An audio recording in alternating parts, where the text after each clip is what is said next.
God's love to the Culpeper community, we can effectively reach our culture, our country, and our world. It also provides us with a unique opportunity to love and serve the next generation of leaders. Simply put, we are a loving church that brings the loving message of a loving God to a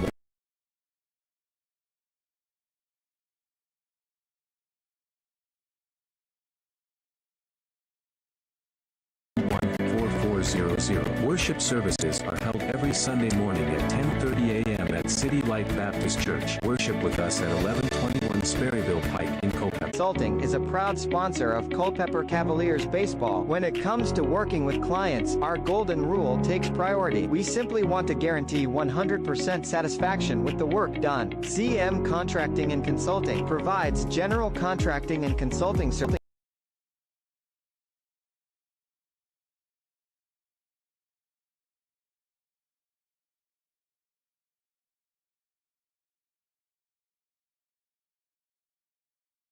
Contracting and Consulting at cmcontractingconsulting.com for all of your commercial construction, security construction, modular SCIF, and disaster recovery needs. Thrivent is a Fortune 500 diversified financial services organization providing advice, investments, insurance, banking, and generosity programs and solutions so people can make the most of all they've been given. It's our mission that makes us unique. At Thrivent, our goal is to help Christians be wise with money and live generously. This means we have a different mindset about finances. As a financial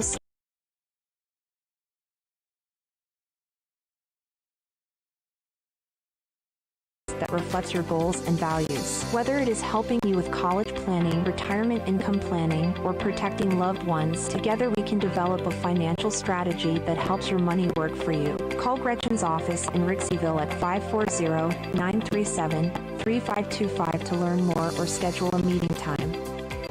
Cedar Mountain Stone is a full-service aggregate supplier providing all sizes of VDOT-approved aggregates. Over the years, Cedar Mountain Stone has expanded their product lines to include specialized products such as stream restoration materials, security products, high-quality topsoil, and biofilter materials. The Mitchell's Quarry is located near Culpeper, 6 miles south of the intersection of routes 29 and 3. For more information or to find the right product for your next project, call 540-825-3370 or visit cedarmountainstone.com. Cedar Mountain Stone is a Dalrymple company.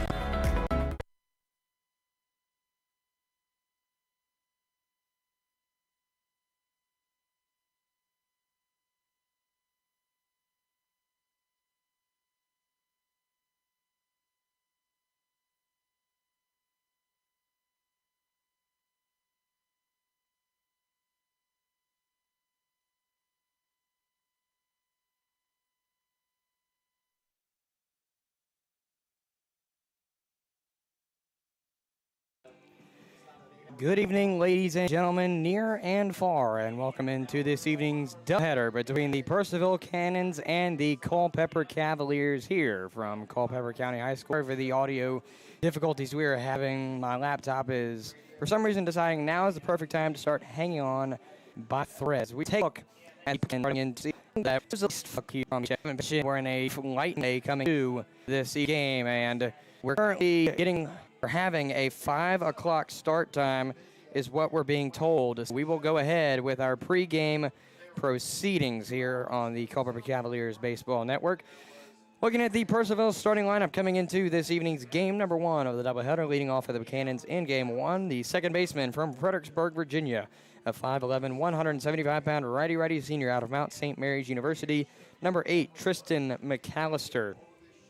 In the 2-spot, playing in right field from Carmel, Indiana, 6'9", 215-pound lefty batter, righty thrower, junior out of Purdue University, 4'8", Jackson. 3-spot, playing Lauderdale, 2'5", Florida International University, 29 Guida. Clean for the Cannons in game number 1, the third baseman from Shepherdtown, West Virginia, 6'4", 235-pound righty-righty sophomore out of the University of North Carolina, Chapel Hill, number 77, Cullen Horowitz.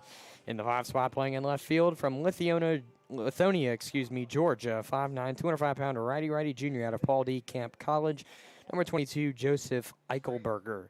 In the 6th spot, DHing and on the mound this evening, from Snellville, Georgia, 6'6", 230-pound righty-righty senior out of Southeastern University. Number 6, Chase Bryant in the 7th spot in center field from Leavittsville, Virginia. 195 out of St. Mary University. 2080 raw ball.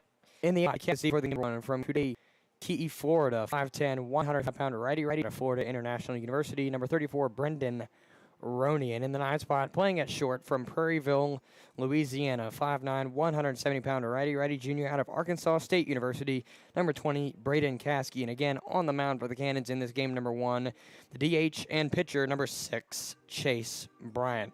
The Cannons come into this evening's game on an almost 500 record, sitting at 10-11. They're 5.5 games back from that top spot in the North Division. They are currently on a 3-game losing streak, and they're 2-8 out of their last 10. Their last game was a 16-9 loss against the Waynesboro Generals at Fireman's Field in Purcellville.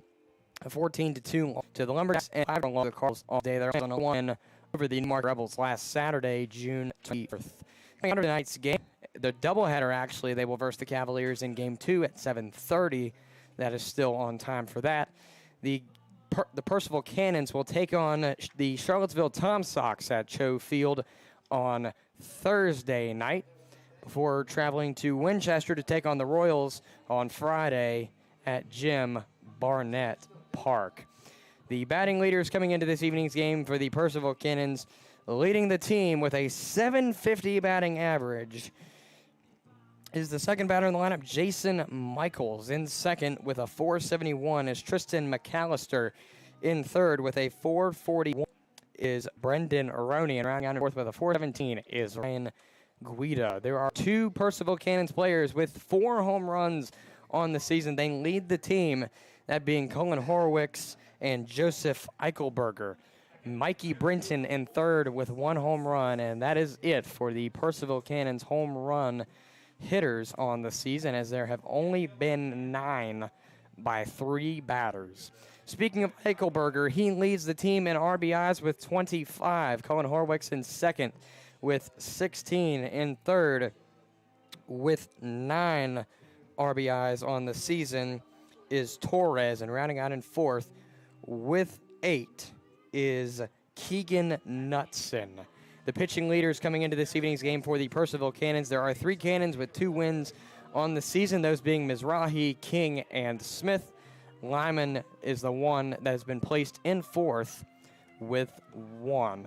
The strikeout leader coming into this evening's game for the Purcellville Cannons with 25 on the season is Jackson Delina. In second with 16 is Daniel Kanata. In third with 15 is Jabari Smith. And rounding out in fourth with 14 is Zach Mizari. There are 4, if not more, Purcellville Cannons with a 0 ERA coming into this evening's game. Those being placed in the top 4 are Wantanbi, Brinton, Washington, and Bryant being the top 4. And actually, Bryant is the starting pitcher, so he comes in with a 0 ERA coming into this evening's game. More on that in just a couple of seconds. Apparently, I didn't want to put up... Oh, no, I did. The starting pitcher for this evening's game is none other than the DH playing tonight on the field, Chase Bryant, coming in with a 0 ERA, as I just stated. Trying to figure out where exactly he is on the page. Can't quite find him. My apologies. He's hiding from me on the stat page, so can't quite find him. So he is MIA right now on the stat sheet. So he comes in, as I said, with a 0 ERA. He is one of at least 4 Purcellville Cannon pitchers coming in with a 0 ERA on the season. We take a sideline here on the Culpeper Cavaliers Baseball Network. We'll return to you in just a couple of moments with the Cavaliers starting lineups and pregame into this evening's game. Back with a moment on the Pregame Network. Largest independent office furniture and supplies dealer in the United States and largest in the Commonwealth of Virginia. A third-generation family-owned and operated business. Our mission is to provide competitive prices, superior service, and innovative solutions to our customers' problems. The Supply Room offers extraordinary customer service, fast and free shipping, customized solutions, and a commitment to the implement. More information about supplyroom.com or call 100-849-723 toll-free. Battlefield Fellowship of Christian Athletes, the proud sponsor of the Culpepers. The Battlefield Area Fellowship of students in 4 high sports and 1 university, dealing over coaches, 21s and athletes. The Fellowship of Christian Athletes serves local youth by building relationships that will demonstrate steadfast commitment to Jesus Christ and His Word, integrity, serve teamwork, and excellence. For more information on their work in the local area, to view upcoming events, or to even join their team, visit battlefieldfca.org.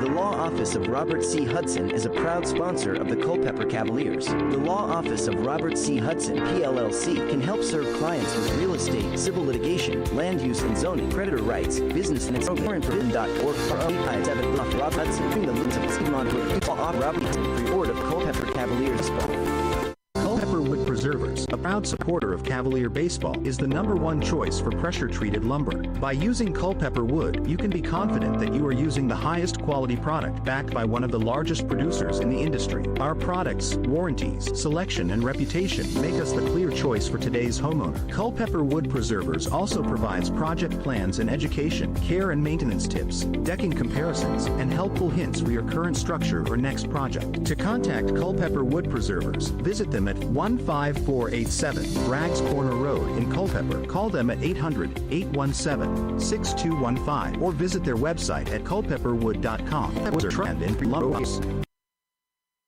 We be in the barbecue business, but our joy and commitment in serving people and the community. Sean's Barbecue is impacting lives, from our ambassadors to the guests that visit our restaurants every day.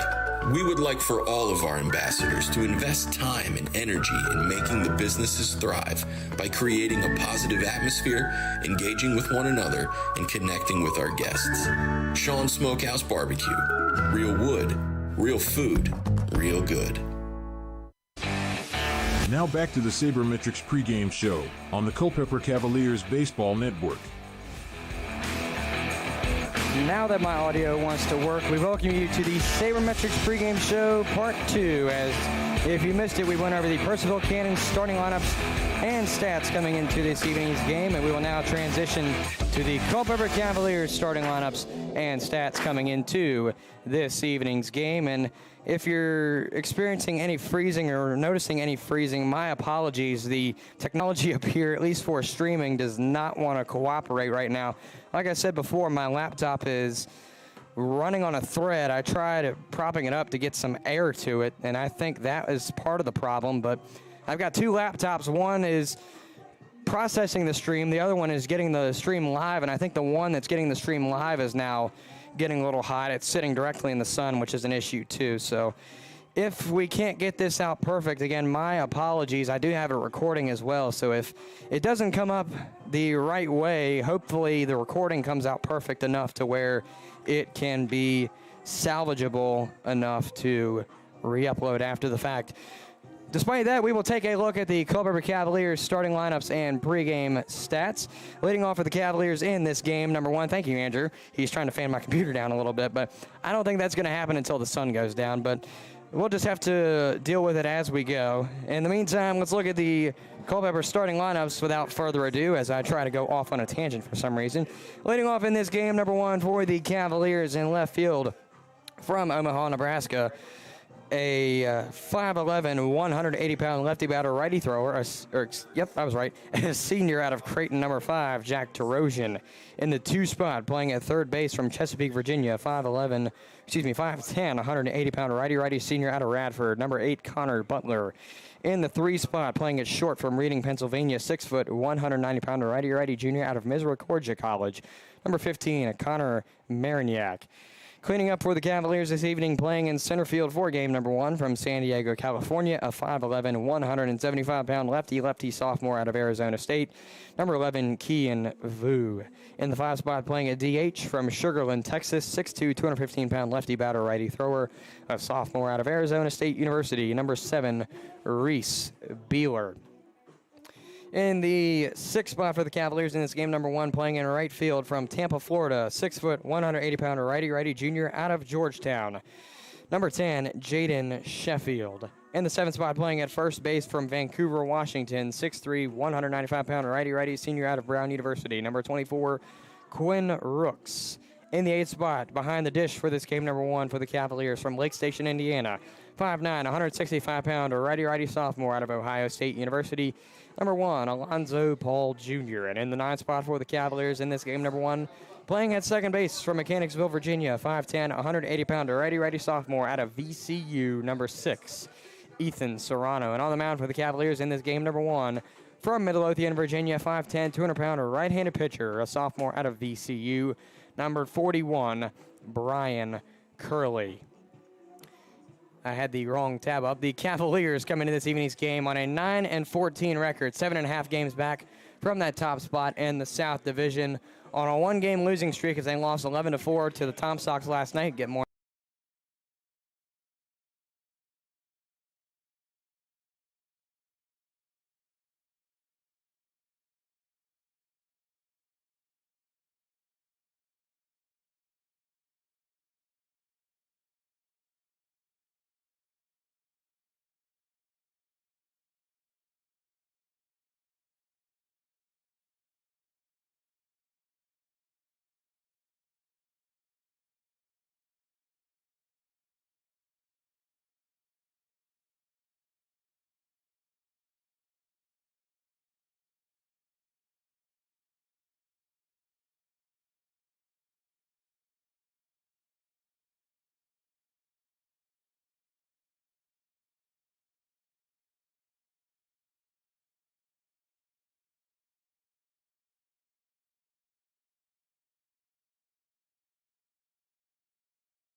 to that in just a second, and they are 4-6 out of their last 10. Coming into this evening's game, out of their last 4, they are a 250, 1-3, or rather, no, you could call it 200. Out of 4 games, they're 1-3. 11-4 loss against the Tom Sox last night, loss and win, so they're looking to get their second win against the Braves here at CCHS, first of the season from CCHS, to spice up my wording a little bit better, and then they will travel to Covington for a doubleheader, if I'm not mistaken, that is, against the Lumberjacks at Casey Field. Game times for those are set for 4:30 and 7 o'clock. Coming into this evening's game, if I can pull the tab up here, my laptop is still taking a hit here. The Cavaliers batting leader, none other than Jackson, again, this time sitting a 3-7 coming into this game number 1 of the doubleheader. Kian Vu second with a 373. Connor Marignac in third with a 293. And rounding out in fourth for the Cavaliers batting averages is Keith Savoy Jr. with a 281. There's one Cavalier on the season with 3 home runs, witnessing it last night actually to tie the game at that time, an 8-8 tie between the Cavaliers and the Royals last night. David Coppage picking up his 3rd home run of the season last night. He leads the team behind Keith Savoy Jr., Reese Beeler, and Charles Crawford, who are the last 3 in the top 4 that are listed with 2 home runs. Speaking of Coppage, he also leads in the RBI column with 14. Reese Beeler in second with 11. Keith Savoy Jr. in third with 10, and rounding out the RBI column in fourth with 9 on the season is Kian Vu. There are 2 pitching leaders with 2 wins on the season for the Cavaliers. They lead the team. Those going to Sam Slevin and Tyler Cultrider. Zach Smith and Ethan Snyder, the last 2 listed in the top 4 with 1 win on the season. There are obviously more, but those are the last 2 that are listed in point streak. The strikeout leader for the Cavaliers coming into this evening's game is Carter Rasmussen with 26 on the season. Sam Slevin in second with Tyler Cultrider in a tie with 22 strikeouts. Austin Mills in fourth with 13. ERA leader for the Cavaliers coming up last night as a DH and then coming into pitch, Connor Marignac leading the team with a 1. Enjoy the freedom to start, grow,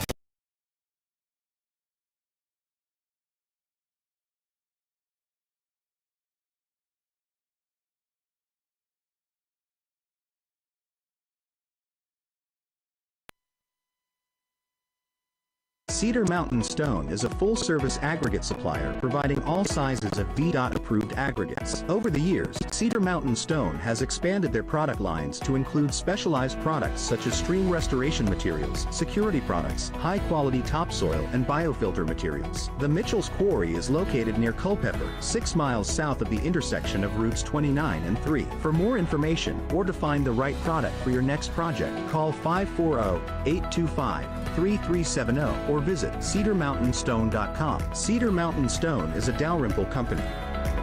The Rotary Club of Culpeper is part of a worldwide organization of business and professional leaders that provides humanitarian service, encourages high ethical standards in all vocations, and helps build goodwill and peace in the world. More than 1.2 million Rotarians belong to more than 32,000 Rotary clubs located in over 200 countries. The main objective of Rotary is service, in the community, in the workplace, and throughout the world. Rotarians develop community service projects that address many of today's most critical issues, such as children at risk, poverty and hunger, the environment, illiteracy, and violence. They also support programs for youth, educational opportunities, and international exchanges for students, teachers, and other professionals, and vocational and career development. The Rotary motto is service above self. For more information about your local Rotary Club of Culpeper, visit rotaryclubofculpeper.org. The same food you love at Sean's table can be served at yours. Whether it's 25 or 100 guests, Sean's caters all your favorites. From brisket, pulled pork, ribs and chicken, to baked beans, mac and cheese, cornbread, and lots more. With simple online ordering, you select your meats, sides, drinks, and paper products. And don't forget our homemade desserts. All of Sean's catering can be delivered right to your table, or you can pick it up. Sean's Smokehouse Barbecue Catering. Real wood, real food, real good. We're Express Copy and Graphics, a local print shop that's been doing business for thousands of customers. We're located in Culpeper, Virginia, and offer a variety of practical printing services like business cards, banners, brochures, and much more. So what makes us stand out from the other printers? Express Copy and Graphics specifically specializes in branding businesses and printing quality for every project. With Express, you get the best.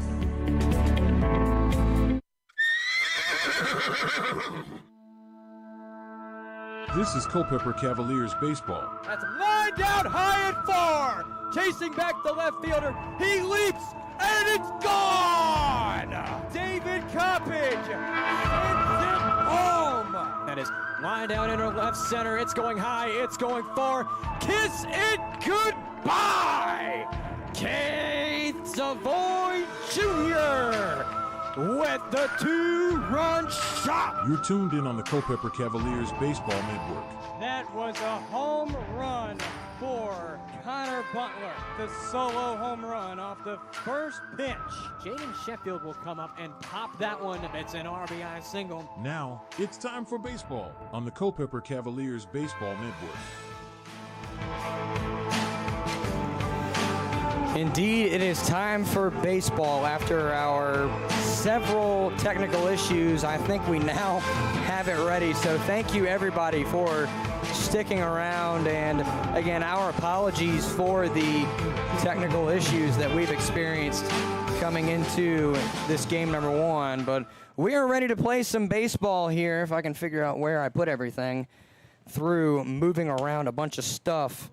The leadoff batter, Tristan McAllister, bounces that one to the pitcher, Curley. He will flip the throw to first, and it is in time for out number 1. So out number 1 is recorded off of the first pitch to McAllister. It's a 1-3 play if you're scoring at home, as the right fielder, Jackson Michaels, will come up to the plate. And again, I want to thank you for sticking around during our technical issues. My apologies, but the laptops that I have 2 of them up here. So just to give a layout, I have 2 laptops, an iPad, and a separate monitor that's connected to one of the laptops to extend the screen. So it makes it easier so I can read displays. But the laptop that's connected to the monitor is what's running the stream feed, and that overheated as Michaels will bounce that one to the Cavs' first baseman, Rooks, and he will tag it first base for out number 2. So that's out number 2.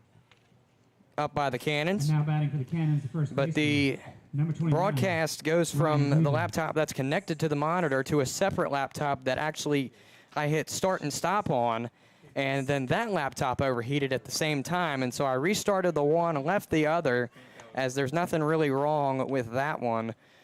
But now we are, I believe, ready to play, as I can hopefully refresh my scoreboard. Curly sets coming to Ryan Guida, the third batter in the lineup. The first pitch is through 4 strikes, so nothing and 1 to start things off here. Or rather, 1-1, my apologies. I missed the first one. It's 1-1 is the count.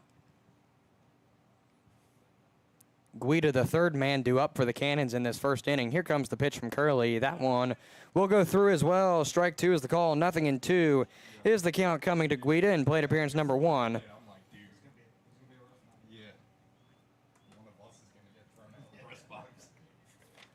Curly readies on the mound, making his first start on the season. The 1-2 pitch comes in. It'll miss downstairs for ball 2, and count now evens at 2-2 for Guida. Guida is one of the returners for the Cannons this season out of Fort Lauderdale, Florida. 6'1", 225-pound righty-righty, a senior out of Florida International University. Finds the 2-2 come through, and he will chop that one. It'll be fouled back. The count remains where it is at 2-2. But folks in the chat, if you could leave a comment on how our video feed is doing, I can try and fix it if there's anything wrong. It may not be perfect, but we're going to have to do with it. I am recording it, like I said earlier, as that's chopped down the third base line. Fielding it is Butler at third. He'll make the throw to first, but it is well over the head of the first baseman, Rooks. Guida will not advance, so it is an E5, excuse me, as the throw was well off target by Connor Butler. As Cullen Horowitz, the third baseman, will, or excuse me, no, I'm right, the third baseman. I looked at Guida's position. Cullen Horowitz, the third baseman for the Cannons. Yeah, his nickname is Bear, but his name on the roster is Cullen. Okay. Just wanted to make sure it wasn't that. I have to fix it. So Cullen faces first one come in. It misses just about for ball 1. So the count is 1-0 to start things off here for Horowitz in plate appearance number 1 on the night.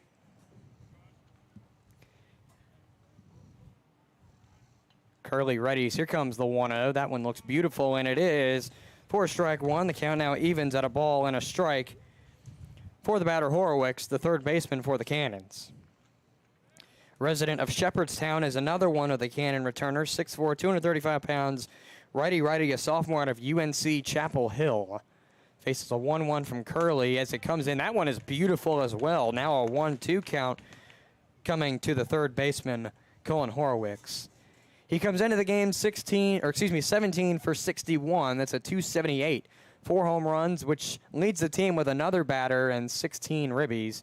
As that one comes in, it'll get him looking for strike 3. And the side is retired as Horowitz goes down on looking strikes. It's a forwards K if you're scoring at home, and the Cavaliers get out of an inning almost 1-2-3, but not quite, as the Cannons will get Ryan Guida on first via the error. We take a sideline here on the Culpeper Cavaliers Baseball Network.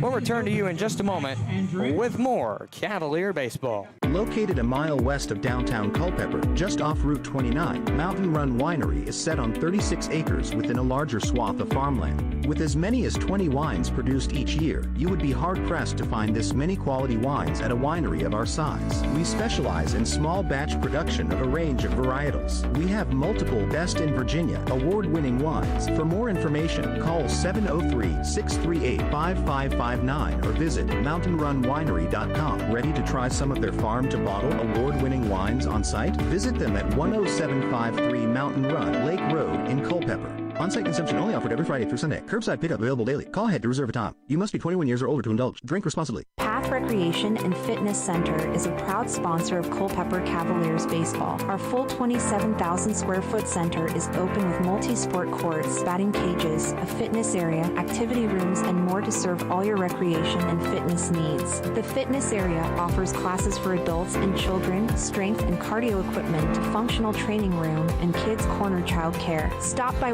19002 Crossroad Parkway for a tour and see how the center can serve you. Thank you for voting us Times Best Fitness Center and Community Center in the Culpeper Times Best of the Best 2023 campaign. For more information, call 540-825-0000 or visit pathrecreationandfitnesscenter.com. Path Recreation and Fitness Center. Find your fun. Find your fit. A member of the Culpeper Wellness Foundation.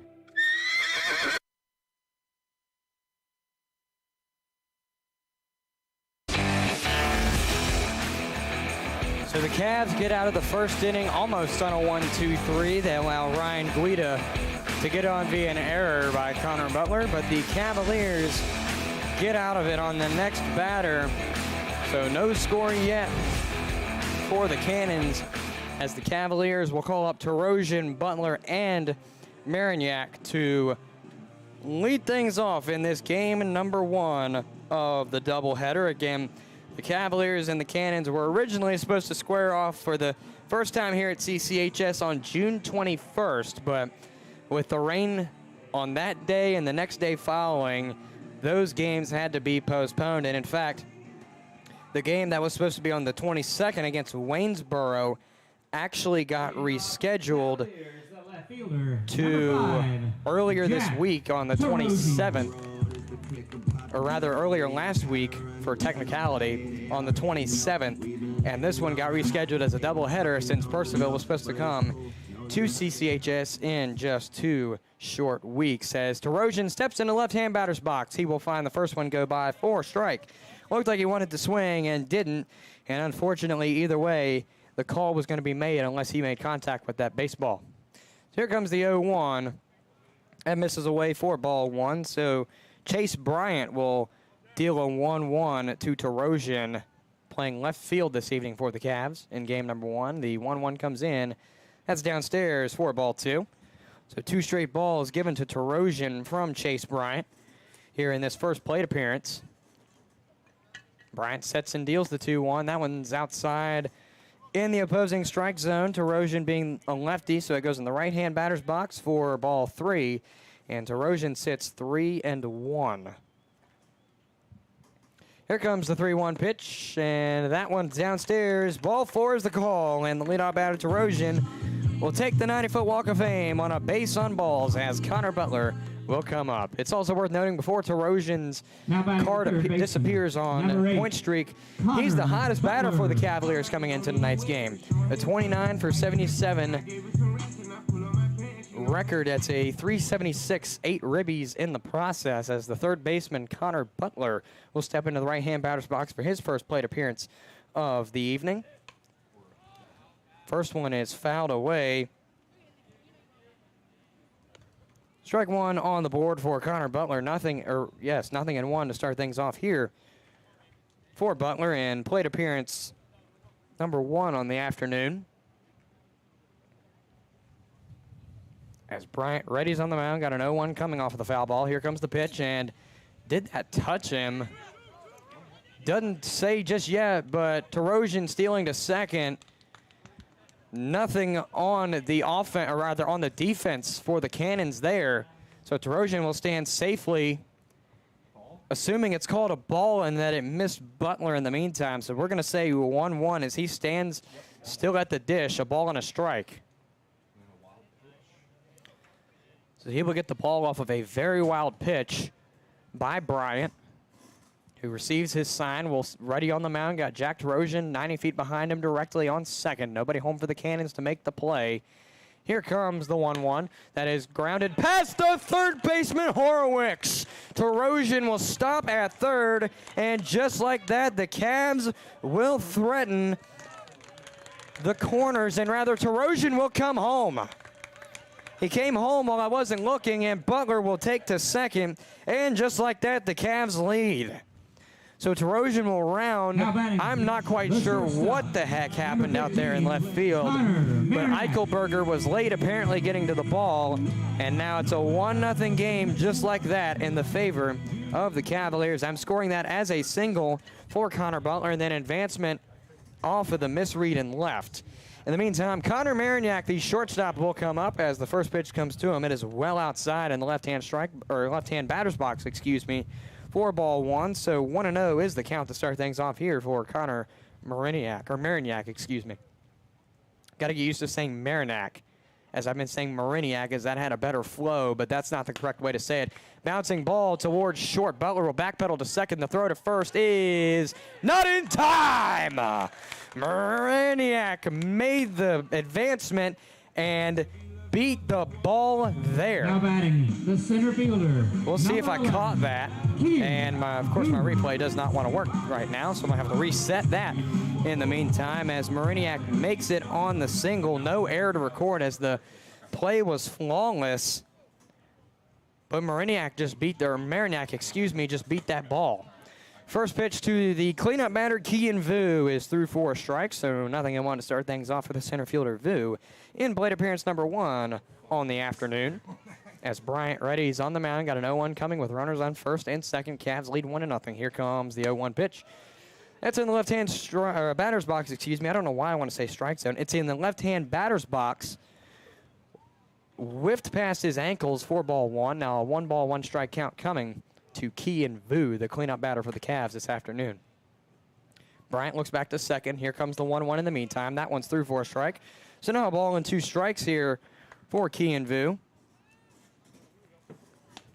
No outs on the board yet in this bottom half of the first. Cavs lead 1-0 off of a misread in left. Here comes the pitch from Bryant, and it's fouled. So Kian Vu will stay alive. More than likely could have left that ball alone, but got the piece of it, and luckily for him, he did get the piece of that baseball as he stays alive on a 1-2 count. So Bryant looks down to receive his sign. He readies on the mound. Got a 1-ball, 2-strike count coming. Looks back to second. Nobody home. Will make the throw back to second, but it appears to not be in time right now, and in fact isn't in time. So the pickoff attempt at second will not get Connor Butler out. Count remains 1-2 for Kian Vu. As Bryant readies on the mound. Looks back to second. Nobody home to make the play at second. Takes a double take, but will deal the 1-2. That is popped and appears to be fouled on the third base side. So Kian Vu is keeping his at-bat alive here. Has fouled away 3 straight now, at least, to keep it at a 1-2 for him. As Bryant readies on the mound. No outs on the board in this bottom half of the first. Cavs lead 1-0 with possibly Butler in scoring position. Here comes the 1-2. That is fouled on the first base side this time, out of play. 2 straight attempts for a youngster to get a lollipop here. And I don't know what happened to my game live feed on my other monitor. Everything is just hitting the fan right now. Speaking of fan, I might need one in the corner here. So 1-ball, 2 strikes. Here comes the pitch to Kian Vu, and he will call that one through. My goodness, that one kind of looked like more towards the outside edge of the strike zone, but home plate umpire called it a backwards K, so that's what the score's got to be. With 1 out down now, Reese Beeler, the designated hitter, will come up. So Vu goes down 22 for 60 now on the season. That's roughly a 370. So the first pitch to Reese Beeler is being readied by Chase Bryant on the mound. Here comes the pitch. That one's missed for ball 1. That one looked like it was almost in the exact same spot and is called a ball for Beeler, but it was called a strike for Vu, so not quite sure if there was something different there or it just looked the same.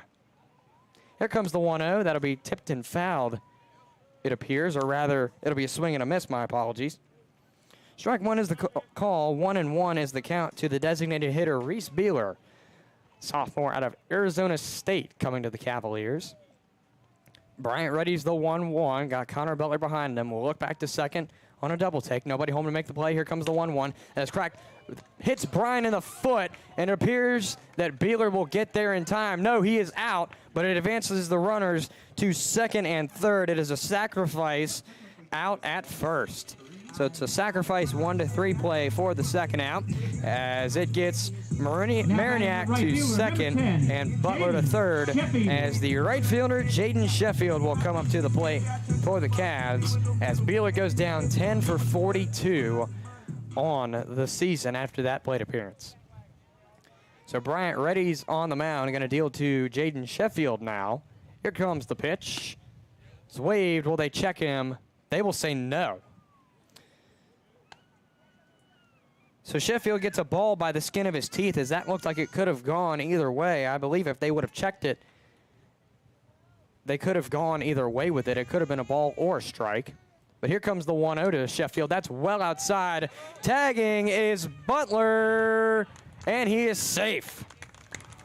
So just like that, the Cavs add another run to the board. It's a 2-0 game with Connor Marignac at third. Jaden Sheffield looking to get an RBI if he can get it to make his 11th hit on the season. He sits 10 for 41 coming into this first plate appearance of the doubleheader game number 1. Sheffield sitting 243 coming into this afternoon. 8 ribbies in the process of those 10 hits. He's got a 2-0 coming. Bryant readies and sets. Here comes the 2-0 pitch to Sheffield. That one's down the strike zone.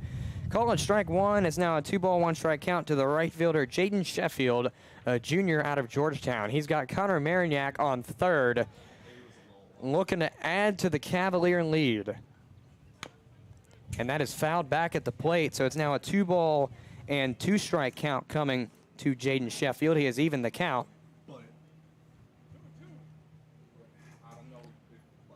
And Rooks came out to give the baseball to Blue, or the umpire if you want to make it better. Here comes the 2-2 pitch to Bryant. That is lifted, looks to be read by the second baseman McAllister, and he will make the catch and retire the side. So the Cavaliers strain a man, but not before they add a couple of runs to their score to make it a 2-0 advantage in their favor. We take a sideline here on the Culpeper Cavaliers Baseball Network and like to thank our friends at CM Contracting and Consulting for their support of Cavaliers baseball for this inaugural 2023 season. CM Contracting and Consulting is a proud sponsor of Culpeper Cavaliers baseball. When it comes to working with clients, our golden rule takes priority. We simply want to guarantee 100% satisfaction with the work done. CM Contracting and Consulting provides general contracting and consulting services for commercial, government, and security construction. Our jobs range from small area remodeling to new building construction. We specialize in security construction, specifically security door installation and maintenance. Contact CM Contracting and Consulting at cmcontractingconsulting.com for all of your commercial construction, security construction, modular SCIF, and disaster recovery needs. Founded in 1972, Jefferson Home Builders has built over 2,500 homes, everything from cozy additions to showplaces. We are proud that our trade partners have worked with us for many years and understand the quality and pride we expect in each and every home we build. This dedication to quality construction has made us part of the bedrock of this community. We center our work on quality, affordability, and reliability. Choose Jefferson Home Builders for your next project by visiting them online at jeffersonhomebuilders.com or by calling 540-812-9080. Jefferson Home Builders, build with certainty.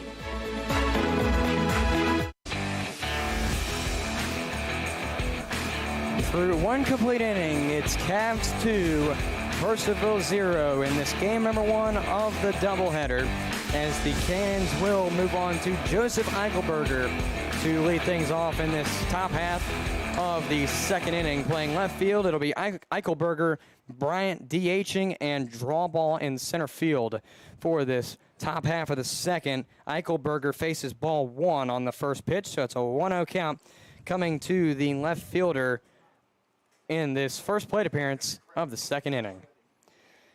The 1-0 comes in and goes through for strike 1. It's now an even count at a ball and a strike coming to the batter, Eichelberger. So Curley ready's on the mound, got a 1-1 coming. Here comes the pitch. That's popped, and we'll get through, it appears, for a base hit into right field, chasing over Jaden Sheffield. He will make the throw to second, but it is not needed. And what a throw from Sheffield, but it is not needed as Eichelberger stays at first. It'll be scored as a single by the left fielder. First hit of the game for the Cannons. It comes off of the leadoff batter for the frame. And Chase Bryant, the designated hitter, will come up to the plate for the Cannons. He sits second, due up for this second inning. So the Cannons have a man on first now in the form of Joseph Eichelberger off of a 1-1 single.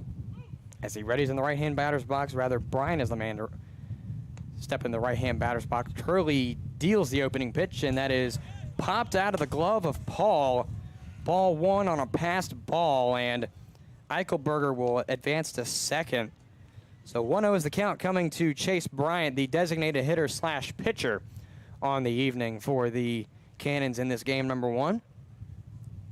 Kind of shocked me to see that they would play a position player on the mound, but then again, the Cavaliers did it last night with Connor Mariniak. As that's a wave and a miss for strike 1. It's now an even count at a ball and a strike for Chase Bryant here in plate appearance number 1. He comes up 10 for 35. That's a .285 average. He's got no home runs, but 7 RBIs in the process. And mind you, there are only 3 Cannons with a home run in the column, as that's popped up, chasing back Serrano at second and over Sheffield as well, but Serrano will be the man to make the catch. Eichelberger stays at second in the meantime, so out number 1 is recorded off of a pop out to number 4 in the books if you're scoring at home, as the center fielder Brady Drawball will come up to the plate for the Cannons. Brady Drawball. Drawball is another one of the Cannons who is returning this year, and Drawball was pretty decent from what I remember at the plate, and he had some good snags in the outfield last year as well, at least when they played the Cardinals last year. So the first pitch comes in from Curley to Drawball, and that one's beautiful. Strike 1 is the call. 0-1 is your count to the center fielder Brady Drawball in this plate appearance number 1 of this game 1 of the doubleheader. Curley looks back to second. Eichelberger advancing on the steal. Strike comes through, and no attempt is even made to try to get Eichelberger out. Strike 1, or excuse me, strike 2 it should be in the meantime. My apologies. I guess my button didn't register and I just went off of that. 0-2 coming to Brady Drawball here in this first plate appearance as the pitch comes in from Curley. It misses just downstairs and out for ball 1. So the count is now a ball and a strike coming to Drawball. And man, I wish this breeze would hit my laptop a little bit. It's hitting me straight in the face, which, I mean, I'm not complaining, but my laptop needs it more than me. Here comes the 1-2 from Curley that's lifted out into center, chasing up Kian Vu. He will make the read. Tagging is Eichelberger. The throw will not be on target. Rather, it will, but Paul cannot come up with it, and the Cannons get on the board. So it is a sacrifice pop out to center by Drawball for the second out. And arguably, Eichelberger could have been out, but Alonzo Paul didn't come up with the ball in time. So the Cannons now trail 2-1 as, I can't read my handwriting. Let me go to the printed out version of my lineup that I read before. It's Brady Drawball, and then it is Brendan Roney, the catcher. Man, it's kind of bad if I can't read my own handwriting. As the first pitch comes in, and it's through for a strike, so 0-1 to start things off here for Brendan Roney, the catcher, in plate appearance number 1 in this evening's game number 1 of the doubleheader. Curley sets, deals the 0-1. That is fouled back, strike 2. So now 0-2 coming to the catcher, Brendan Roney, for the Cannons. If you're just joining us again, our apologies if our video is not coming out clearly. Having some minor issues with our technology, as if you didn't just notice me saying I need a fan for my laptop or my breeze needs to hit my laptop. My laptop's kind of struggling with the heat, doesn't like it, and in fact, I had to restart it while the lineups were being read out here in-house, which is why the stream may have paused. So hopefully it'll cool down here soon, and hopefully the breeze will hit it here soon. As the 1-2 comes in from Curley, it misses downstairs and away, ball 2. So Roney now faces an even count at 2 balls and 2 strikes. But if you're experiencing difficulties, our apologies. It's nobody's fault really besides Mother Nature's with the heat. So just blame Mother Nature as strike 3 comes through to retire the side. Roney goes down on strikes, and that'll do it for this top half of the second. It's a a backwards K if you're scoring at home for the third out. And due up for the Cannons in the the top half of the third will be the shortstop, Braden Caskey. But we take a sideline here on the Culpeper Cavaliers Baseball Network, and we'll return to you. It's a 2-1 ball game here from CCHS, where the Cannons trail the Cavaliers.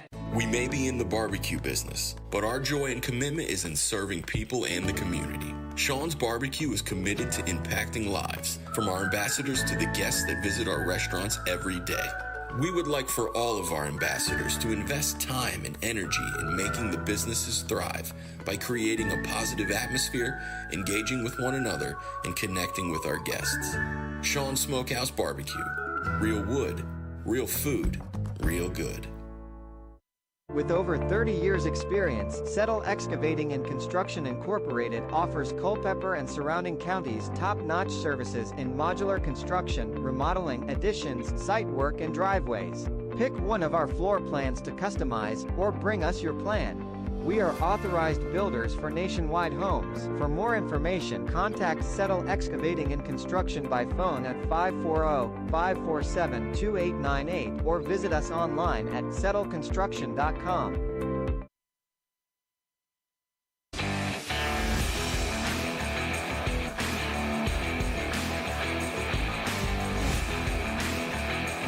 We welcome you back to the Culpeper Cavaliers Baseball Network as we transition into the bottom half of the second. It is a 2-1 ball game in favor of the Cavaliers over the Purcellville Cannons here in this game number 1 of the doubleheader this evening. And an update on my technology. I tried looking for something in my Files app on my laptop, and it is being a little more responsive now, so hopefully the choppy video feed will subside hopefully soon. I looked at it in the break, and I mean, it's not terrible compared to what it was earlier, because it was being completely unresponsive earlier, but it's picked up a little bit, and as the breeze comes in, it is going to help. But I can't say thank you enough to everybody just for being patient. And again, my apologies. I can't control that the video feed is not coming out clear, but we in fact are trying our best.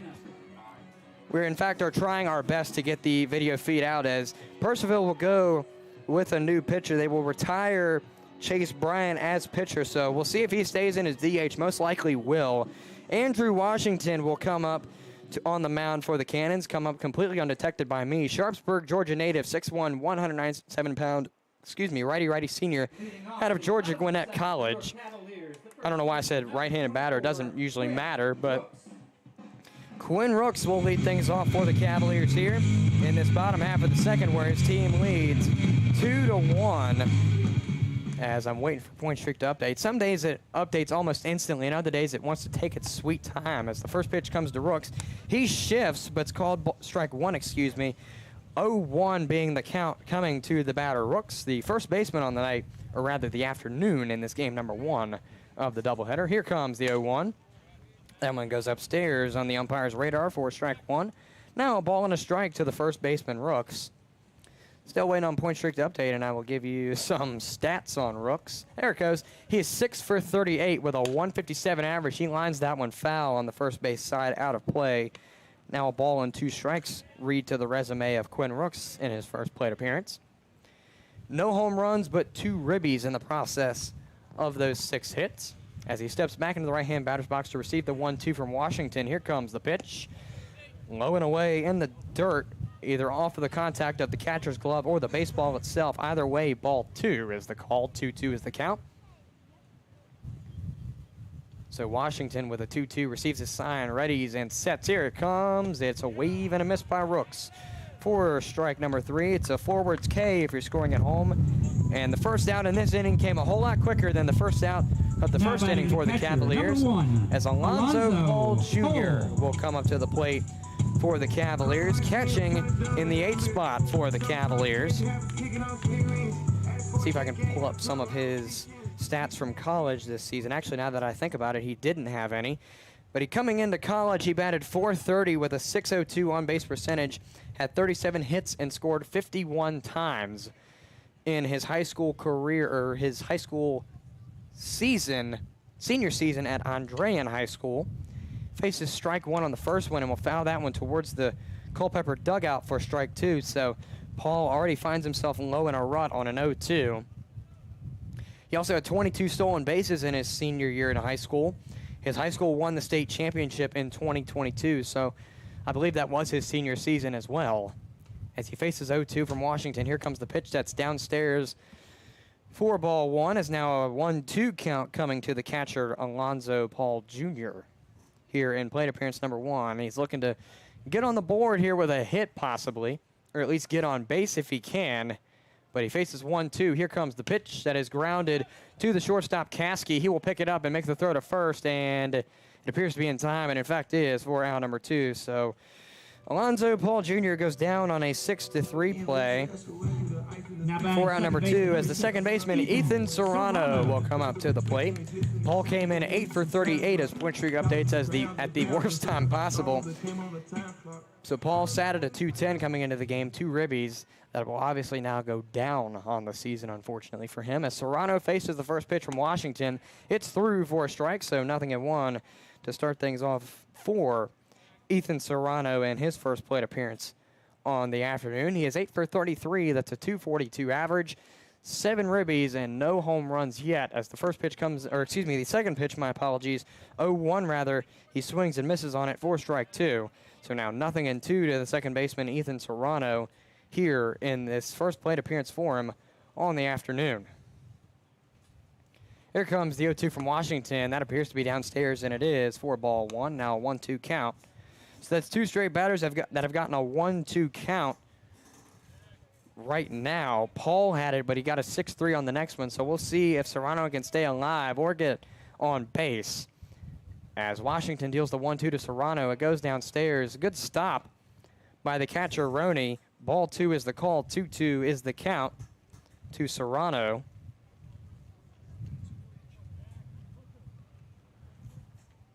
My apologies, it's Jackson Delina on the mound.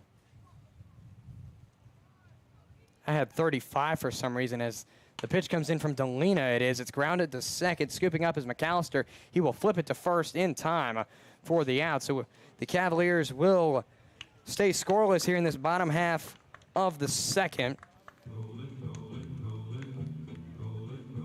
So as we go into the top half of the third, it's a 2-1 ball game in the favor of the homestanding Cavaliers. Culpeper Cavaliers baseball is presented to you on YouTube by the Culpeper Community Baseball Incorporated. As we take a sideline here on the Culpeper Cavaliers Baseball Network, we'll return to you right after this for the top half of the third, a 2-1 ball game in the favor of the Cavaliers. The PATH Foundation has been here since 2013. Our focus is in 4 priority areas: childhood wellness, senior services, mental health, and workforce development. Our mission is to strengthen the health and vitality of our community. We have touched pretty much every nonprofit in our footprint. We've invested over $17 million in our community. It's a great honor and responsibility to be doing this work.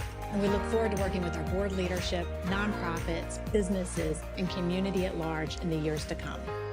This message is brought to you by the PATH Foundation. For more information on the PATH Foundation's missions, visit path4u.org or feel free to call them at 540-680-4100. Thank you, PATH Foundation, for your support of the Culpeper Cavaliers.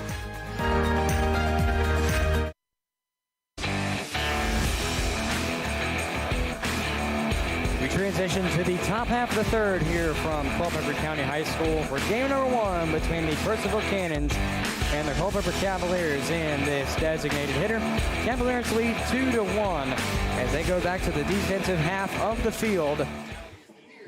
The Purcellville Cannons will call up their 9th batter in the original lineup, Braden Caskey, to lead things off. The shortstop due up for the third will be Caskey, McAllister, and Michaels for the Cannons, as the Cavaliers went down a 1-2-3 in the bottom half of the second inning.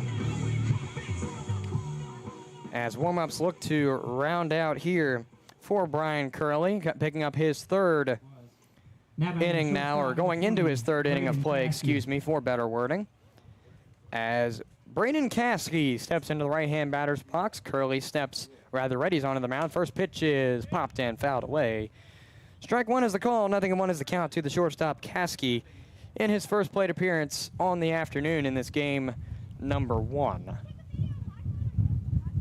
And I am watching the video feed right now. It does look like it's a whole lot better. It looks like it's way smoother now than what it was earlier. The 0-1 comes in. It's waved on and missed by Caskey. He gets nothing but air in return on that transaction. So it's an 0-2 count coming to the shortstop, Caskey, In his first plate appearance on the evening, or the afternoon rather, he is 0 for 4 coming into this plate appearance. As Curly readies on the mound. Here comes the 0-2, curves outside and the left-hand or I don't know why I've kept on doing that. Left-hand batter's box, excuse me. Ball 1 is the call, now 1-2 is the count coming to Caskey. It's also worth noting that Curly comes into the game with a 13.50 ERA, 2 innings under his belt and 2 strikeouts.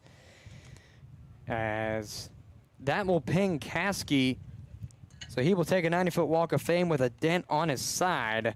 Now batting second baseman, number 8, Tristan McAllister. As the original leadoff batter, Tristan McAllister, will come up as the second due-up. His first time around, he went 1-3 for the first out. Mind you, the Cannons went 1-2-3 with the exception of Ryan Guida getting on via an errant throw from the third baseman, Butler, to get him out. He would have been the third out, but unfortunately for the Cavs, he got on. So McAllister readies in the right-hand batter's box. Curly readies on the mound. Here comes the opening pitch of the plate appearance. That one goes away for ball 1, so a 1-0 count coming to the second baseman, McAllister. In his second plate appearance, again, he is 0 for 1 on the afternoon, going 1-3 his first time around. As Curly readies on the mound with a 1-0, here comes the pitch. Runner advances to second. Paul makes the throw. It's not on target. In fact, bounces into the runner's path, and he will take an advancement to third as Vu scoops the ball. So Caskey now stands in scoring position. He is the tying run. McAllister stands, I want to say it was 2-0. I believe it was a ball on that one. I didn't pay full attention to it, as I should have. I'm scoring 2-0 right now with Caskey in scoring position. Curly, here comes the pitch regardless. Grounded, fielded by Curly. He makes the fielder's choice to first, as there wasn't much of a choice to make as McAllister was running and Caskey decided to stay. It's another 1-3 for McAllister as he goes down for the first out, as Jackson Michaels, the right fielder, will come up to the plate. Not quite sure what the exact count was for McAllister, but it doesn't matter as he goes down. As Michaels comes up, he grounded out to third. As the first, or excuse me, grounded out to first. My apologies, I read that completely wrong. First pitch comes in, and it's through 4 strikes, and I think I want to start things off here for Michaels. In his second plate appearance, he is 0 for 1. Again, grounding out to the first baseman, Rooks, who made the tag at first. Here comes the 0-1. That is waved on and missed for strike 2, and now Michaels faces an 0-2 rut early on. In his second plate appearance, he's got Braden Caskey at third base off of an advancement, off of an errant throw from Paul that went into the outfield very shallow, but nobody home to read it. As the 0-2 comes in, it misses for ball 1. Now a 1 and 2 strike count coming to the batter, Michaels.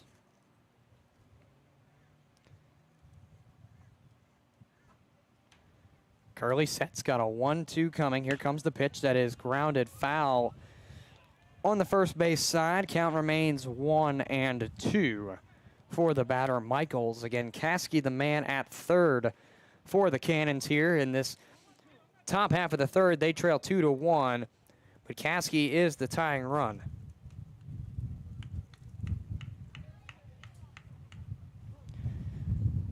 So Michaels readies in the left-hand batter's box. Curly readies on the mound. Got a 1-2 coming with Caskey on third. Curly sets and waiting on the pitch. Here it comes. Outside ball 2. So the count now evens for the first time in the plate appearance since 0-0 for Jackson Michaels. It now evens at 2-2 as he readies back in the left-hand batter's box. Curly readies on the mound. Got a runner on third in the form of Braden Caskey. Rather, Michaels readies now. Curly sets and deals the 2-2. That's waved on and missed. Call it strike 3. Out number 2, contrary to what my scoreboard says.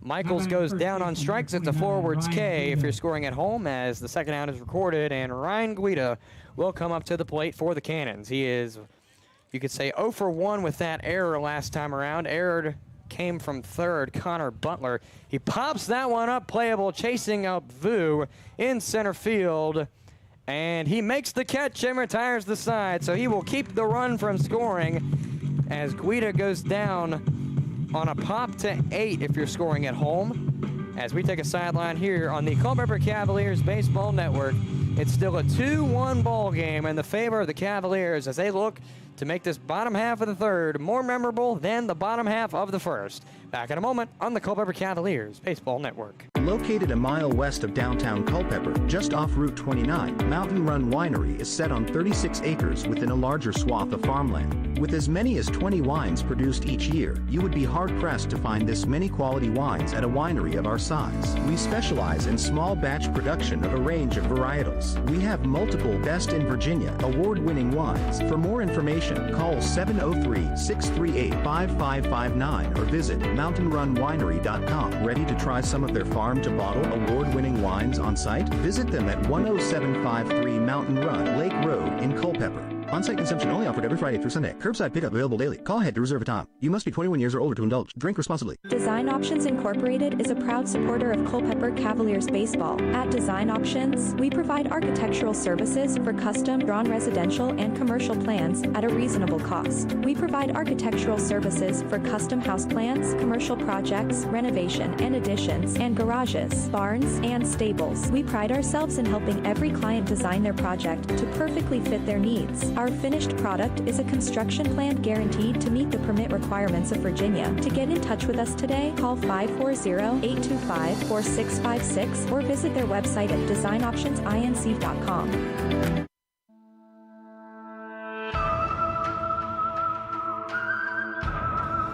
Welcome back to the Culpeper Cavaliers Baseball Network here from Culpeper County High School. The homestanding Cavs lead over the visiting Cannons 2-1 as the Cavaliers will transition to their offensive half of the third inning.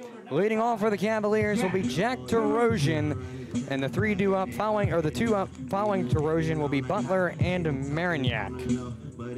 As Terosian readies in the left-hand batter's box, I forgot to reset my scoreboard again. That's a running theme this season. Here comes the first pitch to Terosian that's grounded in the direction of the shortstop, Caskey. He will make this scoop, and the out is in time as Terosian just about missed it on the play. So Terosian will go down on a 6-3 play right at the skin of his teeth. Now batting so Connor Butler, the third baseman, will come up to the plate for the Cavaliers. Butler singled his first go-around. It's also worth noting that Terosian goes down 0 for 1 on the afternoon with that 6-3 out. Here comes the first pitch to Butler of the second plate appearance. That's popped up, playable into right field. Chasing back the shortstop, or excuse me, the right fielder, Michaels. He makes the catch for out number 2. And just like that, 2 outs down straight away on a 6-3 and then a PO9 for the second out. As Connor Marignac, the shortstop, comes up, he also singled in that first inning, and for his second plate appearance, he's looking to get the bat hot, or keep the bat hot rather. Looking to keep the bat hotter than the temperature outside if he can do it. As the Cavaliers have had 2 go down straight away. Here comes the first pitch. That one is missed somewhere for ball 1. To me, that looked perfect over the plate, but must have ticked a radar that the umpire didn't want to have the call for that ball. It's a 1-0 count. Here comes the pitch that is fouled back towards the backstop. Now a ball and a strike on the resume for Marignac in this second plate appearance on the afternoon. He has 17 for 58 coming into the game. That's a .293. A home run and 6 ribbies in his process of those 17 hits. In fact, he hit that lone home run here at CCHS earlier this season. That's lifted up, playable, chasing back the second baseman McAllister into the outfield. Rather, it will be Michaels to make the catch in right field for the third out, and it's another 1-2-3 offensive set for the Cavaliers as it's 2 pop outs to 9 for Michaels, who gets a little bit of the work out there. As we take a sideline here on the Culpeper Cavaliers Baseball Network, 3 complete here from this game number 1 between the Cannons and the Cavaliers. It's a 2-1 ball game in the favor of the homestanding Cavaliers. Back with you in just a moment on the Culpeper Cavaliers Baseball Network. We specialize in roof installation, new gutters, siding, windows, and doors. In fact, we will transform the exterior of your home into something beautiful. As a family-owned and operated business, our customers, our name, and our employees are our most important assets. Our team is dedicated to providing residential business customers with the highest quality roofing products and home improvement services at an affordable price. We provide hassle-free estimates, no high-pressure sales, and quality results that will last for years. For an appointment, visit us on the web at peakroofingcontractors.com. UVA Health Culpeper Medical Center is your local health center specializing in everything from allergies to weight loss. UVA Health Culpeper Medical Center cares for you and your medical needs from the time you walk in the door until the time you walk out. UVA Health Culpeper Medical Center strives to transform health and inspire hope for all Virginians and beyond. For more information on your local UVA Health Culpeper Medical Center, call 540-829-4100. Visit them at 501 Sunset Lane or visit uvahealth.com to find your nearest location. UVA Health, centering patients around all we do.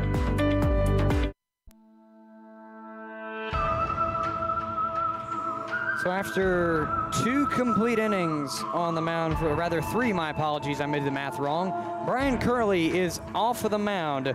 Coming in to relieve will be a Powell, Ohio native, 6'6", 215-pounder righty sophomore out of the University of Toledo. Number 45, Nathan Leininger. And due up for the Cannons in this top half of the 4th will be Cullen Horowitz, Joseph Eichelberger, and Chase Bryant for the Cannons.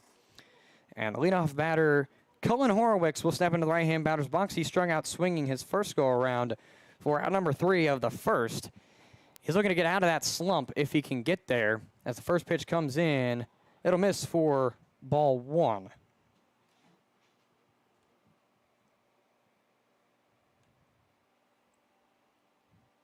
One ball, no strikes. Curley sets on the mound. Here comes the pitch. That one's low and away for ball 2. So the count is 2-0. Coming to the batter, Horowitz, in his second plate appearance. Again, he's looking to get a spark here as he is 0 for 1 so far on the afternoon. Curley sets, or excuse me, not Curley, my apologies. Leininger sets, grounded to short. The flip over to first is in time, so it's a 6-3 play on the record of Horowitz in his second plate appearance. He goes down via the 6-3 if you're scoring at home. Marignac to Rooks for out number 1. So, excuse me, not Chase Bryant. He's the third due-up. Joseph Eichelberger will come up as the second due-up for the Cannons. The left fielder got a single in the second, so he's looking to keep that alive, and he's the only Cannon yet to score. As the first pitch comes in, it's downstairs. Not quite sure where it got ricocheted off of the glove of Paul or off of the dirt, but either way, it's ball 1. 1-0 is the count to the left fielder, Eichelberger. And here comes the pitch from Leininger. That's lined out into right, very high and far, but Sheffield will not let that skip out of his view. So it's a pop out to Sheffield in right, make it a PO9 in the books if you're scoring at home for out number 2, as the now just designated hitter Chase Bryant will come up for the Cannons. Came up his first time around in the second and popped out to the second baseman Serrano for the first out of the second, following the single by Eichelberger in the second. Eichelberger goes down 1 for 2 now on the afternoon as Chase Bryant steps up 0 for 1. Leininger readies on the mound. Here comes the pitch that is grounded in the direction of short. Marignac misses it, and it goes into the left field for Terosian, so it is a single on the record of Chase Bryant. So Bryant gets a first pitch single, and just like that, the Cannons will stay alive here in this 4th inning as Brady Drawball, the center fielder, will come up. First time he came around, he sacrificed out to Vu in center field to get Joseph Eichelberger home to make it a then, well, still a 2-1 game for the Cannons. Leininger readies. Draw balls. First pitch comes in, it misses for ball 1. My apologies, I was focusing more on the batter because I thought he was going to steal. Or, excuse me, the runner, Bryant, was going to steal, but he didn't. Ball 1 is the call to Brady Drawball here in this second plate appearance. Here comes the pitch, 1-0. It's grounded in the direction of first. Fielder's choice on the play, and Leininger will make the tag at first for the out. So the Cannons get out of the 1-2-3, but they can't get out as it's a 1 to 3 play, Cavalier players and or rather, my apologies, it's the other way around, 3 to 1. Raffle ticket time. So please, As the first baseman Rooks made the scoop and then flipped it over to Leininger. Either way, it's out number 3 as I try to overcomplicate things. We go in the bottom half of the 4th. Cavs lead 2 to 1 as they hold on to the lead here going into the middle of the 4th. Back to you on the Culpeper Cavaliers Baseball Network with more Cavalier baseball in just a moment. Founded in 1951, the Supply Room has grown to be the second largest independent office furniture and supplies dealer in the United States and the largest in the Commonwealth of Virginia. A third-generation family-owned and operated business, our mission is to provide competitive prices, superior service, and innovative solutions to our customers' problems. The Supply Room offers extraordinary customer service, fast and free shipping, customized solutions, and a commitment to community involvement. For more information about your local office supply dealer, visit thesupplyroom.com or call 800-849-7239 toll-free. The Battlefield Area Fellowship of Christian Athletes is a proud sponsor of the Culpeper Cavaliers. The Battlefield Area Fellowship of Christian Athletes serves students in 34 high schools, 40 middle schools, and 1 university, totaling over 4,000 coaches and 21,000 athletes. The Fellowship of Christian Athletes serves local youth by building relationships that will demonstrate steadfast commitment to Jesus Christ and His Word through integrity, serving, teamwork, and excellence. For more information on their work in the local area, to view upcoming events, or to even join their team, visit battlefieldfca.org.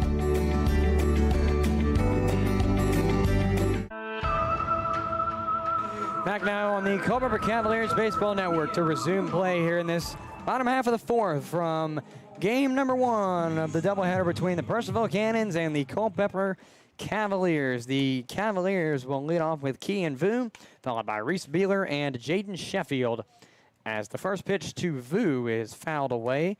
Strike 1 is the call, 0-1 is the count. To start things off here for the center fielder, Kean Vu, in plate appearance number 2 on the afternoon. He comes up 0 for 1 with a looking strikeout. 0-1 comes in and is through for a strike, now 0-2 to the center fielder, Vu. Again, it is Vu, Beeler, and Sheffield, the 3 due up for the Cavaliers this frame. Cavaliers looking to break a 1-2-3 streak as they've done it the last 2 frames. As the 0-2 comes in, it's well downstairs. Good read by Vu, as that's ball 1. So it's a 1-ball, 2-strike count coming to Kean Vu. Comes into the game 22 for 59. That's at .372.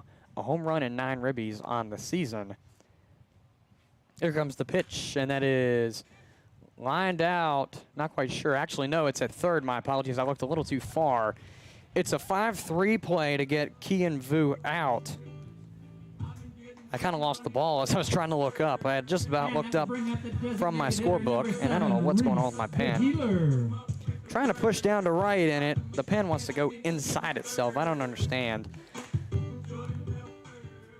I got a couple of pens on backup, but one is loose. There's cracks in it. I have 2 pens that were handmade. One I made myself, and the other was given to me as a gift. The one that was given to me as a gift is cracking at the top, and then the other one is the one I made. It's the one that's pushing inside itself. But in the meantime, Reese Beeler faces 1-0, now 2-0 it appears on the play.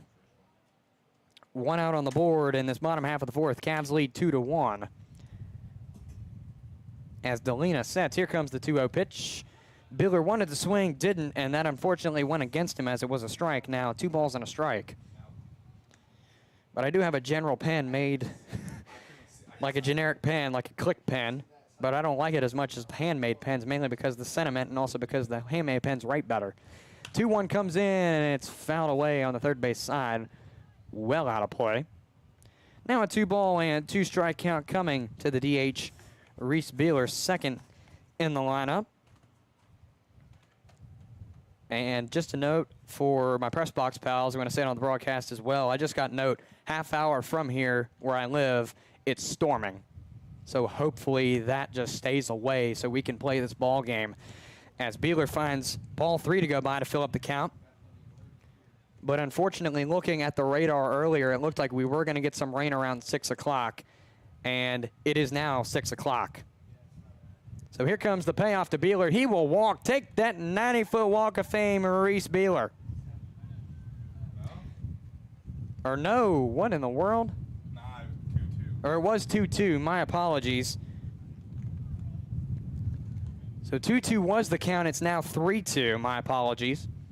Glad I didn't write that down in the book because I would have had to have figured out how to do it without the pen. Now he takes the 90-foot walk of fame. There we go. Kind of called it, if you will. No, I'm not going to give myself credit for that mess. That will bring up In the meantime, Jaden Sheffield, the right fielder, will come up to the plate for the Cavs.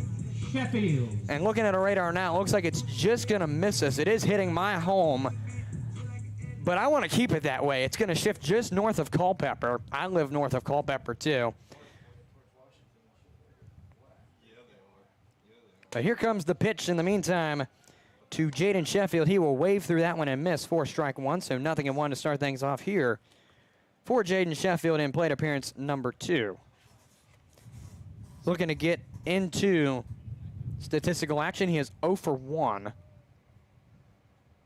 I think he waved and missed his first go around as he will foul that one back. I didn't write it down, and I'm notorious for doing that.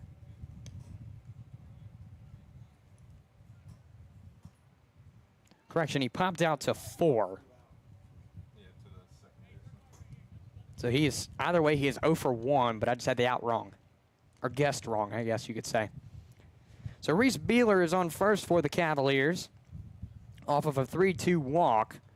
0-2 to Jaden Sheffield as he will foul that one back. So he will keep his at-bat alive right now. He sits down 0-2, excuse me, with only 1 out on the board in this bottom half of the 4th. Cavs lead 2-1. Jackson Delina, the man on the mound for the Cannons. He came in at the top of the 2nd. Here comes the 0-2 to Sheffield. He will ground that one, bouncing ball to second. The flip to second is in time. The flip to first looks to be in time, and it is for the double play. So the Cannons will get out of the inning on a 4-6-3 play, it appears, at the bat of Sheffield. So he will go down off of that, and we will take a sideline here on the Culpeper Cavaliers Baseball Network. Returning to you in just a moment with more Cavalier baseball as we go into the top half of the 5th. Back with you in just a moment.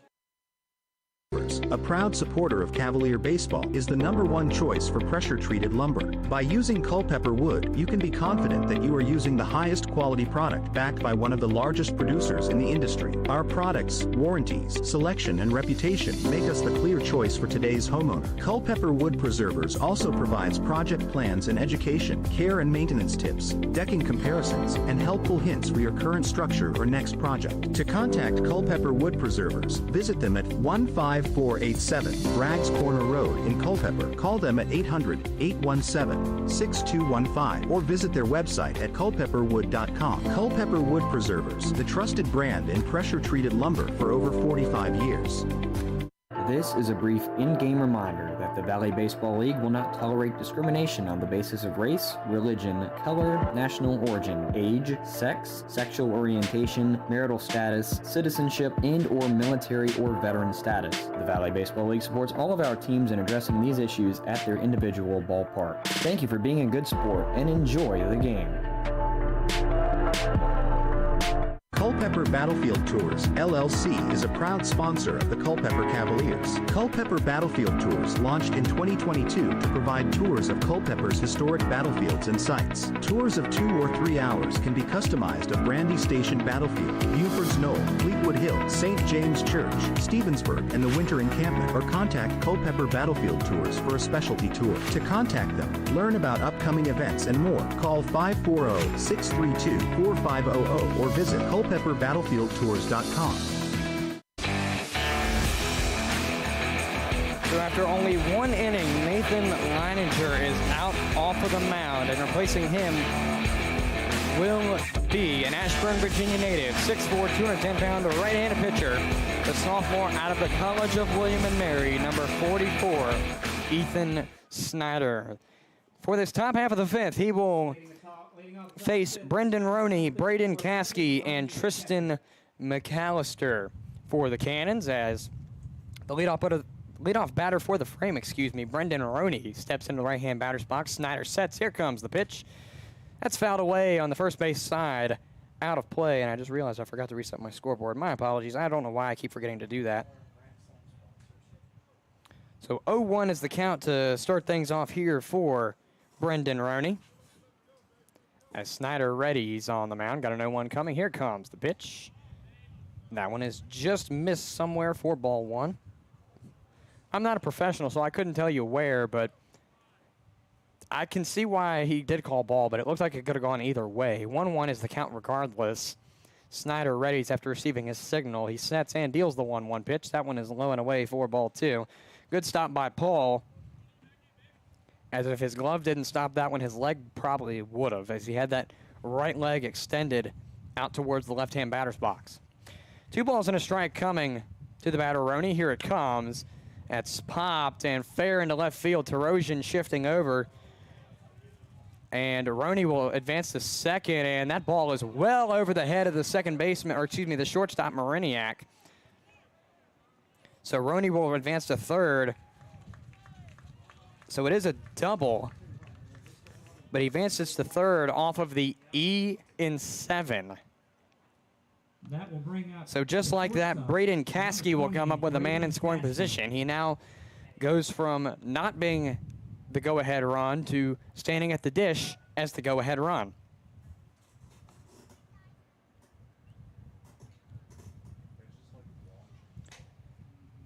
So he steps in the right-hand batter's box to get ready to face pitches from Ethan Snyder. Here comes the first pitch. That one's close to him in the right-hand batter's box. Ball one is the call. 1-0 is your count to the shortstop, Braden Caskey. The Cannons now have Brendan Roney on third, following the double and then the error. Here comes the 1-0. That one misses for ball two. It's now a 2-0 count. Coming to the shortstop, Caskey. Second plate appearance. His first go around, he was hit by a pitch on a 1-2, so he is 0 for 0 coming into this second plate appearance. Snyder sets. Here comes the pitch. That one's missed low and away for ball three. Count is now 3-0 coming to the shortstop, Caskey. Caskey comes into this game 0 for 4 on the season. His on-base percentage does pick up for the game. Here comes the 3-0, and that one is through for the first strike of the plate appearance. It's now sitting 3-1 for Caskey. There are no outs on the board in this top half of the fifth. Cavs lead, 2-1. I was going to say Cavs 2, and that makes no sense. Here comes the 3-1. That is popped up, playable in the left. That ball is going high and far, but not far out of the reach of Jack Tarosian. Tagging at third is Roney, and he will score. So just like that, it's a tie ball game in this game one as Roney tags from third. It is a 2-2 ball game as Caskey sacrifices to Tarosian in left. So for the first and only first out in this top half of the fifth, Cavs now tie the game at 2-2, or rather Cannons tie with the Cavs, for better wording, at 2-2. As Tristan McAllister, the original leadoff batter playing second base, steps into the right-hand batter's box for the third time this afternoon. Here comes the first pitch to him. He signals bunt, doesn't go, but he will get strike one to go on the first one. So 0-1 is the count coming to McAllister. He has 1-3 twice. So he is 0 for 2 on the afternoon. Here comes the 0-1. That one misses downstairs in the dirt for a ball one. Now a 1-1 count coming to the batter, McAllister. Snyder readies on the mound, got a 1-1 coming. He sets and deals the 1-1 to McAllister. That's fouled back. Now 1-2 is your count. Coming to the original leadoff batter, playing second, Tristan McAllister.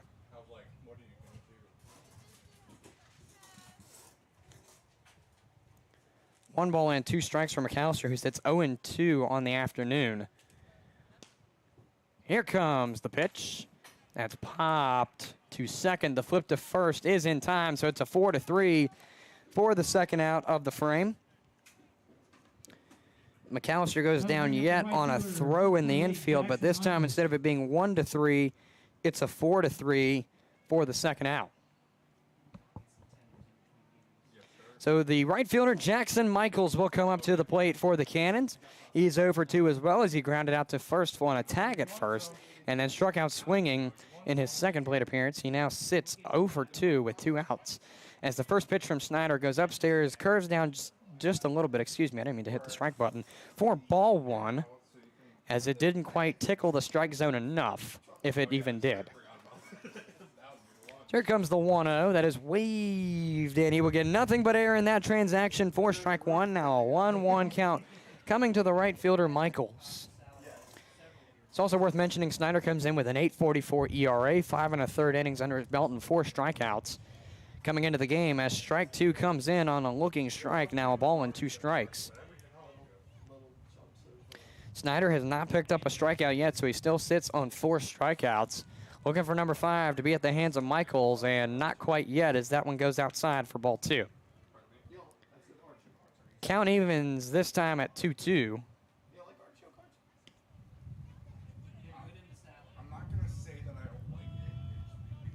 So 2-2 set from Snyder. Here it comes. It's a wave and a miss. Got him on strikes, and that's the first one of the game for Snyder, number 5 on the season. And that will do it for this top half of the 5th, but not before the Cannons can add to their score to tie the ball game at 2 runs apiece. We take a sideline here on the Culpeper Cavaliers Baseball Network. We'll return to you from the bottom half of the 5th to see if the Cavaliers can add a run to their score to retake the lead. It's a 2-2 ball game between the Cannons and the Cavaliers from Culpeper County High School. The Law Office of Robert C. Hudson is a proud sponsor of the Culpeper Cavaliers. The Law Office of Robert C. Hudson, PLLC, can help serve clients with real estate, civil litigation, land use and zoning, creditor rights, business law, and estates and probate. For more information, visit frayhudson.com or call 540-825-0701. The Law Office of Robert C. Hudson, serving the legal needs of clients in the Piedmont of Virginia for over 40 years. Thank you to the Law Office of Robert C. Hudson for your support of Culpeper Cavaliers baseball. Thrivent is a Fortune 500 diversified financial services organization providing advice, investments, insurance, banking, and generosity programs and solutions so people can make the most of all they've been given. It's our mission that makes us unique. At Thrivent, our goal is to help Christians be wise with money and live generously. This means we have a different mindset about finances. As a financial associate, Gretchen Franti, who is your local Thrivent financial associate, will work with you to provide comprehensive financial guidance that reflects your goals and values. Whether it is helping you with college planning, retirement income planning, or protecting loved ones, together we can develop a financial strategy that helps your money work for you. Call Gretchen's office in Rixieville at 540-937-3525 to learn more or schedule a meeting time.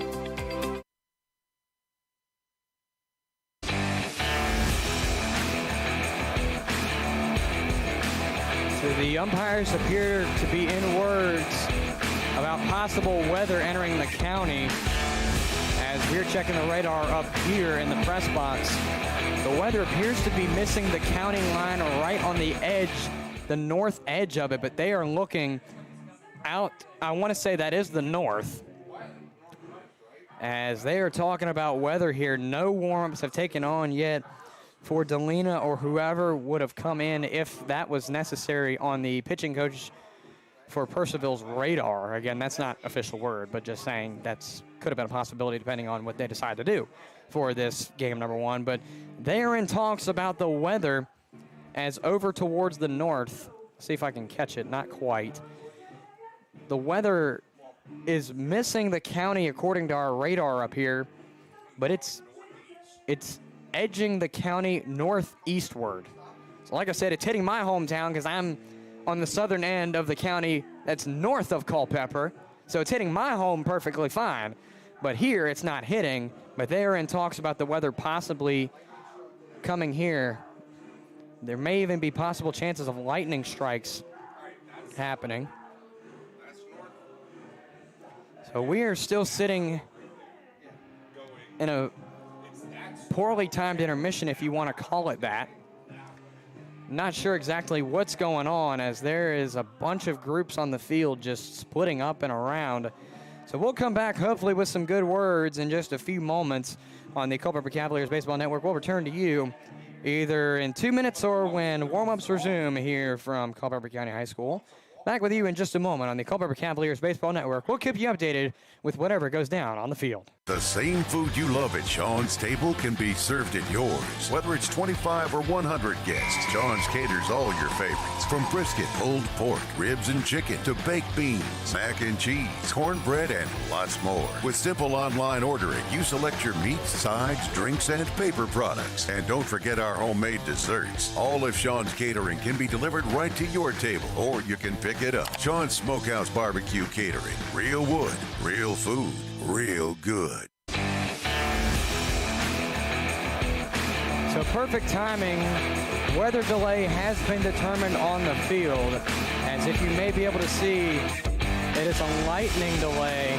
As you may be able to see, the tarp is being pulled out to the mound and a home plate circle. As they are calling it a weather delay for the second time since the Cannons at least got here, as we were in a lightning delay well before the game started, which is why the game actually started later than anticipated. So we are in a 30-minute weather delay right now.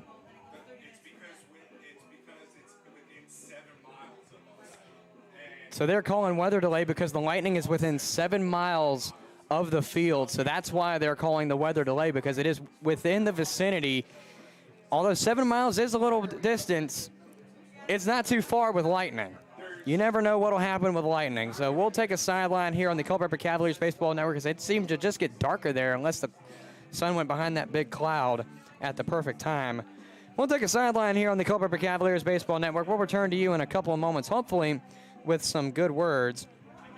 In the meantime, it is a tie ball game at 2 runs apiece between the Cannons and the Cavaliers, and this couldn't have come at a perfect time as it starts to get a little bit cooler, or at least feel cooler. I'm a little sticky from the humidity being here, but we're going to take a sideline here on the Culpeper Cavaliers Baseball Network and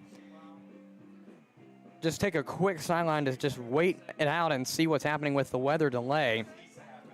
Culpeper Cavalier Baseball coming to you back in just a couple of moments, hopefully, roughly half an hour at the earliest expectation, just hoping to be back in 30 minutes. But if you want to take a time out and go grab a snack or something, that's probably what I'm going to do, because I usually, my excuse for never eating during a game, as I've said before, is because it kind of distracts me from the game and inhibits my speaking ability. So I don't usually eat during the game, but now this is actually a perfect time for me to get in line while everybody's probably flocking over there as well. So we will take a sideline here on the Culpeper Cavaliers Baseball Network, and we will we'll return to you in just a few moments, hopefully with some good words. Again, we are currently in a lightning delay here from Culpeper County High School. And again, we will take a brief pause on the Culpeper Cavaliers Baseball Network, and we just thank you for sticking around and tuning in. And one more time, we are on a lightning delay here from Culpeper County High School. So we will take a sideline here as I try to stall, because I'm typing up the words lightning delay so I can put it on the screen for anybody who tunes in after the fact of me talking. We are in a lightning delay here from CCHS. So we will be back in just hopefully, or we'll be back to baseball hopefully in a half hour, but we hope to be back with you in just a couple of moments with more Cavalier baseball, or with rather not baseball, but updates. We'll be back in a half hour hopefully with baseball, but we will be back hopefully with updates here on the Culpeper Cavaliers Baseball Network. We'll return to you in just a couple moments on the other side with some updates on how this lightning delay will extend or drop, hopefully, out. So we will take a sideline here on the Culpeper Cavaliers Baseball Network and return to you right after these brief messages from our sponsors.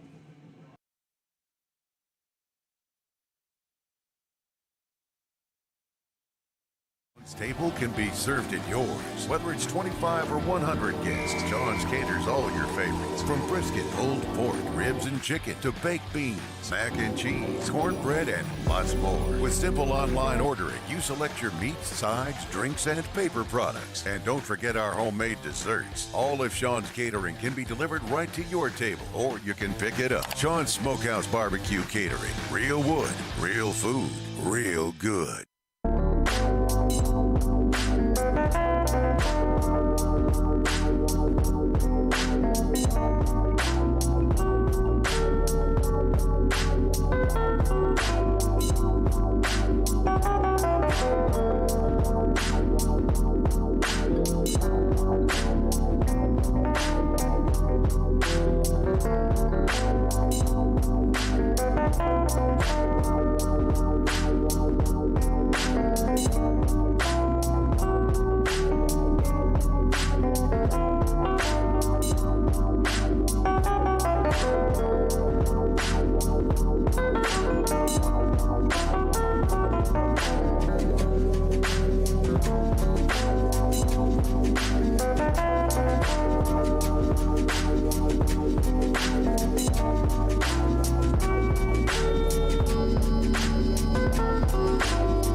UVA Health Culpeper Medical Center is your local health center specializing in everything from allergies to weight loss.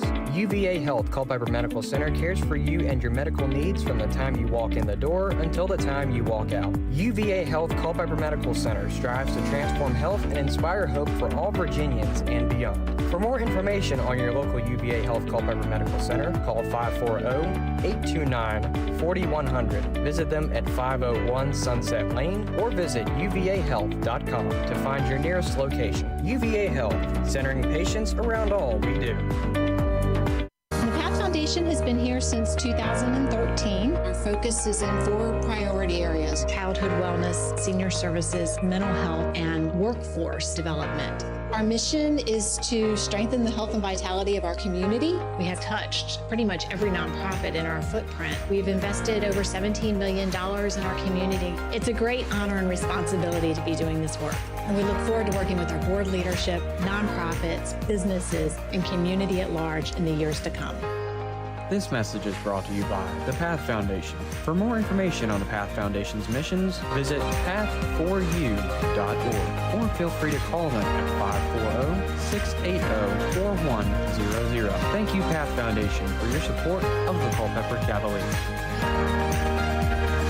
Integrity Automotive proudly provides expert auto and light truck repair and maintenance services to customers of the Culpeper and Locust Grove areas. With the help of Integrity Automotive, it has never been easier or more convenient to keep your car or truck in top shape. We also take the time to explain every job and always provide you with an estimate in advance. You can be assured that our technicians have been trained to repair your vehicle, old and new alike, the very first time. And we always use the right parts for your vehicle. We are a full-service shop and can handle both your basic requirements requirements and your ultimate performance needs. From batteries to brakes to tune-ups, let us make sure your vehicle is reliable and safe. Visit your local Integrity Automotive of Culpeper at 902 South Main Street. Call Integrity Automotive at 540-727-8034 or visit them online at integrityautovA.com. Integrity Automotive, yesterday's values, today's technology. All Install, your local Generac backup generator dealer, is a proud sponsor of the Culpeper Cavaliers. Since 2004, All Install has provided Central Virginia with backup generators and parts at a reasonable price for the consumer. We offer free, in-home estimates, annual maintenance contracts, as well as service for all our customers' generator needs. Our Generac trained and certified technicians are friendly and knowledgeable and always ready to serve. Install or service your Generac generator with the help of All Install today. For more information, visit allinstallva.com or call 540-923-4592. All Install, dependable in your time of need. With more than 50 years of providing Culpeper and the surrounding areas with top quality building supplies, Cherry Street Building Supply is your trusted resource for all projects. Whether you're a contractor or a do-it-yourselfer, we give you the attention you simply don't get at the big box stores. Our helpful staff is very knowledgeable with more than 150 years of combined experience in the field. Visit Cherry Street Building Supply at 1418 Orange Road or online at cherrystbuildingsupply.com or call 540-825-0397. See us at Cherry Street Building Supply for all your building supply needs. You can buy a car almost anywhere, in the city, in the country, even online. So how do you choose? At Battlefield Culpeper, we think our people make the difference. Many live right here in Culpeper. We're your neighbors. That's why our service techs get the job done right the first time, or why our sales team does the most repeat business in the area. And when you have a question, we're on it. That makes our managers very happy. You can buy a car anywhere, but you'll want to buy it from Battlefield Culpeper, because we are Culpeper. At City Light Baptist Church, we are a community of people God has chosen and preserved for Himself, who love, follow, learn from, and worship God together. We believe that by bringing the good, beautiful, life-changing message of God's love to the Culpeper community, we can effectively reach our culture, our country, and our world. Serving in Culpeper also provides us with a unique opportunity to love and serve the next generation of leaders. Simply put, we are a loving church that brings the loving message of a loving God to a lost world. For more information on City Light Baptist Church, visit us online at citylightculpeper.org or give us a call at 540-321-4400. Worship services are held every Sunday morning at 10:30 a.m. at City Light Baptist Church. Worship with us at 1121 Sperryville Pike in Culpeper.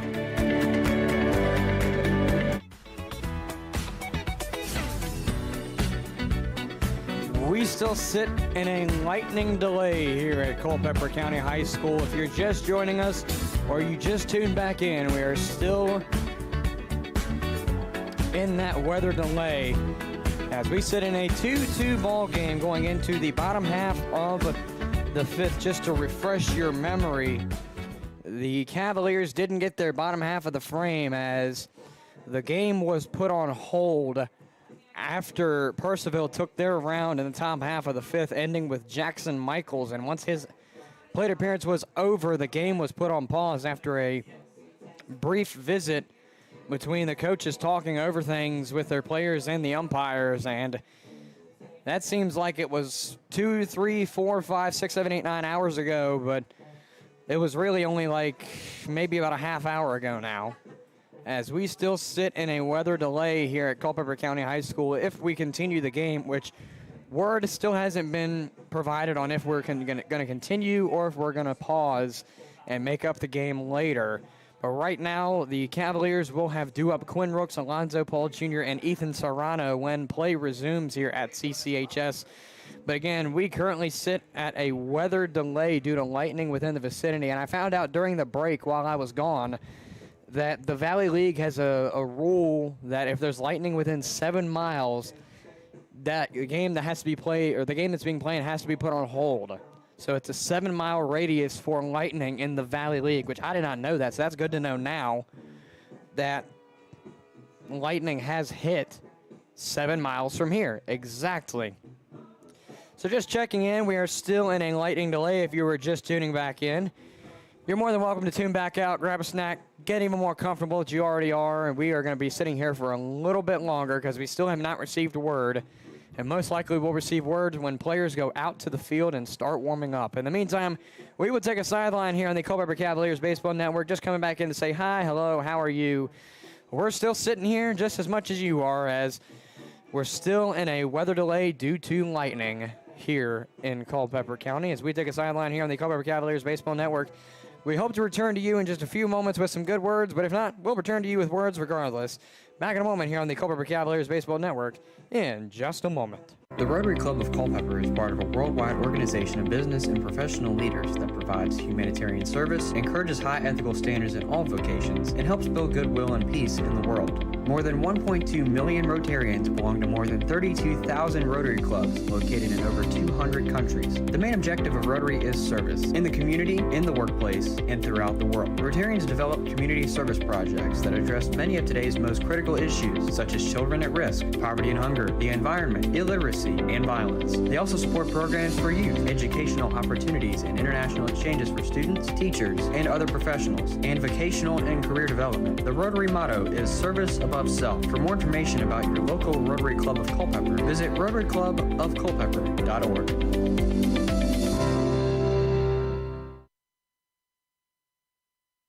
Fitness Center is a proud sponsor of Culpeper Cavaliers baseball. Our full 27,000 square foot center is open with multi-sport courts, batting cages, a fitness area, activity rooms, and more to serve all your recreation and fitness needs. The fitness area offers classes for adults and children, strength and cardio equipment, functional training room, and kids corner child care. Stop by 19002 Crossroad Parkway for a tour and see how the center can serve you. Thank you for voting us Best Fitness Center and Community Center in the Culpeper Times Best of the Best 2023 campaign. For more information, call 540-825-0000 or visit pathrecreationandfitnesscenter.com. Path Recreation and Fitness Center. Find your fun. Find your fit. A member of the Culpeper Wellness Foundation. Culpeper Wood Preservers, a proud supporter of Cavalier baseball, is the #1 choice for pressure-treated lumber. By using Culpeper wood, you can be confident that you are using the highest quality product backed by one of the largest producers in the industry. Our products, warranties, selection, and reputation make us the clear choice for today's homeowner. Culpeper Wood Preservers also provides project plans and education, care and maintenance tips, decking comparisons, and helpful hints for your current structure or next project. To contact Culpeper Wood Preservers, visit them at 15487 Braggs Corner Road in Culpeper. Call them at 800-817-6215 or visit their website at culpepperwood.com. Culpeper Wood Preservers, the trusted brand in pressure-treated lumber for over 45 years. So just got word as we return here on the Culpeper Cavaliers Baseball Network that play will not resume until 7:21. If another lightning strike does not come again, 7:21 is when play will resume here from Culpeper County High School as we currently sit in a weather delay for the next possibly 20 minutes at the earliest, and hopefully, fingers crossed, baseball fans, that stays that way as lightning was in the vicinity, possibly still in the vicinity as we wait for another or at least 20 minutes for this game to resume. Again, 7:21, that's 20 minutes from now is when this game is set to resume following the lightning delay. As we check back in with you, we take a sideline here on the Culpeper Cavaliers Baseball Network just to remind you, well, to notify you since this is new news, 7:21 start time, or resume time, I guess you could say, because this game has already started as we are in the bottom half of, or going, into the bottom half of the fifth. It's Cavaliers and Cannons, all knotted up at 2, and the play will resume with all due goodness at 7:21. The same food you love at Sean's Table can be served at yours. Whether it's 25 or 100 guests, Sean's caters all your favorites. From brisket, pulled pork, ribs and chicken, to baked beans, mac and cheese, cornbread, and lots more. With simple online ordering, you select your meats, sides, drinks, and paper products. And don't forget our homemade desserts. All of Sean's catering can be delivered right to your table, or you can pick it up. Sean's Smokehouse Barbecue Catering. Real wood, real food, real good. Design Options Incorporated is a proud supporter of Culpeper Cavaliers baseball. At Design Options, we provide architectural services for custom drawn residential and commercial plans at a reasonable cost. We provide architectural services for custom house plans, commercial projects, renovation and additions, and garages, barns, and stables. We pride ourselves in helping every client design their project to perfectly fit their needs. Our finished product is a construction plan guaranteed to meet the permit requirements of Virginia. To get in touch with us today, call 540-825-4656 or visit their website at designoptionsinc.com. You can buy a car almost anywhere, in the city, in the country, even online. So how do you choose? At Battlefield Culpeper, we think our people make the difference. Many live right here in Culpeper. We're your neighbors. That's why our service techs get the job done right the first time, or why our sales team does the most repeat business in the area. And when you have a question, we're on it. That makes our managers very happy. You can buy a car anywhere, but you'll want to buy it from Battlefield Culpeper, because we are Culpeper. Integrity Automotive proudly provides expert auto and light truck repair and maintenance services to customers of the Culpeper and Locust Grove areas. With the help of Integrity Automotive, it has never been easier or more convenient to keep your car or truck in top shape. We also take the time to explain every job and always provide you with an estimate in advance. You can be assured that our technicians have been trained to repair your vehicle, old and new alike, the very first time. And we always use the right parts for your vehicle. We are a full-service shop and can handle both your basic requirements and your ultimate performance needs. From batteries to brakes to tune-ups, let us make sure your vehicle is reliable and safe. Visit your local Integrity Automotive of Culpeper at 902 South Main Street. Call Integrity Automotive at 540-727-8034 or visit them online at integrityautovA.com. Integrity Automotive, yesterday's values, today's technology. Located a mile west of downtown Culpeper, just off Route 29, Mountain Run Winery is set on 36 acres within a larger swath of farmland. With as many as 20 wines produced each year, you would be hard-pressed to find this many quality wines at a winery of our size. We specialize in small batch production of a range of varietals. We have multiple Best in Virginia award-winning wines. For more information, call 703-638-5559 or visit mountainrunwinery.com. Ready to try some of their farm-to-bottle award-winning wines on site? Visit them at 10753 Mountain Run, Lake Road in Culpeper. On-site consumption only offered every Friday through Sunday. Curbside pickup available daily. Call ahead to reserve a time. You must be 21 years or older to indulge. Drink responsibly. The Law Office of Robert C. Hudson is a proud sponsor of the Culpeper Cavaliers. The Law Office of Robert C. Hudson, PLLC, can help serve clients with real estate, civil litigation, land use and zoning, creditor rights, business law, and estates and probate. For more information, visit freyhudson.com or call 540-825-0701. The Law Office of Robert C. Hudson, serving the legal needs of clients in the Piedmont of Virginia for over 40 years. Thank you to the Law Office of Robert C. Hudson for your support of Culpeper Cavaliers baseball. We're Express Copy and Graphics, a local print shop that's been doing business for thousands of customers. We're located in Culpeper, Virginia, and offer a variety of practical printing services like business cards, banners, brochures, and much more. So what makes us stand out from the other printers? Express Copy and Graphics specifically specializes in branding businesses and printing quality for every project. With Express, you get the best. With over 30 years experience, Settle Excavating and Construction Incorporated offers Culpeper and surrounding counties top-notch services in modular construction, remodeling, additions, site work, and driveways. Pick one of our floor plans to customize or bring us your plan. We are authorized builders for nationwide homes. For more information, contact Settle Excavating and Construction by phone at 540-547-2898 or visit us online at settleconstruction.com.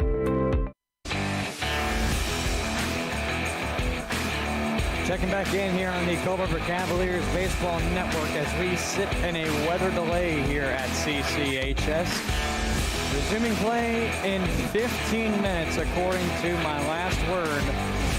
Unless there is more lightning that strikes between now and 7:21, we will resume play at 7:21.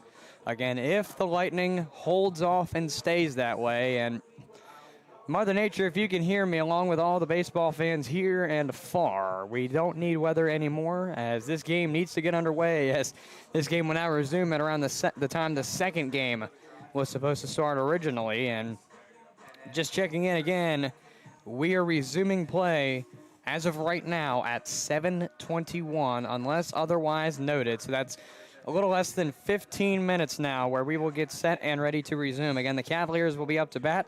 Bottom half of the fifth, Quinn Rooks, Alonzo Ball Jr., and Ethan Serrano will be the men due up for the Cavaliers in the bottom half of the fifth inning. It's a tie ball game between the Cannons and the Cavaliers at 2 runs apiece.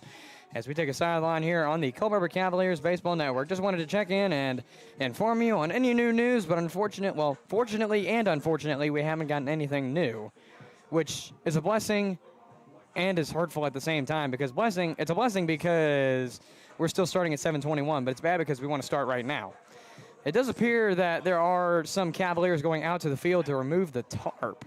So we'll see what happens here. Most likely they're going to get started with field prep to make sure this field is set and ready to resume play, which would make sense. We're approaching 10 minutes until this game is supposed to resume. But again, we take a sideline here on the Culpeper Cavaliers Baseball Network. Check in with some games around the Valley League. From Bing Crosby Stadium, Game 1 is done. The Cardinals defeat the Woodstock River Bandits 10-1 in 7 innings. Oh, I take that back. It was obviously 7 innings. In the top half of the 7th, Woodstock scored 1 run in the first, and that was it. Cardinals scored 2 in the first, 7 in the fourth, and added an extra 1 in the 6th. Final from Rebel Park, the homestanding Rebels fall to the Covington Lumberjacks 7-0. 3 runs for the Cannons, the Covington Lumberjacks in the second, 1 in the 5th, and 3 in the 7th as well. Transitioning over to Jim Barnett Park in the top of the 8th. The Royals lead the Turks 4-3 as the 8th looks about to close in just a moment. 2 outs on the board from Jim Barnett Park. Also games around the region, Charlottesville hosting Waynesboro at 7 o'clock. Woodstock and Front Royal in pregame for game number 2 of the doubleheader. It looks like the rain that is north of Culpeper is not hitting there, so congrats to them on that. Strasburg hosting the Stanton Braves. That game getting set and ready to start at First Bank Park in just a moment. And that looks like that's it for games that have just started or are getting ready to finish, at least in doubleheader form. Again, we sit here in a lightning delay. We will resume in roughly 10 minutes on the Culpeper Cavaliers Baseball Network. Brandon Mack and a couple of Cavaliers players are out pulling up tarps, which is a good sign if you're a baseball fan that is tuned into this game. We will take a sideline here on the Culpeper Cavaliers Baseball Network, and we will return to you in just a moment, hopefully with some better news on the Culpeper Cavaliers Baseball Network. We'll return right after this. We may be in the barbecue business, but our joy and commitment is in serving people and the community. Sean's Barbecue is committed to impacting lives, from our ambassadors to the guests that visit our restaurants every day. We would like for all of our ambassadors to invest time and energy in making the businesses thrive by creating a positive atmosphere, engaging with one another, and connecting with our guests. Sean's Smokehouse Barbecue. Real wood, real food, real good. Founded in 1951, the Supply Room has grown to be the second largest independent office furniture and supplies dealer in the United States and the largest in the Commonwealth of Virginia. A third-generation family-owned and operated business, our mission is to provide competitive prices, superior service, and innovative solutions to our customers' problems. The Supply Room offers extraordinary customer service, fast and free shipping, customized solutions, and a commitment to community involvement. For more information about your local office supply dealer, visit thesupplyroom.com or call 800-849-7239 toll-free. With over 30 years experience, Settle Excavating and Construction Incorporated offers Culpeper and surrounding counties top-notch services in modular construction, remodeling, additions, site work, and driveways. Pick one of our floor plans to customize or bring us your plan. We are authorized builders for nationwide homes. For more information, contact Settle Excavating and Construction by phone at 540-547-2898 or visit us online at settleconstruction.com. Thrivent is a Fortune 500 diversified financial services organization providing advice, investments, insurance, banking, and generosity programs and solutions so people can make the most of all they've been given. It's our mission that makes us unique. At Thrivent, our goal is to help Christians be wise with money and live generously. This means we have a different mindset about finances. As a financial associate, Gretchen Franti, who is your local Thrivent financial associate, will work with you to provide comprehensive financial guidance that reflects your goals and values. Whether it is helping you with college planning, retirement income planning, or protecting loved ones, together we can develop a financial strategy that helps your money work for you. Call Gretchen's office in Rixieville at 540-937-3525 to learn more or schedule a meeting time.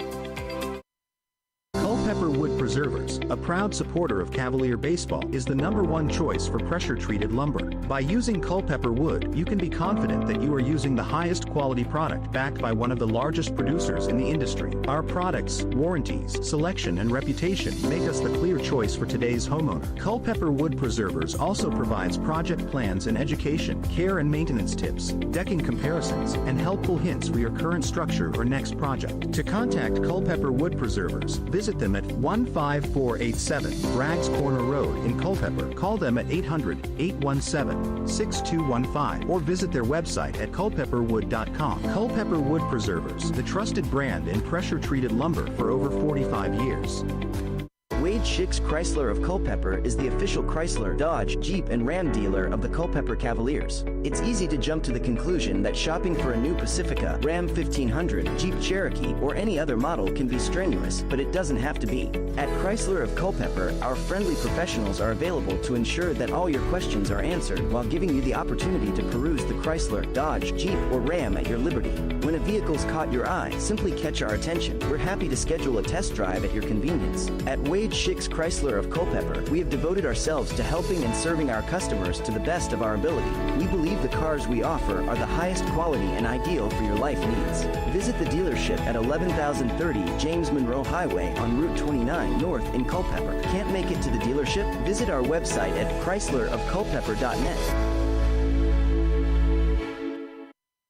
All Install, your local Generac backup generator dealer, is a proud sponsor of the Culpeper Cavaliers. Since 2004, All Install has provided Central Virginia with backup generators and parts at a reasonable price for the consumer. We offer free, in-home estimates, annual maintenance contracts, as well as service for all our customers' generator needs. Our Generac trained and certified technicians are friendly and knowledgeable and always ready to serve. Install or service your Generac generator with the help of All Install today. For more information, visit allinstallva.com or call 540-923-4592. All Install, dependable in your time of need.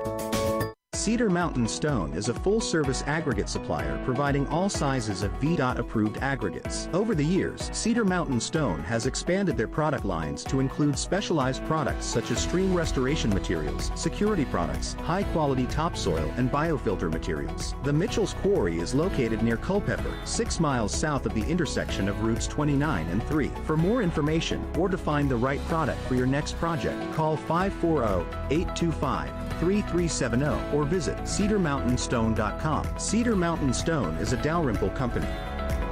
The PATH Foundation has been here since 2013. Our focus is in 4 priority areas: childhood wellness, senior services, mental health, and workforce development. Our mission is to strengthen the health and vitality of our community. We have touched pretty much every nonprofit in our footprint. We've invested over $17 million in our community. It's a great honor and responsibility to be doing this work. And we look forward to working with our board leadership, nonprofits, businesses, and community at large in the years to come. This message is brought to you by the PATH Foundation. For more information on the PATH Foundation's missions, visit path4u.org or feel free to call them at 540-680-4100. Thank you, PATH Foundation, for your support of the Culpeper Cavaliers. UVA Health Culpeper Medical Center is your local health center specializing in everything from allergies to weight loss. UVA Health Culpeper Medical Center cares for you and your medical needs from the time you walk in the door until the time you walk out. UVA Health Culpeper Medical Center strives to transform health and inspire hope for all Virginians and beyond. For more information on your local UVA Health Culpeper Medical Center, call 540-829-4100. Visit them at 501 Sunset Lane or visit uvahealth.com to find your nearest location. UVA Health, centering patients around all we do. Founded in 1951, the Supply Room has grown to be the second largest independent office furniture and supplies dealer in the United States and the largest in the Commonwealth of Virginia. A third-generation family-owned and operated business, our mission is to provide competitive prices, superior service, and innovative solutions to our customers' problems. The Supply Room offers extraordinary customer service, fast and free shipping, customized solutions, and a commitment to community involvement. For more information about your local office supply dealer, visit thesupplyroom.com or call 800-849-7239 toll-free. We are looking to resume play here in just a couple of moments as field preparations start to wind out here. Game is supposed to resume at 7:21. That is just a couple of moments from now. And if you're planning on tuning in for the second game, grab some caffeine. You're going to want it because I certainly forgot to bring my caffeine with me. As we are ready to resume play here in just a couple of moments for this second game, just want to say thank you for tuning in, sticking around. Again, we are going to be resuming this game in just a couple of moments with Quinn Rooks at the dish to lead things off for the Cavaliers in the bottom half of the fifth. It'll be Rooks, Paul, and Serrano. The three due up for the Cavaliers. They tie with Purcellville 2-2 now after the Cannons put up one in the top half of the frame, bringing home Brendan Roney to make it a tie ball game where the Cavaliers led 2-0 in the top half of the first. Purcellville responded in the second with a run of their own, and then the Cavaliers yet to score since that first, and Purcellville obviously scoring in the top of the fifth to now tie the game. I was discussing earlier that it's possible to call the game since it's been halfway through now, and in fact, it's more than halfway done now, but the question looms is, would they score it as a tie or would they just resume play? Because I don't know how ties would work if they had called the game. I don't know if they would have just put it on the record as a tie and just brought the second game up as either the original 7-inning game or back to a regular 9-inning game, or if they would have just, paused the game altogether and resumed it at a different time and date. But we don't have to worry about that, at least for right now, as the game will resume in just a couple of moments. Again, 7:21 looking a little choppy now as field preparations are still going on. It is 7:20, and if you want to be technical, 10 seconds. But we will resume play here in just a couple of moments from Culpeper County High School. Again, a tie ball game going into the bottom half of the fifth. 2-2 game between the Cannons and the Cavaliers as the bat of Quinn Rooks will lead things off for the bottom half of the fifth when we get there. Path Recreation and Fitness Center is a proud sponsor of Culpeper Cavaliers baseball. Our full 27,000 square foot center is open with multi-sport courts, batting cages, a fitness area, activity rooms, and more to serve all your recreation and fitness needs. The fitness area offers classes for adults and children, strength and cardio equipment, functional training room, and kids corner child care. Stop by 19002 Crossroad Parkway for a tour and see how the center can serve you. Thank you for voting us Best Fitness Center and Community Center in the Culpeper Times Best of the Best 2023 campaign. For more information, call 540-825-0000 or visit pathrecreationandfitnesscenter.com. Path Recreation and Fitness Center. Find your fun. Find your fit. A member of the Culpeper Wellness Foundation. Design Options Incorporated is a proud supporter of Culpeper Cavaliers baseball. At Design Options, we provide architectural services for custom drawn residential and commercial plans at a reasonable cost. We provide architectural services for custom house plans, commercial projects, renovation and additions, and garages, barns, and stables. We pride ourselves in helping every client design their project to perfectly fit their needs. Our finished product is a construction plan guaranteed to meet the permit requirements of Virginia. To get in touch with us today, call 540-825-4656 or visit their website at designoptionsinc.com. Wage Schicks Chrysler of Culpeper is the official Chrysler, Dodge, Jeep, and Ram dealer of the Culpeper Cavaliers. It's easy to jump to the conclusion that shopping for a new Pacifica, Ram 1500, Jeep Cherokee, or any other model can be strenuous, but it doesn't have to be. At Chrysler of Culpeper, our friendly professionals are available to ensure that all your questions are answered while giving you the opportunity to peruse the Chrysler, Dodge, Jeep, or Ram at your liberty. When a vehicle's caught your eye, simply catch our attention. We're happy to schedule a test drive at your convenience. At Wade Schicks Chrysler of Culpeper, we have devoted ourselves to helping and serving our customers to the best of our ability. We believe the cars we offer are the highest quality and ideal for your life needs. Visit the dealership at 11,030 James Monroe Highway on Route 29 North in Culpeper. Can't make it to the dealership? Visit our website at chryslerofculpeper.net.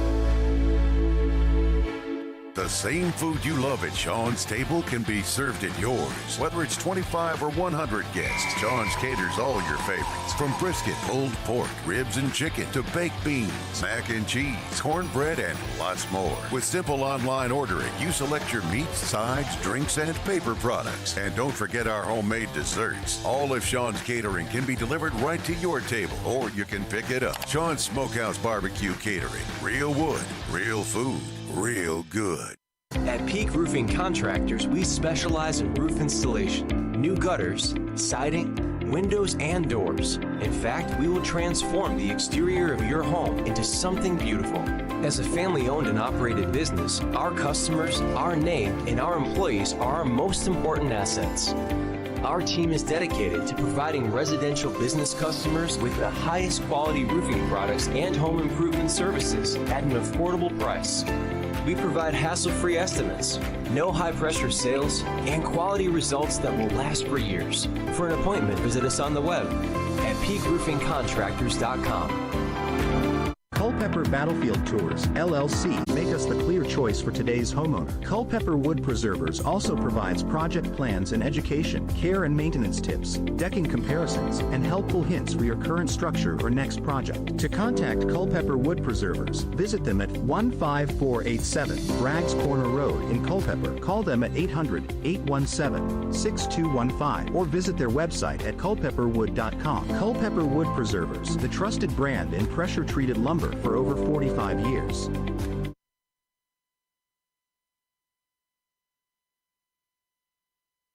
Recreation and Fitness Center is a proud sponsor of Culpeper Cavaliers baseball. Our full 27,000 square foot center is open with multi-sport courts, batting cages, a fitness area, activity rooms, and more to serve all your recreation and fitness needs. The fitness area offers classes for adults and children, strength and cardio equipment, functional training room, and kids corner child care. Stop by 19002 Crossroad Parkway for a tour and see how the center can serve you. Thank you for voting us Best Fitness Center and Community Center in the Culpeper Times Best of the Best 2023 campaign. For more information, call 540-825-0000 or visit pathrecreationandfitnesscenter.com. Path Recreation and Fitness Center. Find your fun.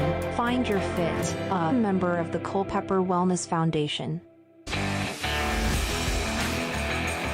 So we are allowing the teams to warm up here just a little bit, as we had a brief technical error with our internet now.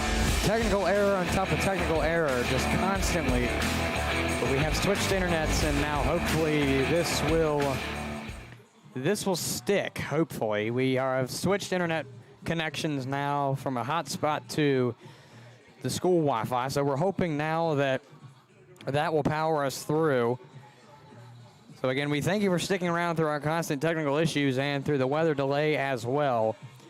We will be resuming here soon as we're giving some time for our players to warm up by throwing back and forth to each other. And my assumption is that Jackson Delina, if he is the man that returns to the mound for the Cannons, he will get a 2-minute warm-up period, or at least a warm-up period as if he had just come into the game, which would make complete sense.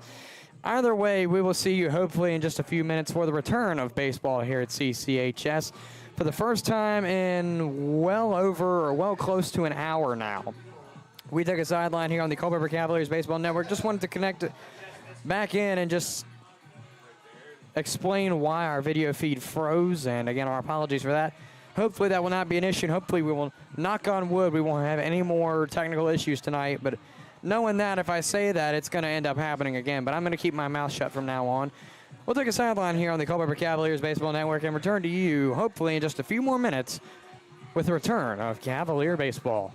We may be in the barbecue business, but our joy and commitment is in serving people and the community. Sean's Barbecue is committed to impacting lives, from our ambassadors to the guests that visit our restaurants every day. We would like for all of our ambassadors to invest time and energy in making the businesses thrive by creating a positive atmosphere, engaging with one another, and connecting with our guests. Sean's Smokehouse Barbecue. Real wood, real food. The Battlefield Area Fellowship of Christian Athletes is a proud sponsor of the Culpeper Cavaliers. The Battlefield Area Fellowship of Christian Athletes serves students in 34 high schools, 40 middle schools, and 1 university, totaling over 4,000 coaches and 21,000 athletes. The Fellowship of Christian Athletes serves local youth by building relationships that will demonstrate steadfast commitment to Jesus Christ and His Word through integrity, serving, teamwork, and excellence. For more information on their work in the local area, to view upcoming events, or to even join their team, visit battlefieldfca.org. CM Contracting and Consulting is a proud sponsor of Culpeper Cavaliers baseball. When it comes to working with clients, our golden rule takes priority. We simply want to guarantee 100% satisfaction with the work done. CM Contracting and Consulting provides general contracting and consulting services for commercial, government, and security construction. Our jobs range from small area remodeling to new building construction. We specialize in security construction, specifically security door installation and maintenance. Contact CM Contracting and Consulting at cmcontractingconsulting.com for all of your commercial construction, security construction, modular SCIF, and disaster recovery needs. With over 30 years experience, Settle Excavating and Construction Incorporated offers Culpeper and surrounding counties top-notch services in modular construction, remodeling, additions, site work, and driveways. Pick one of our floor plans to customize, or bring us your plan. We are authorized builders for nationwide homes. For more information, contact Settle Excavating and Construction by phone at 540-547-2898 or visit us online at settleconstruction.com. Founded in 1951, the Supply Room has grown to be the second largest independent office furniture and supplies dealer in the United States and the largest in the Commonwealth of Virginia. A third-generation family-owned and operated business, our mission is to provide competitive prices, superior service, and innovative solutions to our customers' problems. The Supply Room offers extraordinary customer service, fast and free shipping, customized solutions, and a commitment to community involvement. For more information about your local office supply dealer, visit thesupplyroom.com or call 800-849-7239 toll-free. The Rotary Club of Culpeper is part of a worldwide organization of business and professional leaders that provides humanitarian service, encourages high ethical standards in all vocations, and helps build goodwill and peace in the world. More than 1.2 million Rotarians belong to more than 32,000 Rotary clubs located in over 200 countries. The main objective of Rotary is service, in the community, in the workplace, and throughout the world. Rotarians develop community service projects that address many of today's most critical issues, such as children at risk, poverty and hunger, the environment, illiteracy, and violence. They also support programs for youth, educational opportunities, and international exchanges for students, teachers, and other professionals, and vocational and career development. The Rotary motto is service above self. For more information about your local Rotary Club of Culpeper, visit rotaryclubofculpeper.org.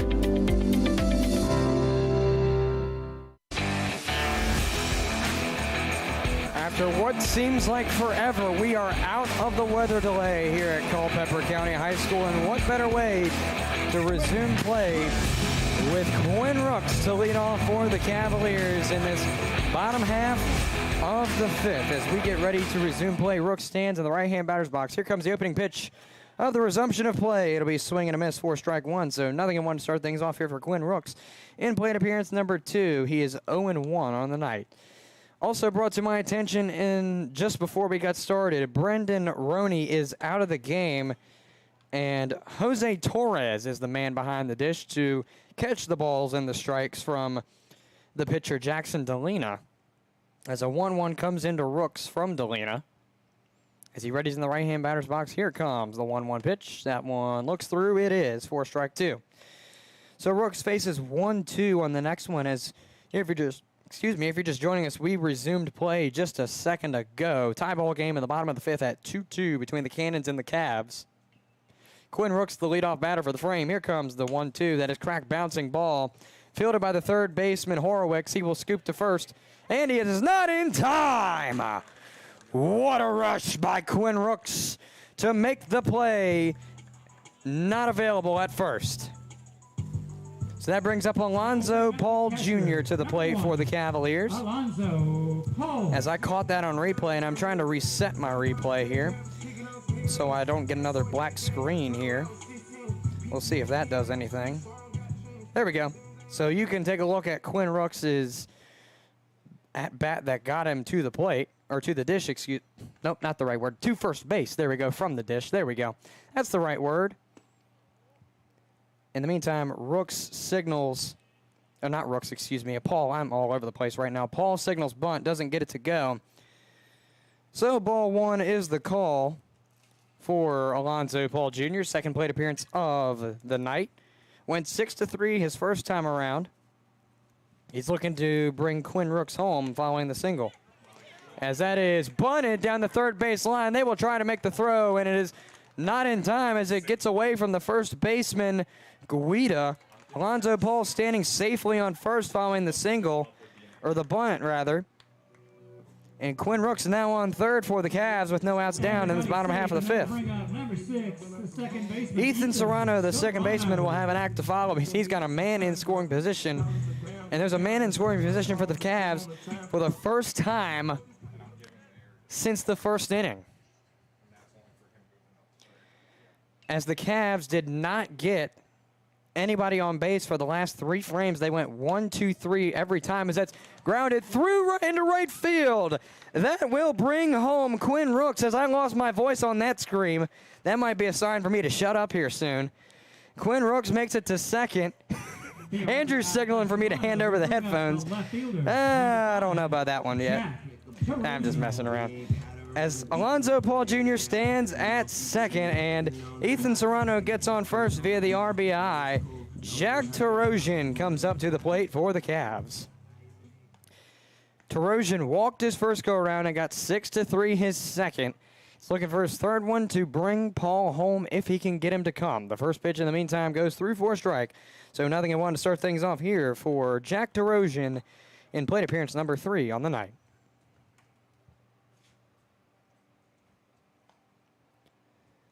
Delina got an 0-1 coming to Tarosian. He's got runners on first and second in the form of Serrano and Paul. Cavs now lead 3-2 as I remember to update my score. Here comes the 0-1 to Tarosian. He will wave and miss through that one.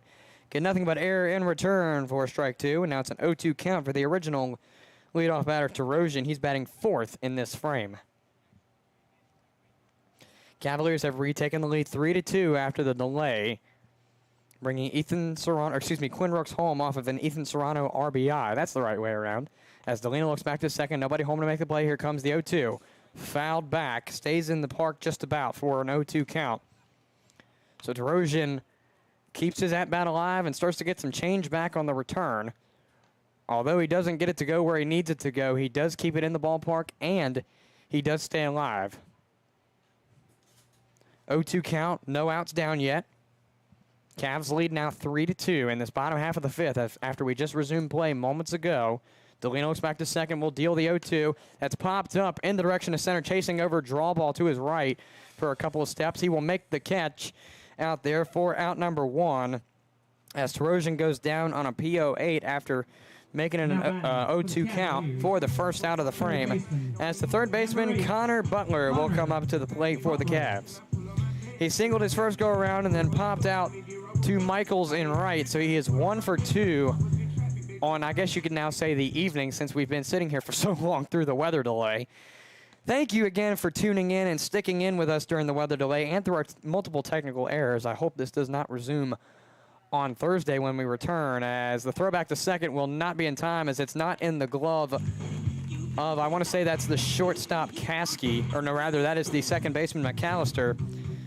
So runners on now, second and third. Paul at third, and Serrano was the man that they tried to get out at second. He will stay following the bobble at second.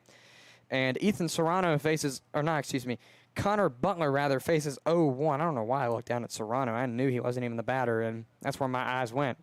Here comes the 0-1 to Butler. That is grounded, fielded by the shortstop. The throw to home is in time for the out, so out number 2 comes on a fielder's choice to the plate.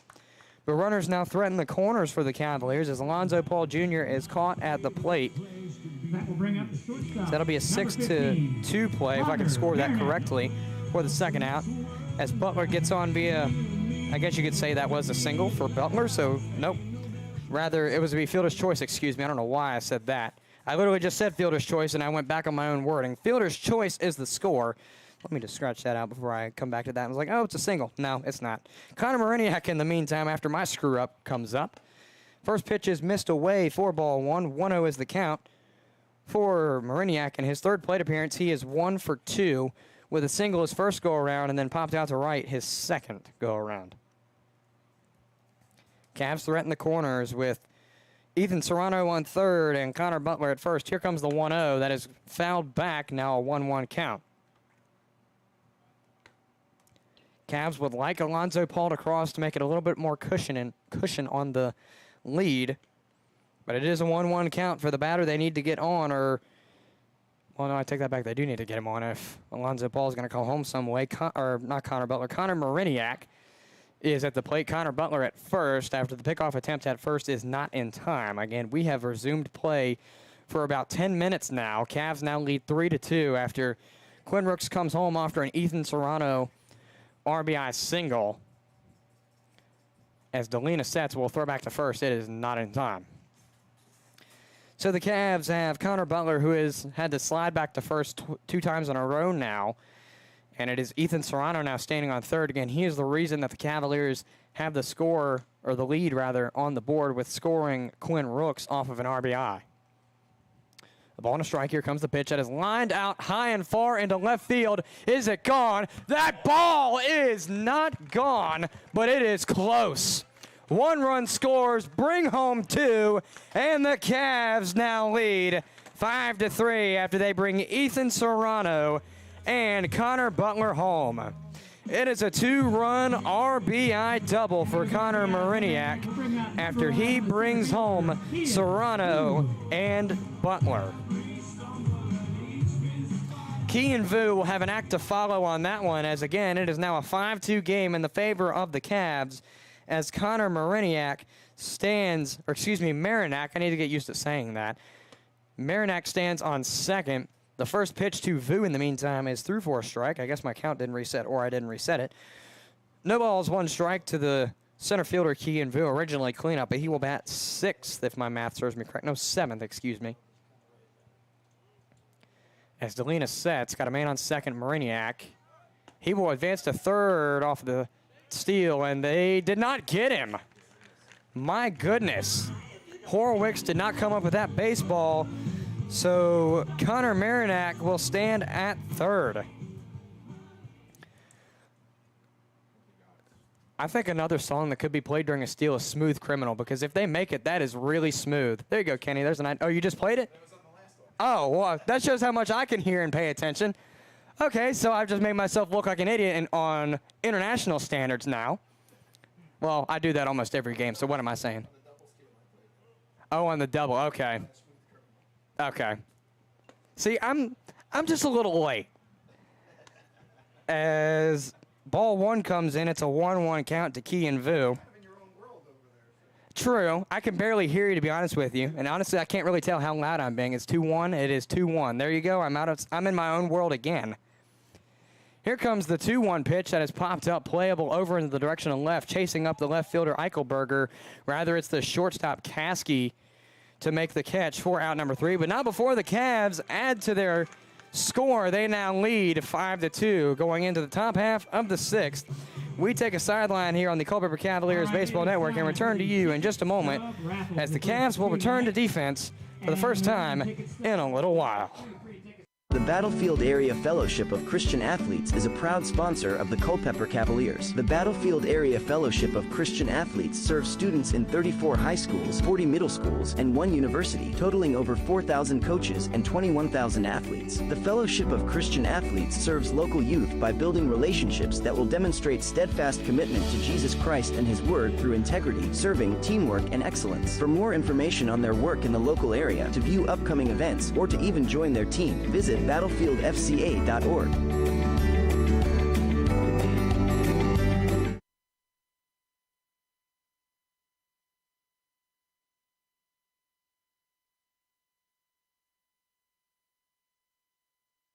With more than 50 years of providing Culpeper and the surrounding areas with top quality building supplies, Cherry Street Building Supply is your trusted resource for all projects. Whether you're a contractor or a do-it-yourselfer, we give you the attention you simply don't get at the big box stores. Our helpful staff is very knowledgeable with more than 150 years of combined experience in the field. Visit Cherry Street Building Supply at 1418 Orange Road or online at cherrystbuildingsupply.com or call 540-825-0397. See us at Cherry Street Building Supply for all your building supply needs.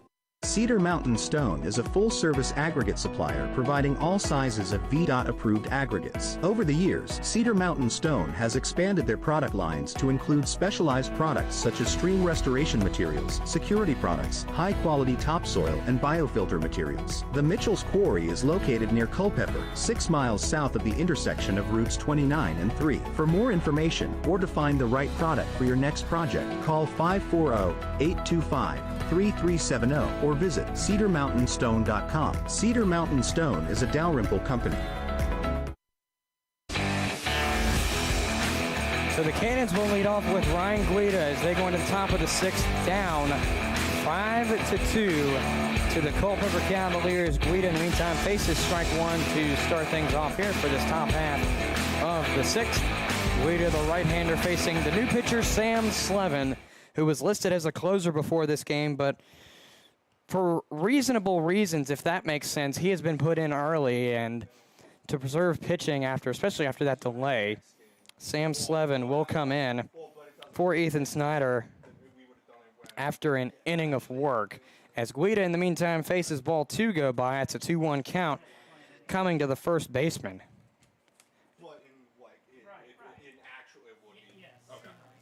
So the 2-1 comes in and misses for ball 3, so it's now a 3-ball and 1 strike count coming to Ryan Guida.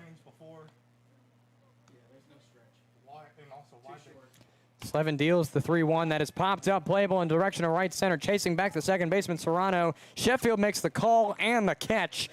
And just like that, out number 1 is down off of the leadoff batter for the frame, Guida. It's a pop out to 9 if you're scoring at home for the first out of the 6th.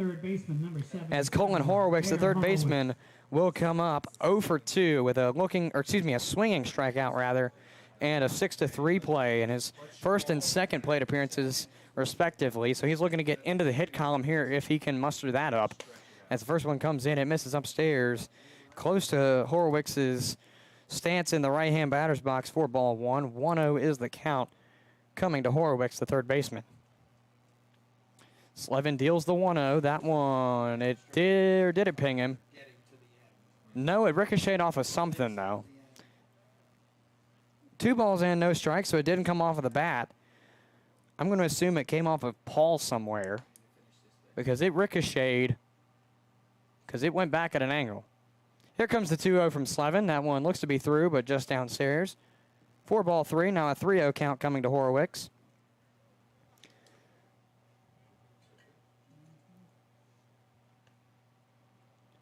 So Horowitz steps back into the right-hand batter's box. Slevin ready's on the mound, got a 3-0 coming. Here comes the pitch. That looks beautiful, and it is. 4-1, now a 3-ball and 1 strike count coming to the third baseman, Horowitz. Plate appearance number 3, again, he is 0-2.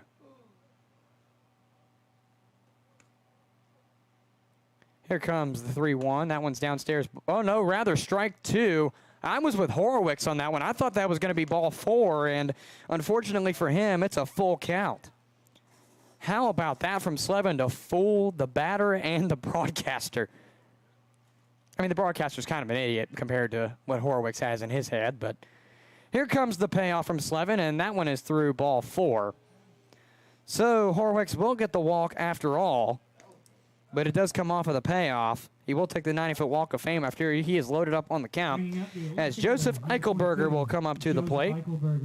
He is 1 for 2 on the night with a single his first go-around and then popped out to right his second go-around, and he's looking to at least shift Horwicks a base or two if he can get him to go. So he steps in the right-hand batter's box. Slevin ready's on the mound. Here comes the pitch. That one is close to him. It'll be ball 1.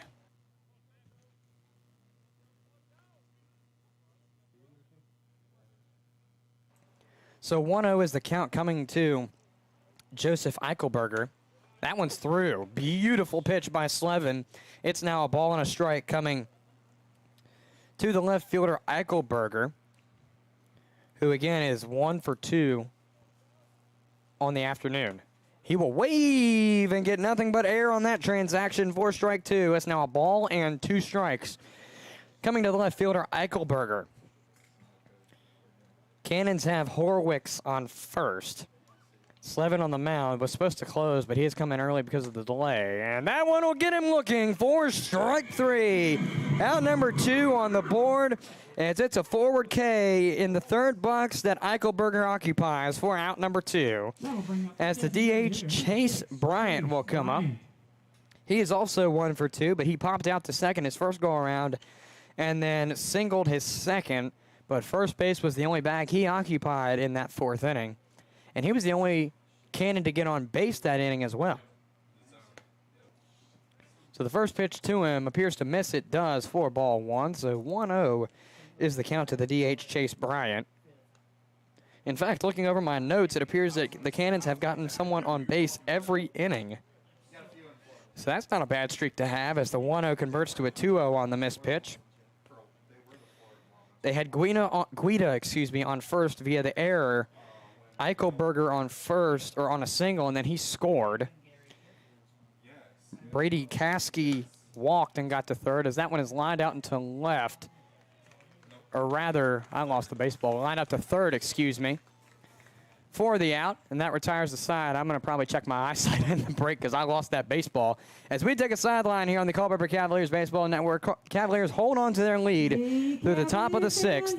We take a sideline here on the Culpeper Cavaliers Baseball Network. It's Cannons 3, Cavaliers 5. All Install, your local Generac backup generator dealer, is a proud sponsor of the Culpeper Cavaliers. Since 2004, All Install has provided Central Virginia with backup generators and parts at a reasonable price for the consumer. We offer free, in-home estimates, annual maintenance contracts, as well as service for all our customers' generator needs. Our Generac trained and certified technicians are friendly and knowledgeable and always ready to serve. Install or service your Generac generator with the help of All Install today. For more information, visit allinstallva.com or call 540-923-4592. All Install, dependable in your time of need. The same food you love at Sean's table can be served at yours. Whether it's 25 or 100 guests, Sean's caters all your favorites. From brisket, pulled pork, ribs and chicken, to baked beans, mac and cheese, cornbread, and lots more. With simple online ordering, you select your meats, sides, drinks, and paper products. And don't forget our homemade desserts. All of Sean's catering can be delivered right to your table, or you can pick it up. Sean's Smokehouse Barbecue Catering. Real wood, real food, real good. This message goes out to all the Cavalier fans who are hosting a 4th of July party or event. Do you not want to spend tonight or tomorrow cooking? If that applies to you, go to the professionals at Sean's Smokehouse Barbecue and ask for catering, as Sean's Smokehouse Barbecue can provide you with the meats, sides, drinks, and paper products to stock your 4th of July party or event with the best food around. If this sounds appealing to you, go online to Sean'sBBQ.com and select the Order Catering button, or you can call them by phone at 540-317-5692. The Cavaliers lead 5-2 going into this bottom half of the 6th. I don't know why I always do that. As Reese Beheeler will lead things off. He's got a 2-0 now after my little reading there. So Reese Beheeler faces a 2-0. Here comes the pitch. That was ground down the first base line and actually leaves the ballpark. So 2 balls and a strike now coming to the DH Beheeler.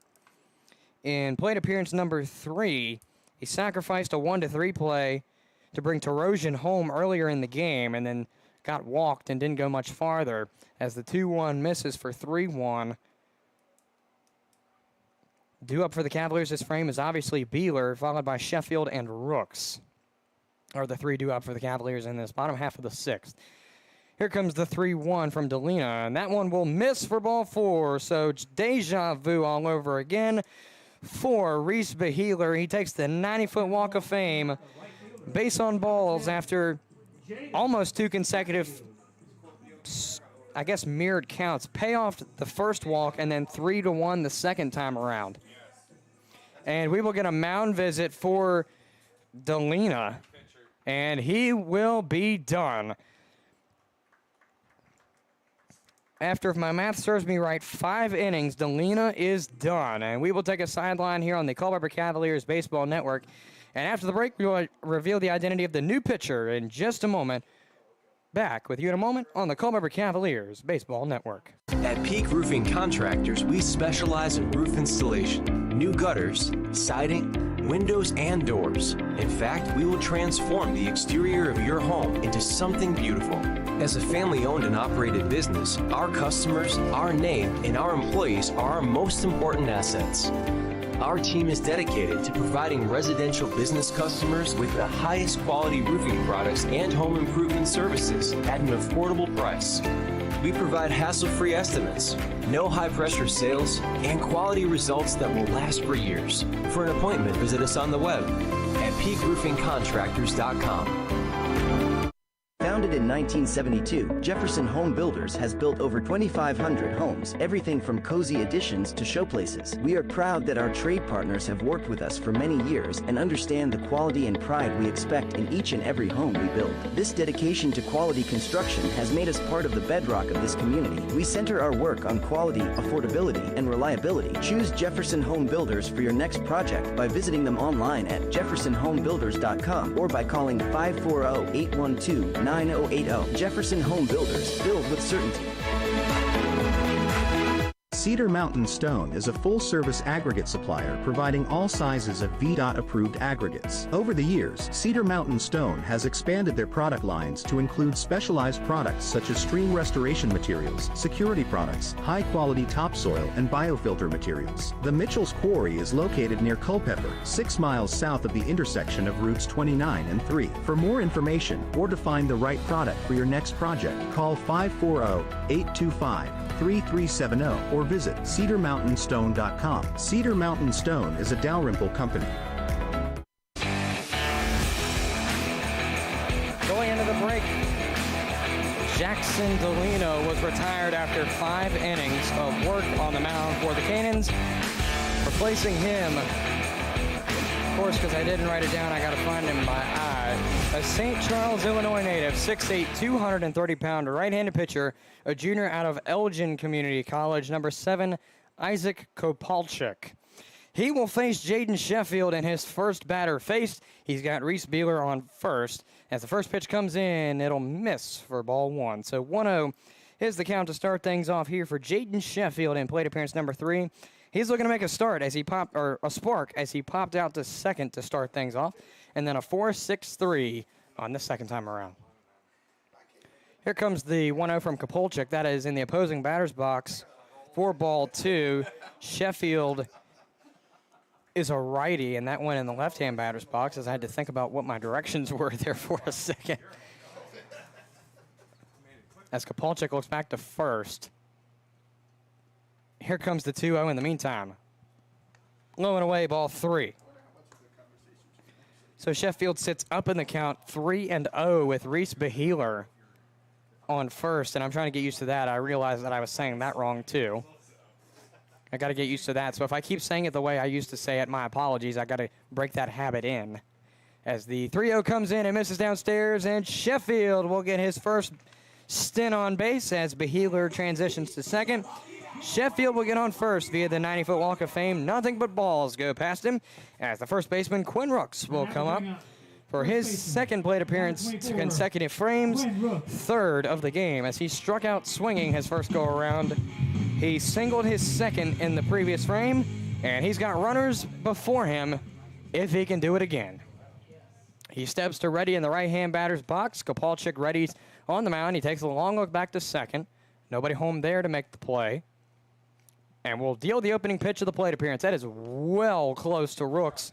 Ball one is the call, and Rooks had to duck his head or shift his head back to avoid being hit by that pitch. So 1-0 is the count. Kopalchik readies on the mound. Got a 1-0 coming from him. Looks back to second. Nobody home, will deal the 1-0. That one is through for a strike. So 1-1 is the count to Quinn Rooks from Kopalchik. The first strike he's thrown since coming into the game. He sets on the mound, got a 1-1 coming. And will deal that pitch. That is lined out high and far. Looks to go foul, though. My goodness, that could have been another tape measure home run that we have seen here at CCHS, but unfortunately for Quinn Rooks, it is probably 20, 25 feet left of that third base foul pole. So now it's a 1-ball, 2-strike count for Quinn Rooks. As Kopalchik readies on the mound, looks back to second. Nobody home yet to make the play at least. And he will deal the 1-2. Well close to Rooks. Rooks had to duck to be avoided. Getting hit by the ball again. There we go. I think I had a mini stroke there for a second. 2 balls and 2 strikes as the count coming to Quinn Rooks. Plate appearance number 3. He's looking to keep his hit streak alive. He sits 1 for 2 coming into it. So Kopalchik readies on the mound. And here comes the 2-2 that is waved on and missed for strike 3. So Quinn Rooks goes down on strikes, but is the first out of the frame as it's a forwards K for the first out if you're scoring at home. As the catcher, Alonzo Paul Jr. will come up to the plate. He's also on a hit streak, sitting 1 for 2 as he singled his last go-around, but he was caught at the plate on a 6-2 play on a fielder's choice. He sits 1 for 2 as he went 6-3 his first go-around. And here comes the pitch. That one just about missed somewhere for ball 1, so 1-0 is the count to Alonzo Paul Jr. in plate appearance number 3. Again, he's looking to keep that hit streak alive. And also possibly looking to bring home Reese Beheeler from second if he can't bring Jaden Sheffield home either, as he will not get checked through that one, as home plate umpire will call out a strike immediately. It's now a 1-1 count to the catcher, Alonzo Paul. And I've lost my game live feed. That's kind of a bummer. I think it's going to come back up now. As the 1-1 looks to be set from Kopalchik, he will deal it, and that is downstairs in the dirt for ball 2. Can't quite tell if that would be scored as a wild pitch or not because I couldn't quite tell if it hit the dirt, but it certainly went low. Or at least I couldn't tell if it went in the dirt before or after it made contact with the catcher.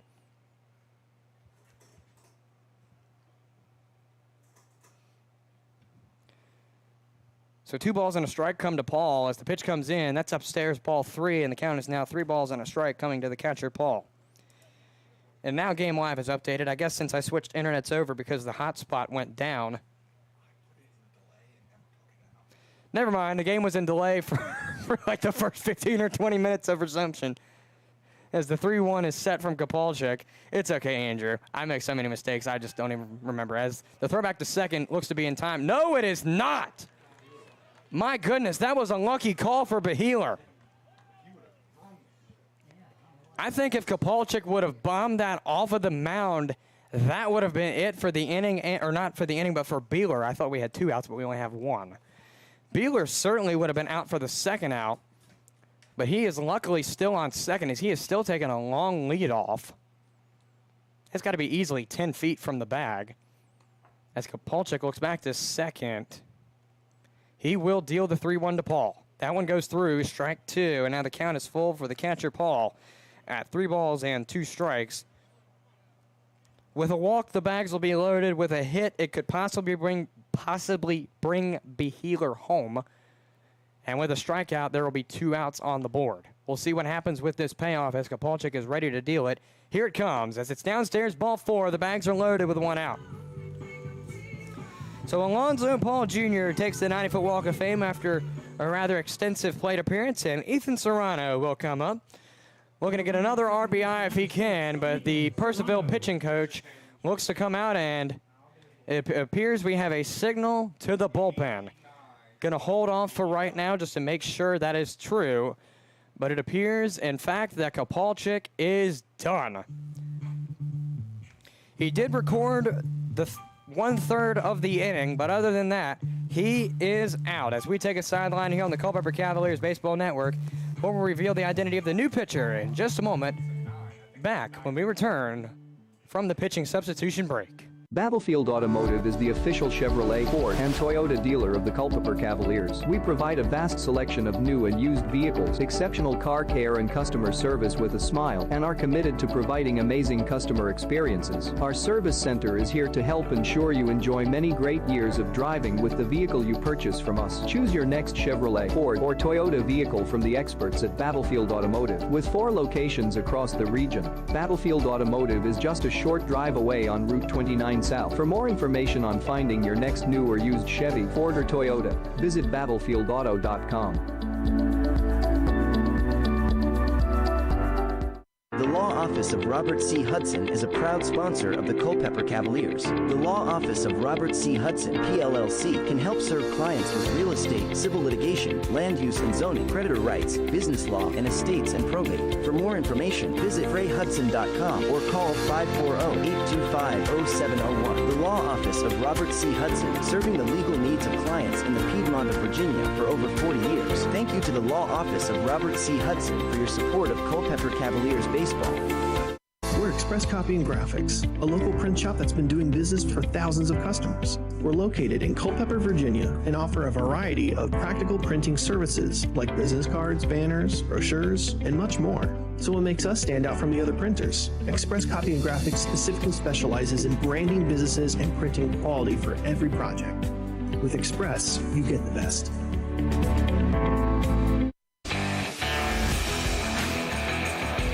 The identity of the new pitcher will be revealed here after a 1/3 of an inning. Isaac Kopalchik has been replaced by Harpers Ferry, West Virginia native, a 5'11", 212-pound left-handed pitcher, a junior out of Frostburg State, number 69.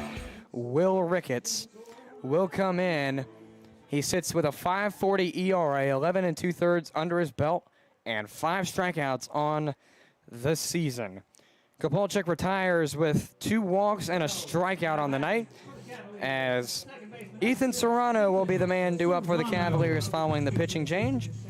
A note, there is 1 out on the board as Quinn Rook struck out, but bases are loaded for the Cavaliers with Alonzo Paul Jr., Jaden Sheffield, and Reese Beeler on bags. The first pitch in the meantime to Ethan Serrano is missed away for ball 1, so 1-0 is the count coming to the second baseman, Serrano, and I just realized I said Beeler. It's Beheeler. My apologies there. Here comes the 1-0 to Serrano. That is lifted out into center, chasing up draw ball, and he will make the catch. Tagging from third is Beheeler, and he will score. And the throw at second is not in time, so runners now occupy second and third, rather, as Alonzo Paul Jr. is at second, Jaden Sheffield at third, and Reese Beheeler crosses as Ethan Serrano scores the sac 8 to bring a run home. There are 2 outs on the board with Jack Terosian, the left fielder, coming up to the plate for the Cavs.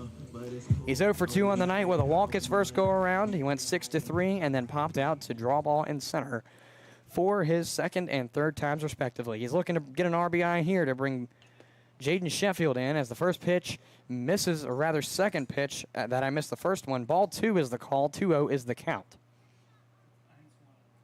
Or rather, it is 1-0. Thanks, Mitchell. I'm just messing around. 1-0 is the count as I get back on my tangent. That is lifted out high and far into left center. Will it be caught by draw ball? He will make that catch for out number 3. So the side retires, but not before the Cavaliers tack another one on the board. It's a 6-3 ball game in the home team's favor as we take a sideline here on the Culpeper Cavaliers Baseball Network. Or 6-2, excuse me. We'll return to you right after this for more Cavalier Baseball. The Battlefield Area Fellowship of Christian Athletes is a proud sponsor of the Culpeper Cavaliers. The Battlefield Area Fellowship of Christian Athletes serves students in 34 high schools, 40 middle schools, and 1 university, totaling over 4,000 coaches and 21,000 athletes. The Fellowship of Christian Athletes serves local youth by building relationships that will demonstrate steadfast commitment to Jesus Christ and His Word through integrity, serving, teamwork, and excellence. For more information on their work in the local area, to view upcoming events, or to even join their team, visit battlefieldfca.org. At Peak Roofing Contractors, we specialize in roof installation, new gutters, siding, windows, and doors. In fact, we will transform the exterior of your home into something beautiful. As a family-owned and operated business, our customers, our name, and our employees are our most important assets. Our team is dedicated to providing residential business customers with the highest quality roofing products and home improvement services at an affordable price. We provide hassle-free estimates, no high-pressure sales, and quality results that will last for years. For an appointment, visit us on the web at peakroofingcontractors.com.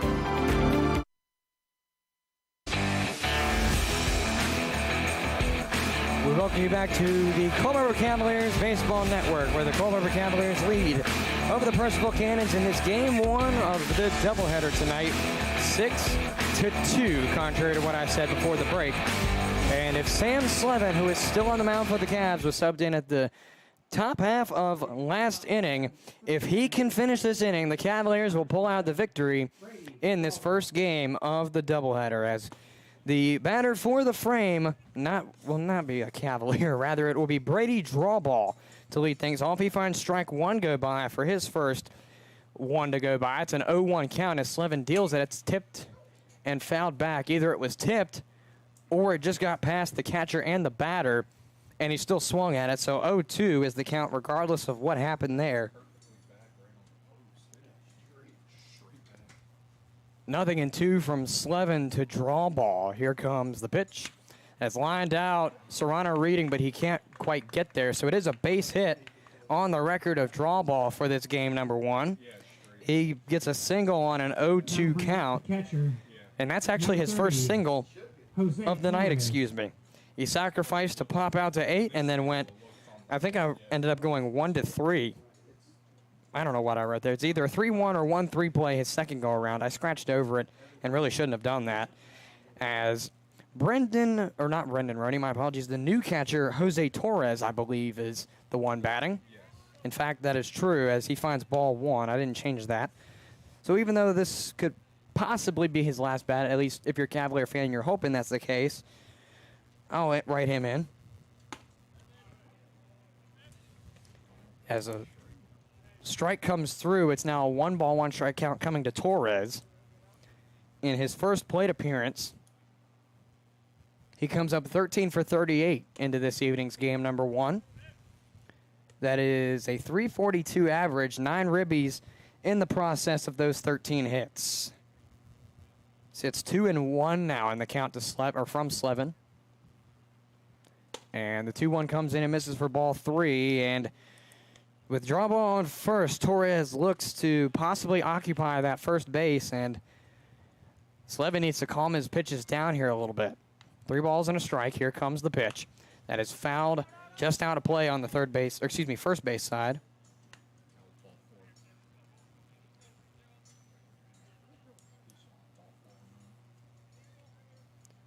So 3 balls and 2 strikes coming to Torres from Slevin following the foul ball. Here comes the pitch, and that is grounded. Will get fielded. Rather not. It'll slip past the glove of Marinac. And draw ball will advance to third off of the air. So it's an E6 for Torres. He will stand on first. No outs on the board yet as Braden Caskey comes up to the plate. 0 for 1 with a walk his first go-around and then sacrifice to left his second to bring home Brendan Roney earlier on in the 5th, before the weather delay at least. As the first pitch comes in, it appears to miss for ball one. So 1-0 is the count to the shortstop, Caskey. Plate appearance number 3 is looking to get his bat hot to bring home Brady draw ball, but the Cavaliers need to pick up 3 outs as ball 2 comes in, and that ball slips out of Paul's glove. Ball 2 is the call. 2-0 is the count to Caskey as Torres will advance to second. Cavs need to put the outs on the board to put this game away in their favor, but right now they have allowed 2 on with no outs. Caskey, if he hits a home run, can be 1 run short of tying this ball game for the Cannons.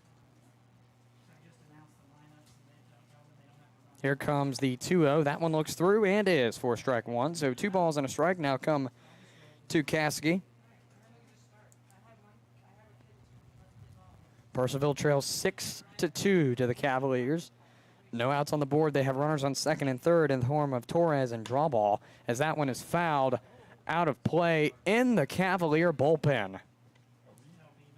Strike 2 is the call. Count evens at 2-2, and Slevin looking to get the strikeout here. Comes in with a 6.75 ERA, 17 and a third innings under his belt, 22 strikeouts, looking to make it number 23 here against Caskey in a bit of a pickle. Caskey readies in the right-hand batter's box. Slevin readies on the mound. Got a 2-2 coming. Here comes the pitch. Missed away, ball 3. So Slevin has one more chance to get the strikeout, but Caskey has one more chance to watch one go by, as it's a payoff on the next one. We'll see what Slevin can do with this one. Outfield needs to be on their toes. Here comes the pitch. That is popped to second. Serrano making fielder's choice to first is in time for out number 1, but a run does cross in the form of draw ball.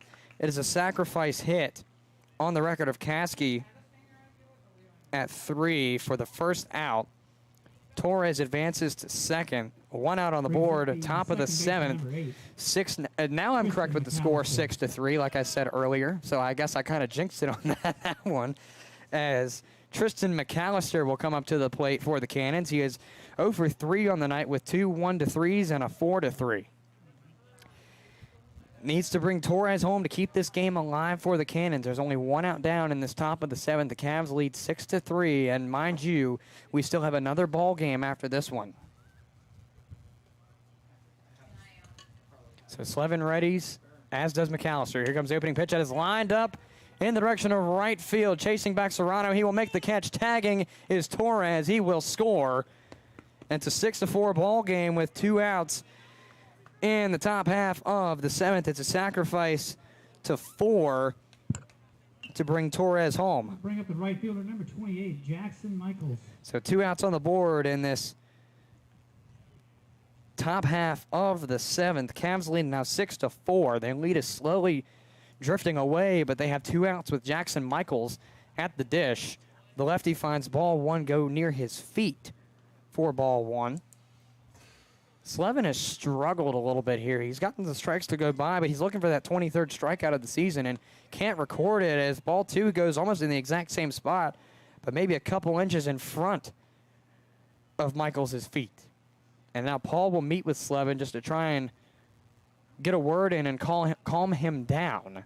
Cavs lead still, but 6-4. 2 outs on the board, but with this track record, Michaels could walk,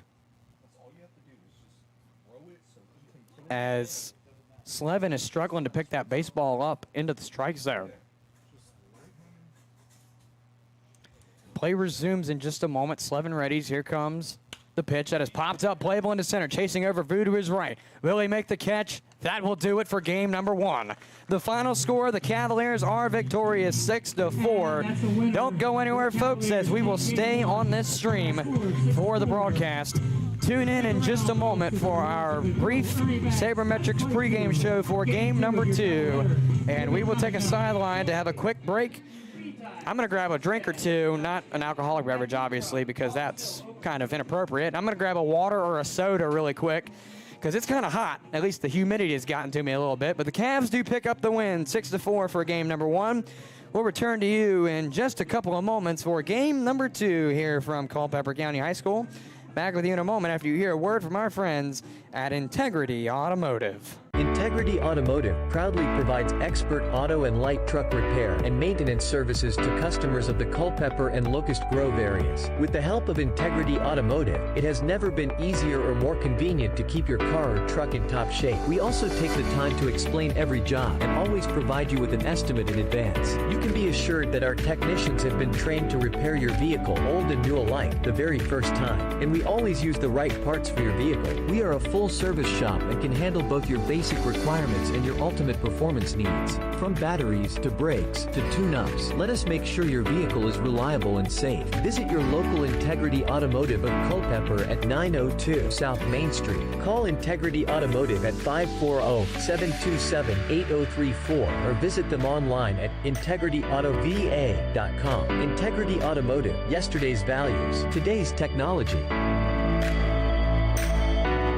Culpeper Battlefield Tours, LLC is a proud sponsor of the Culpeper Cavaliers. Culpeper Battlefield Tours launched in 2022 to provide tours of Culpeper's historic battlefields and sites. Tours of 2 or 3 hours can be customized of Brandy Station Battlefield, Buford's Knoll, Fleetwood Hill, St. James Church, Stevensburg, and the Winter Encampment, or contact Culpeper Battlefield Tours for a specialty tour. To contact them, learn about upcoming events and more, call 540-632-4500 or visit culpeperbattlefieldtours.com.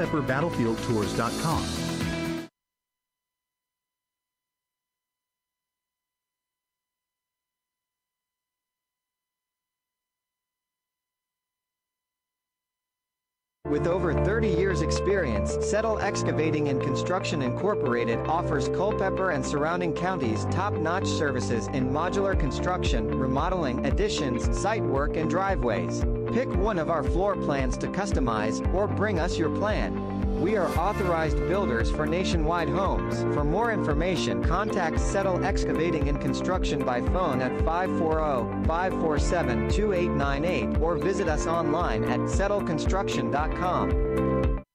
Founded in 1951, the Supply Room has grown to be the second largest independent office furniture and supplies dealer in the United States and the largest in the Commonwealth of Virginia. A third-generation family-owned and operated business, our mission is to provide competitive prices, superior service, and innovative solutions to our customers' problems. The Supply Room offers extraordinary customer service, fast and free shipping, customized solutions, and a commitment to community involvement. For more information about your local office supply dealer, visit thesupplyroom.com or call 800-849-7239 toll-free. The PATH Foundation has been here since 2013. Our focus is in 4 priority areas: childhood wellness, senior services, mental health, and workforce development. Our mission is to strengthen the health and vitality of our community. We have touched pretty much every nonprofit in our footprint. We've invested over $17 million in our community. It's a great honor and responsibility to be doing this work. And we look forward to working with our board leadership, nonprofits, businesses, and community at large in the years to come. This message is brought to you by the PATH Foundation. For more information on the PATH Foundation's missions, visit path4u.org or feel free to call them at 540-680-4100. Thank you, PATH Foundation, for your support of the Culpeper Cavaliers. Located a mile west of downtown Culpeper, just off Route 29, Mountain Run Winery is set on 36 acres within a larger swath of farmland. With as many as 20 wines produced each year, you would be hard-pressed to find this many quality wines at a winery of our size. We specialize in small batch production of a range of varietals. We have multiple Best in Virginia award-winning wines. For more information, call 703-638-5559 or visit mountainrunwinery.com. Ready to try some of their farm-to-bottle award-winning wines on site? Visit them at 10753 Mountain Run, Lake Road in Culpeper. On-site consumption only offered every Friday through Sunday. Curbside pickup available daily. Call ahead to reserve a time. You must be 21 years or older to indulge. Drink responsibly. This is a brief in-game reminder that the Valley Baseball League will not tolerate discrimination on the basis of race, religion, color, national origin, age, sex, sexual orientation, marital status, citizenship, and/or military or veteran status. The Valley Baseball League supports all of our teams in addressing these issues at their individual ballpark. Thank you for being a good sport and enjoy the game. Design Options Incorporated is a proud supporter of Culpeper Cavaliers baseball. At Design Options, we provide architectural services for custom drawn residential and commercial plans at a reasonable cost. We provide architectural services for custom house plans, commercial projects, renovation and additions, and garages, barns, and stables. We pride ourselves in helping every client design their project to perfectly fit their needs. Our finished product is a construction plan guaranteed to meet the permit requirements of Virginia. To get in touch with us today, call 540-825-4656 or visit their website at designoptionsinc.com.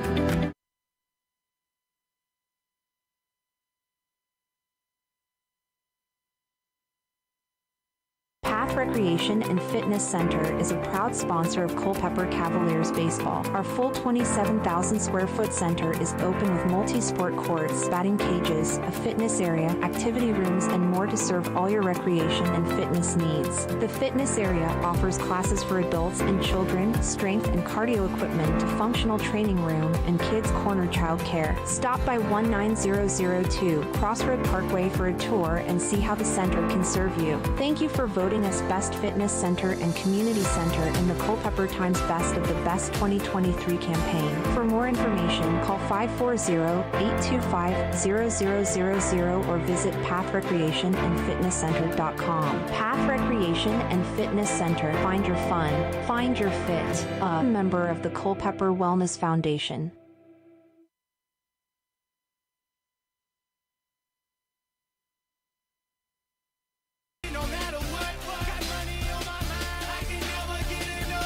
The Cavaliers are victorious in game number 1 of the doubleheader between the Purcellville Cannons, 6-4 after leading 6-2 going into the top half of the 7th, giving up 2 runs.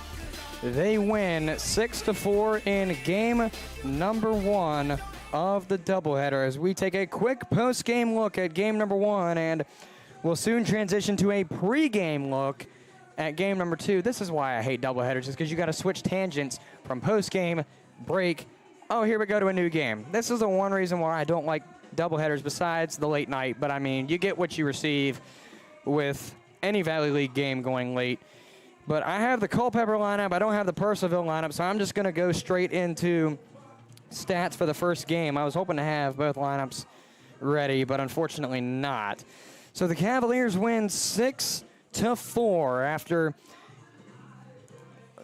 leading 2-0 in the top of the first, with Jack Tarosian and Connor Butler, the two leadoff batters. Rather, Tarosian was the leadoff batter and Butler was batter number 2. They both crossed, with Tarosian walking and Butler singling. Connor Mariniak singled, and Reese Beheeler got the 1-3 sacrifice play that brought Tarosian home. And somewhere or another, Connor Butler slipped in there, the other way around.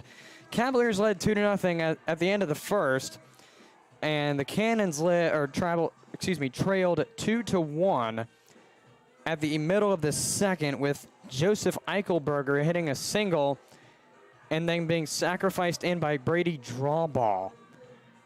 2-1 was the score all the way up until the 5th inning. Before the weather delay, we entered into the weather delay. There we go, with a 2-2 tie between both teams, as Brendan Roney hit a double and then got to third off of an error at Jack Tarosian's position in left.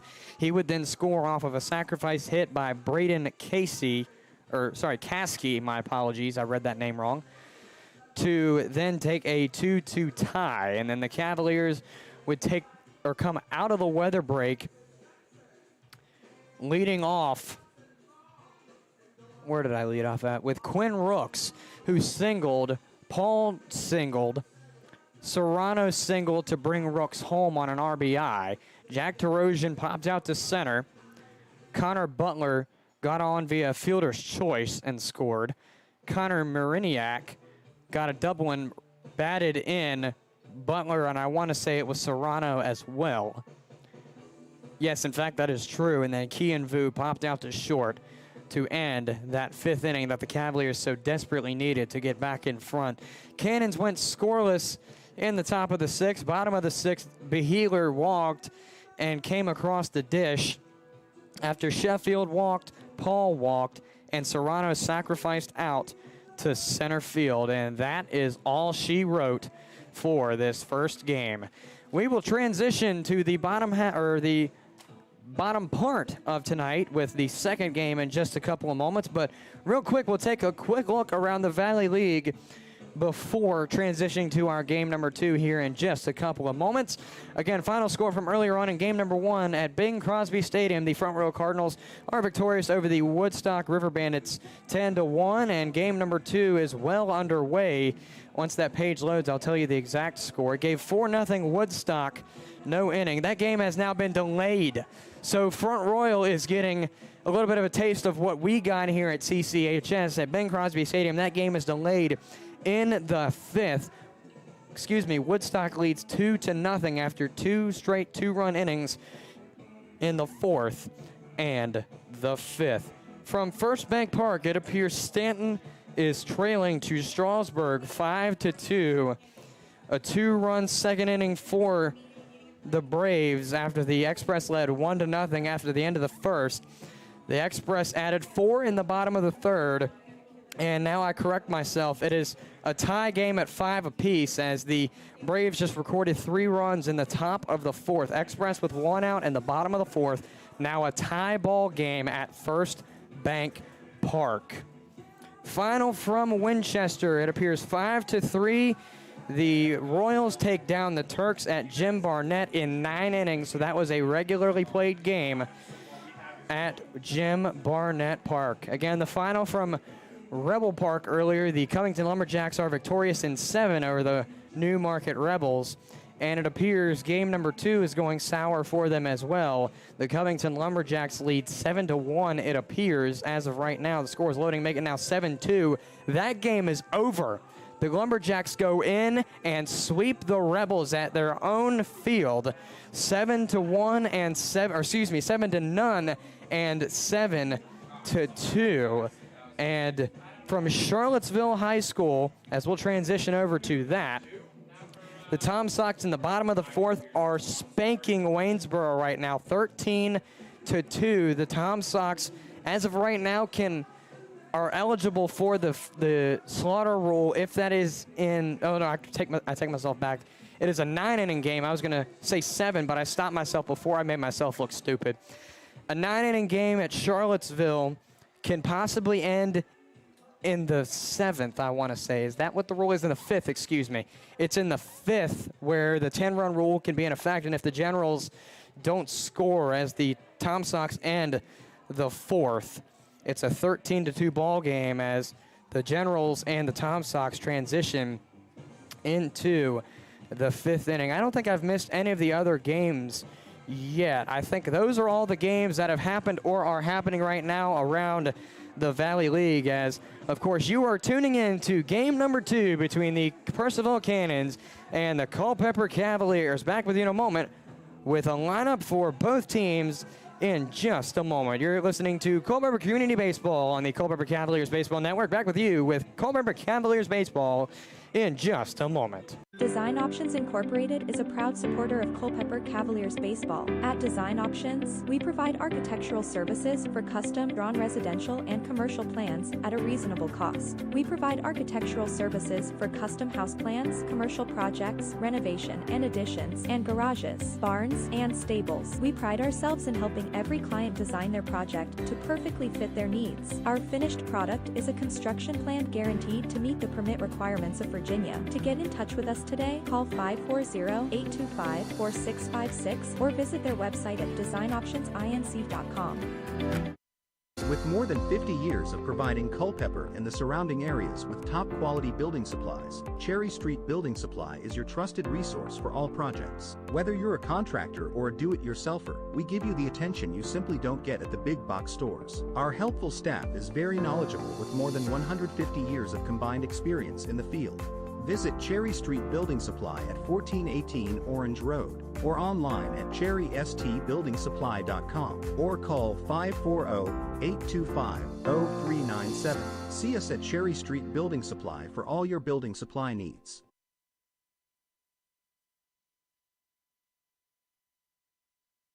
Thrivent is a Fortune 500 diversified financial services organization providing advice, investments, insurance, banking, and generosity programs and solutions so people can make the most of all they've been given. It's our mission that makes us unique. At Thrivent, our goal is to help Christians be wise with money and live generously. This means we have a different mindset about finances. As a financial associate, Gretchen Franti, who is your local Thrivent financial associate, will work with you to provide comprehensive financial guidance that reflects your goals and values. Whether it is helping you with college planning, retirement income planning, or protecting loved ones, together we can develop a financial strategy that helps your money work for you. Call Gretchen's office in Rixieville at 540-937-3525 to learn more or schedule a meeting time.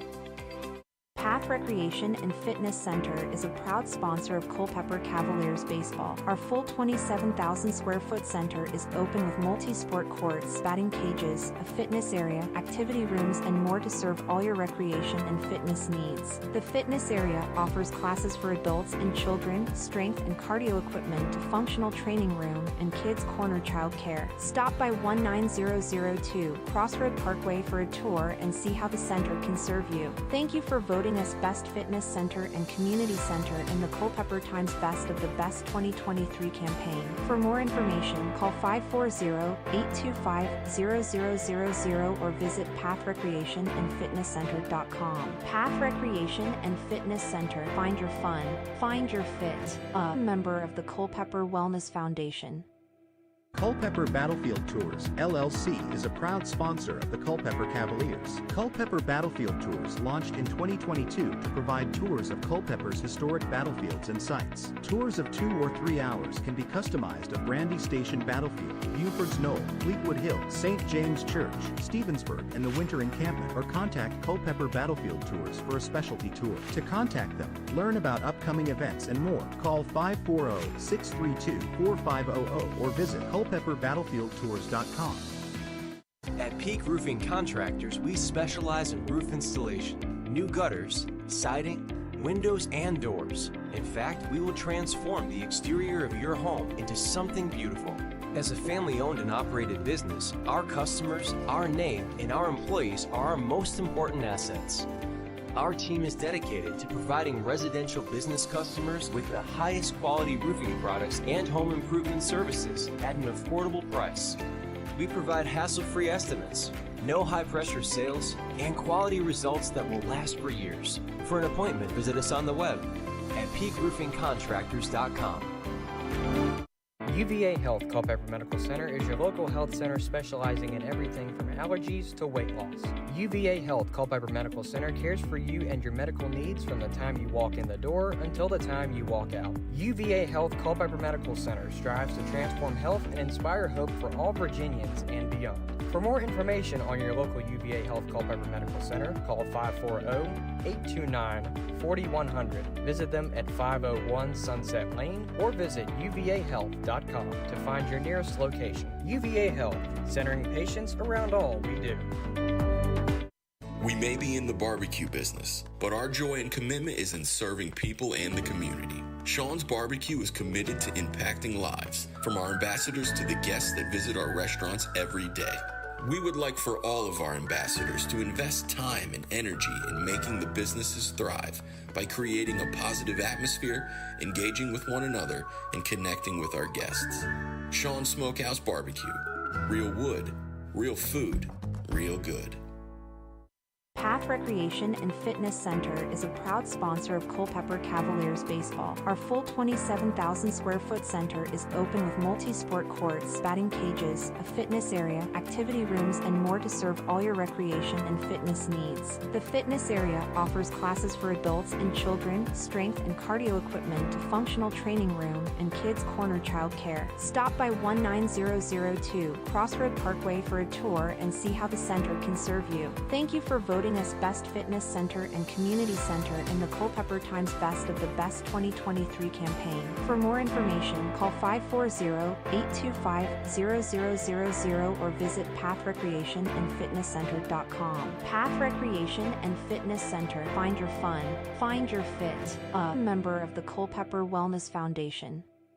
Integrity Automotive proudly provides expert auto and light truck repair and maintenance services to customers of the Culpeper and Locust Grove areas. With the help of Integrity Automotive, it has never been easier or more convenient to keep your car or truck in top shape. We also take the time to explain every job and always provide you with an estimate in advance. You can be assured that our technicians have been trained to repair your vehicle, old and new alike, the very first time. And we always use the right parts for your vehicle. We are a full-service shop and can handle both your basic requirements and your ultimate performance needs. From batteries to brakes to tune-ups, let us make sure your vehicle is reliable and safe. Visit your local Integrity Automotive of Culpeper at 902 South Main Street. Call Integrity Automotive at 540-727-8034 or visit them online at integrityautovA.com. Integrity Automotive, yesterday's values, today's technology.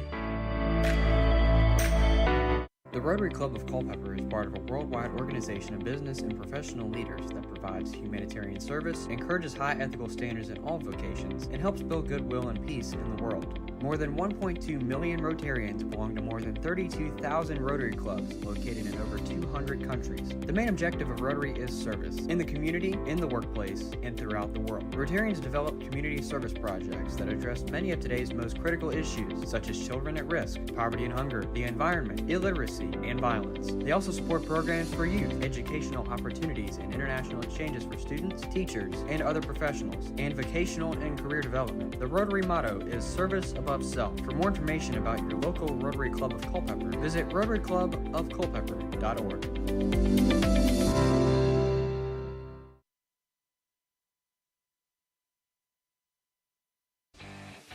This is the Saber Metrics pregame show, live on the Culpeper Cavaliers Baseball Network. Welcome back to another rendition of the Saber Metrics pregame show for this game number 2 of tonight's doubleheader featuring the Purcellville Cannons and the Culpeper Cavaliers here from Culpeper County High School. Good evening, ladies and gentlemen, boys and girls, near and far, and welcome into Saber Metrics for game number 2. Quick rendition. Culpeper Cavaliers lineups and stats will come after the Purcellville lineups and stats. Coming into game number 2, the leadoff batter for the Cannons will be number 22, Joseph Eichelberger. Batting second, the center fielder, number 11, Mikey Brenton. Batting third, the DH, number 29, Ryan Guida. Cleaning up for the Cannons, number 28, Jackson Michaels. Batting fifth, the first baseman, number 77, Cullen Horowitz. Batting sixth, the third baseman, number 24, Keegan Knutson. Batting seventh, the shortstop, number 1, Justin Akal. Batting eighth, the catcher, number 30, Jose Torres. And batting ninth at second base, number 2, Caleb Stewart. And on the mound for the Purcellville Cannons, number 88, Mauricio Rodriguez. They are 10 and 12 coming into this game number 2 of the doubleheader. The Cavaliers starting lineups are as follows. Leading off, the left fielder, number 5, Jack Terosian. Batting second, the right fielder, number 2, Keith Savoy Jr. Batting third at second base, number 15, Connor Marignac. Batting cleanup in center field, number 11, Kian Vu. Batting fifth, the shortstop, number 23, Kyle Shupman. Batting sixth at first base, number 7, Reese Beheeler. Batting seventh.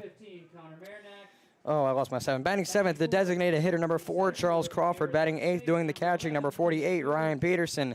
And batting ninth, the third baseman, number 6, Ethan Serrano. On the mound to start things off for this game number 2 for the Cavaliers is Tyler Coltrider. And the Cavaliers come into this game number 2 sitting 10 and 14. We take a sideline here on the Culpeper Cavaliers Baseball Network, and we'll return to you in just a couple of moments with game time for game number 2 here on the Culpeper Cavaliers Baseball Network. Thrivent is a Fortune 500 diversified financial services organization providing advice, investments, insurance, banking, and generosity programs and solutions so people can make the most of all they've been given. It's our mission that makes us unique. At Thrivent, our goal is to help Christians be wise with money and live generously. This means we have a different mindset about finances. As a financial associate, Gretchen Franti, who is your local Thrivent financial associate, will work with you to provide comprehensive financial guidance that reflects your goals and values. Whether it is helping you with college planning, retirement income planning, or protecting loved ones, together we can develop a financial strategy that helps your money work for you. Call Gretchen's office in Rixieville at 540-937-3525 to learn more or schedule a meeting time. Founded in 1972, Jefferson Home Builders has built over 2,500 homes, everything from cozy additions to showplaces. We are proud that our trade partners have worked with us for many years and understand the quality and pride we expect in each and every home we build. This dedication to quality construction has made us part of the bedrock of this community. We center our work on quality, affordability, and reliability. Choose Jefferson Home Builders for your next project by visiting them online at jeffersonhomebuilders.com or by calling 540-812-9080. Jefferson Home Builders, build with certainty.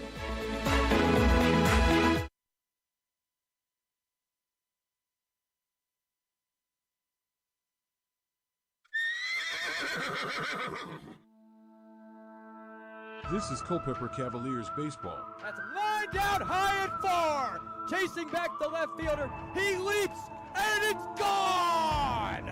David Coppage sends it home. That is lined out into left center. It's going high. It's going far. Kiss it goodbye! Keith Savoy Jr. with the two-run shot. You're tuned in on the Culpeper Cavaliers Baseball Network. That was a home run for Connor Butler. The solo home run off the first pitch. Jaden Sheffield will come up and pop that one. It's an RBI single. Now, it's time for baseball on the Culpeper Cavaliers Baseball Network. It is indeed time for baseball yet again. Round number 2 between the Cavs and the Cannons here from CCHS as the leadoff batter for the Cannons, Joseph Eichelberger, will swing and miss on the first one for strike one. So nothing and one to start things off for Eichelberger in his first plate appearance of game number 2 here from Culpeper County High School tonight. Coltrider deals the 0-1. That one is waved on and missed as well. Nothing but air in return for strike 2 as it pops out of the glove of Peterson. Strike 2 is the call, nothing, and 2 is the count. The leadoff batter, Joseph Eichelberger, a resident of Lithiona, Georgia, 5'9", 205-pound righty-righty junior, will line that one fair down the first base line, or rather it's called foul, right near the end of it. Eichelberger, a junior out of Paul D. Camp College. From what my memory tells me, that's a subsidiary kind of college of William and Mary, but I could be wrong there. But that's what my memory's telling me. Why, I don't know. So 0-2 is the count coming to Eichelberger.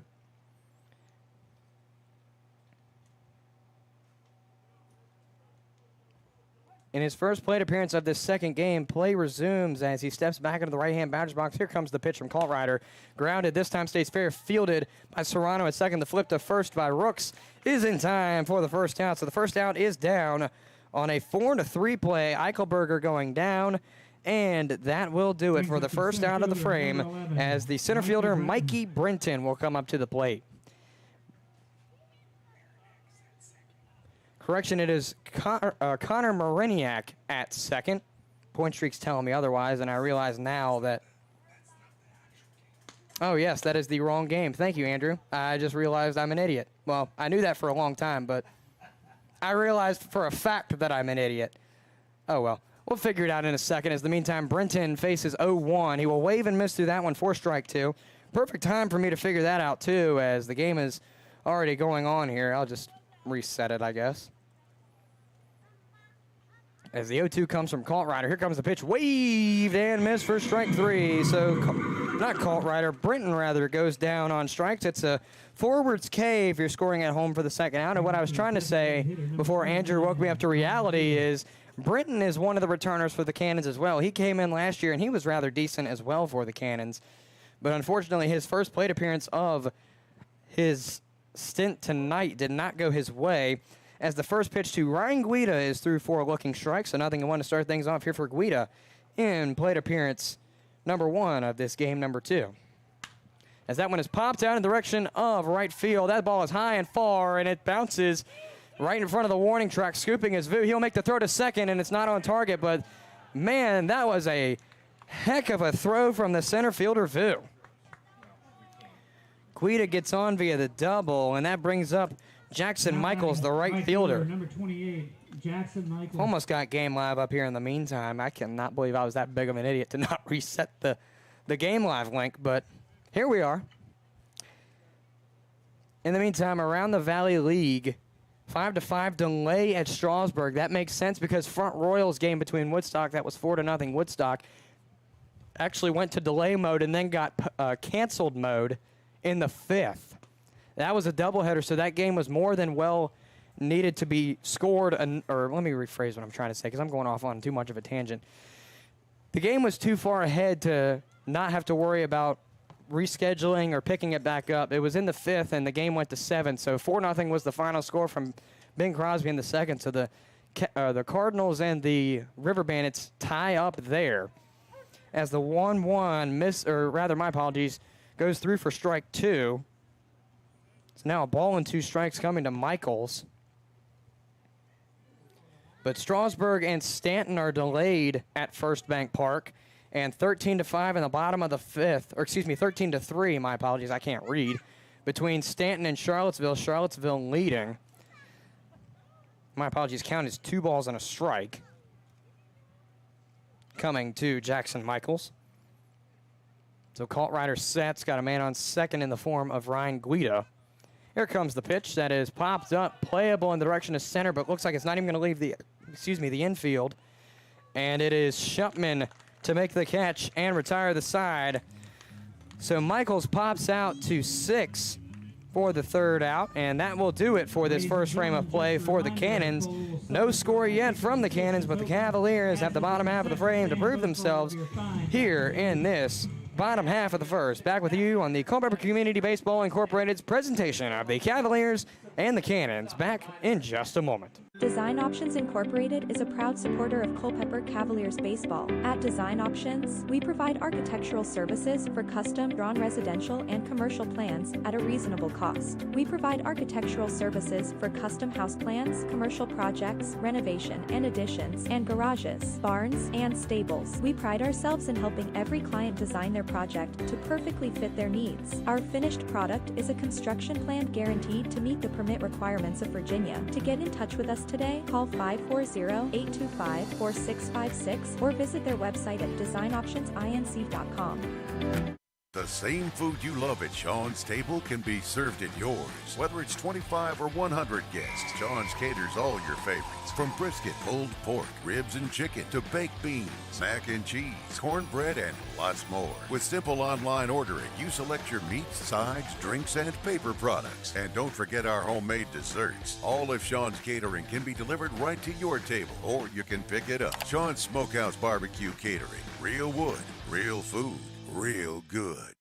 CM Contracting and Consulting is a proud sponsor of Culpeper Cavaliers baseball. When it comes to working with clients, our golden rule takes priority. We simply want to guarantee 100% satisfaction with the work done. CM Contracting and Consulting provides general contracting and consulting services for commercial, government, and security construction. Our jobs range from small area remodeling to new building construction. We specialize in security construction, specifically security door installation and maintenance. Contact CM Contracting and Consulting at cmcontractingconsulting.com for all of your commercial construction, security construction, modular SCIF, and disaster recovery needs.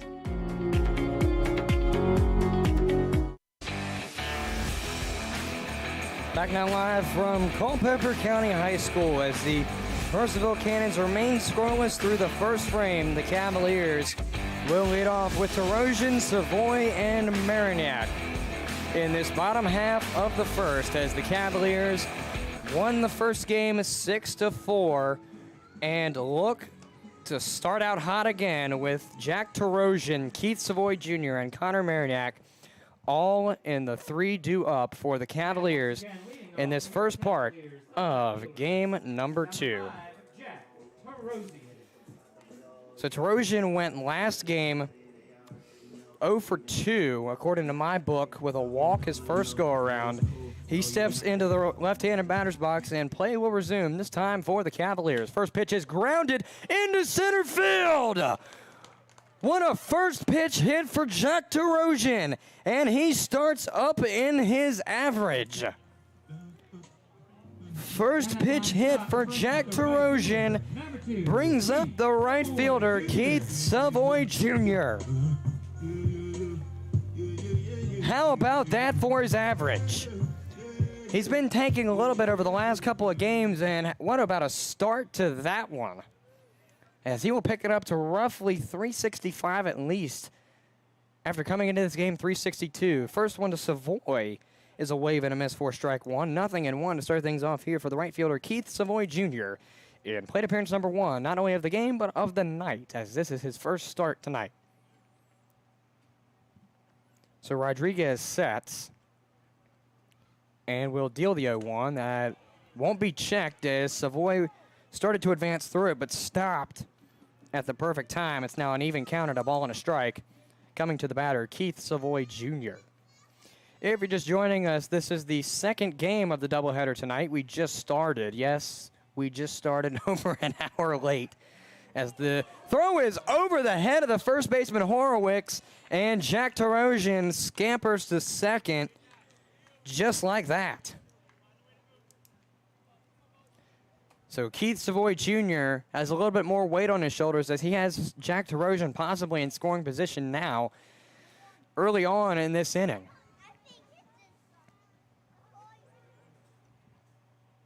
Savoy comes up 18 for 64. That's a 281. As Tarosian advances off the steal, it's a strike.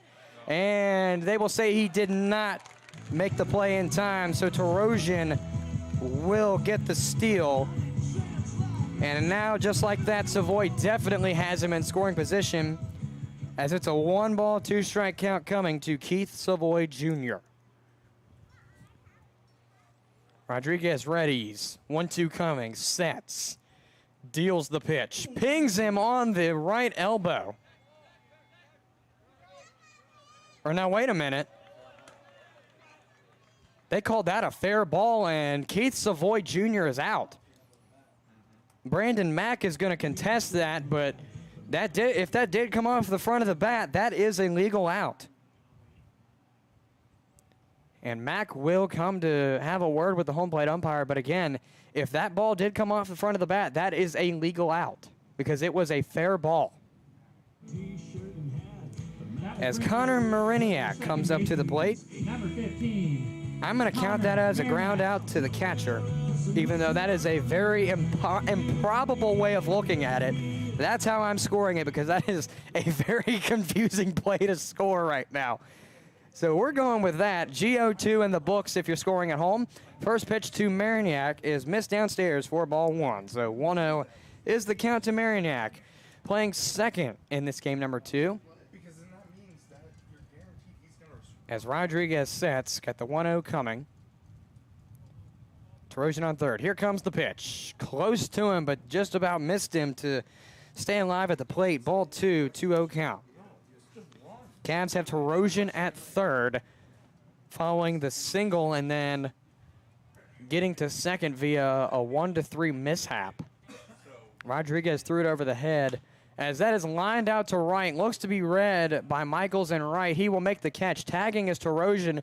The throw is made, but it is nowhere near. And the Cavaliers pick up the lead here early on as it's a sacrifice out to 9 for the out. But Jack Tarosian comes in. So it's a 1-0 ball game in the favor of the Cavaliers already.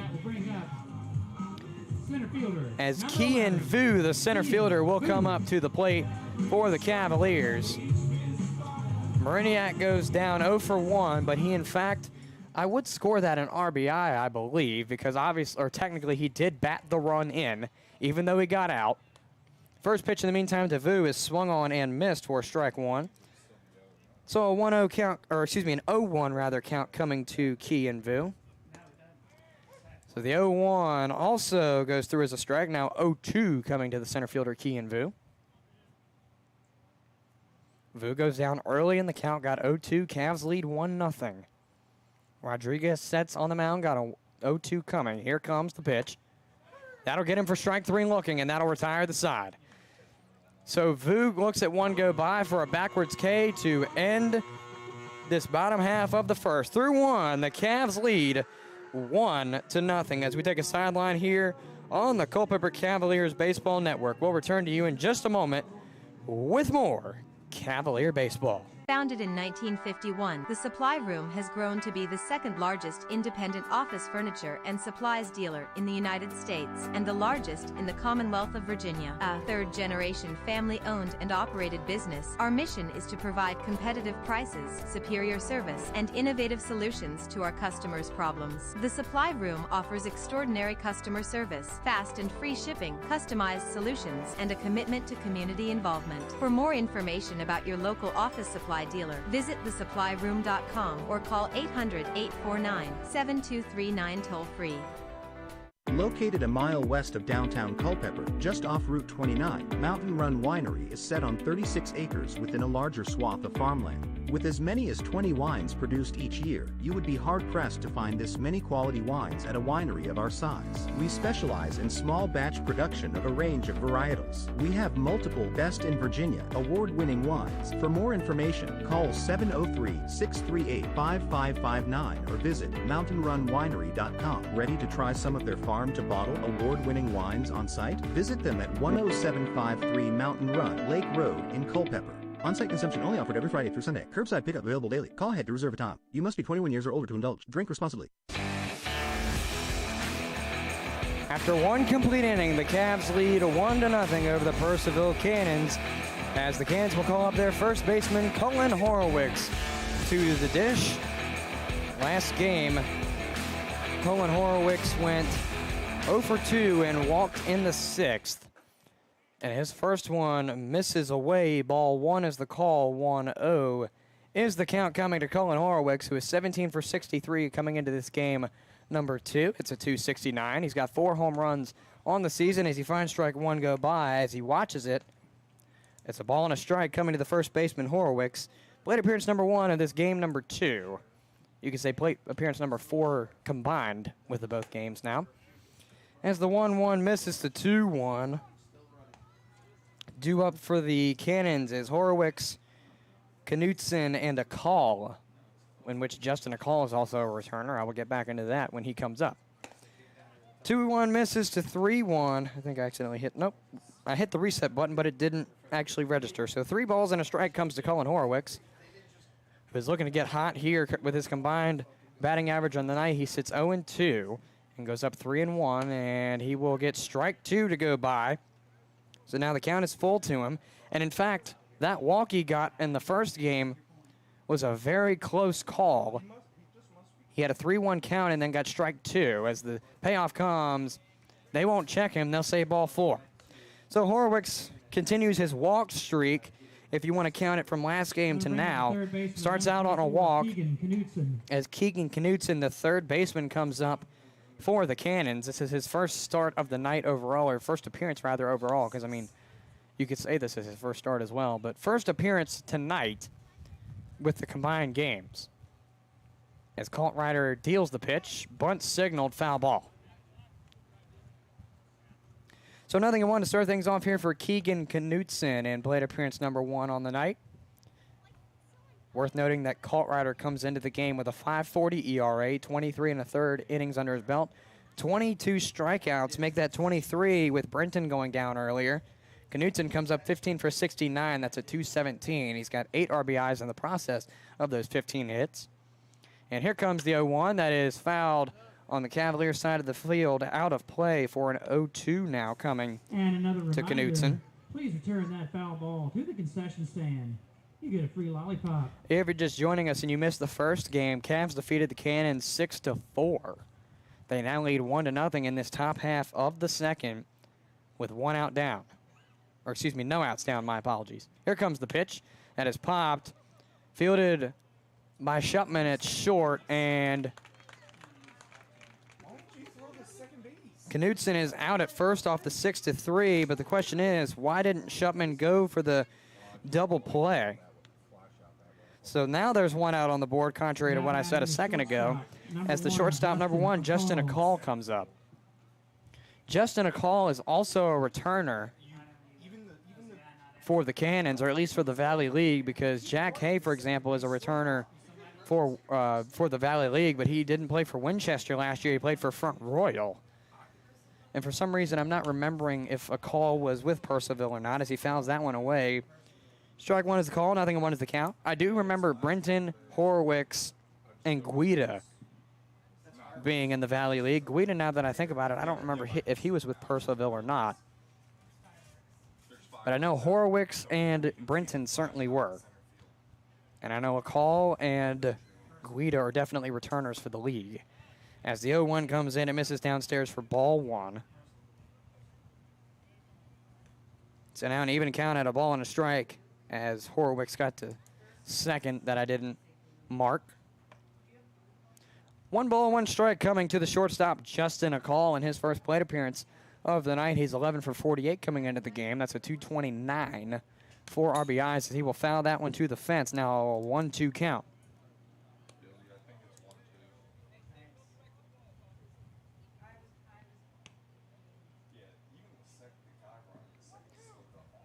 Colt Ryder has pitched 25 this game.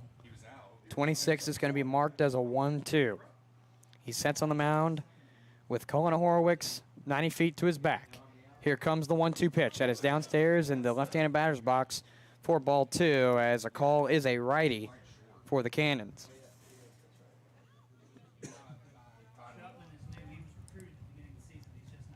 2 balls, 2 strikes for Justin Akal.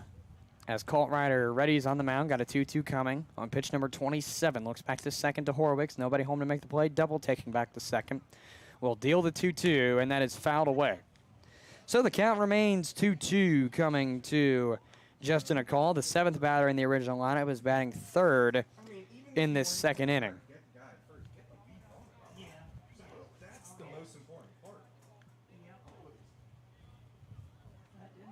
Colt Ryder started this second game for the Cavaliers. Picked up strikeout number 23 in the process. With 2-2, here comes the pitch. Upstairs, ball 3, and it's another full count given by Colt Ryder. This one going to Akal in his first plate appearance. So he has now filled up Horwicks and Akal on the count. And Knudsen had an 0-2. But forced a 6-3. Here comes the payoff, and it's fouled. And that was close to pinging some of his own men in the dugout, as that got close to entering the dugout. But the thing that my press box pals are questioning is, why didn't Shupman at short go to second to try and get the lead runner out instead of going straight for 6-3 on the fielder's choice?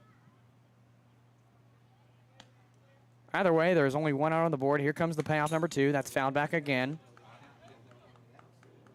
So Akal staying alive here in this plate appearance as he's gotten 2 straight foul balls on the payoff. This will be payoff number 3 in the form of pitch number 31 of the game for Colt Ryder. Play is ready to resume as Akal on the right-hand batter's box. Colt Ryder readies on the mound. Horwicks back at second, taking about a 10-foot lead off, maybe 15 feet. Here comes the payoff number 3. Fouled away again, and that's another one.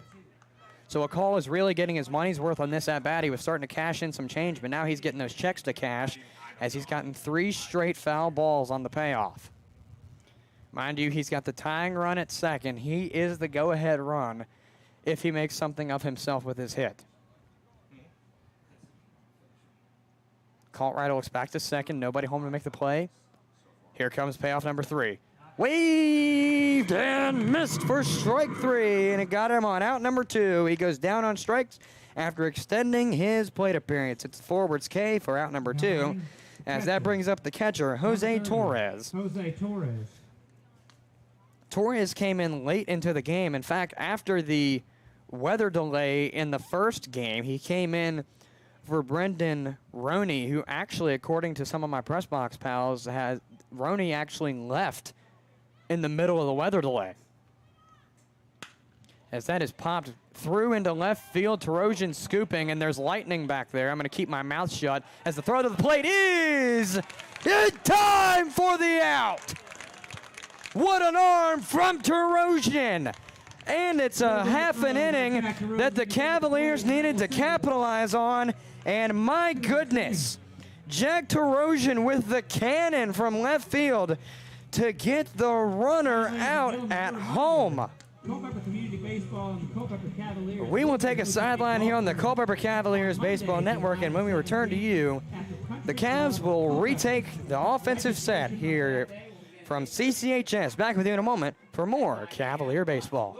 Culpeper Wood Preservers, a proud supporter of Cavalier Baseball, is the #1 choice for pressure-treated lumber. By using Culpeper Wood, you can be confident that you are using the highest quality product backed by one of the largest producers in the industry. Our products, warranties, selection, and reputation make us the clear choice for today's homeowner. Culpeper Wood Preservers also provides project plans and education, care and maintenance tips, decking comparisons, and helpful hints for your current structure or next project. To contact Culpeper Wood Preservers, visit them at 15487 Braggs Corner Road in Culpeper. Call them at 800-817-6215 or visit their website at culpepperwood.com. Culpeper Wood Preservers, the trusted brand in pressure-treated lumber for over 45 years.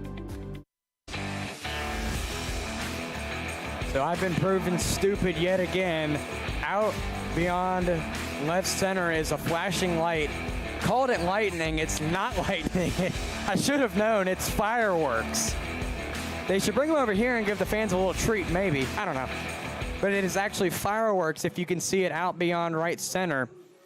Just to the right of the light in left field, if you can see the flashing every now and again. I thought it was lightning, and it honestly kind of does look like lightning, but it is in fact fireworks. We have confirmed, so no need to delay the game just yet. But speaking of the game, let's get back to it off of my tangent. One an arm from Jack Tarosian to end the second frame for the Cavalier defense. Torres getting the hit that got in front of Jack Tarosian, but with an arm, he got it to Peterson at the plate to call Horwicks out at the plate to retire the side.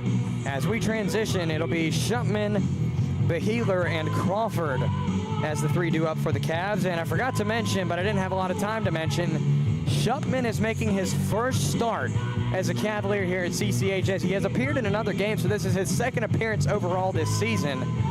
But he was recruited regularly as a regular player, but he came in later for the Cavaliers, so he's made minimal appearances, but hoping for his appearance at the dish to start out good.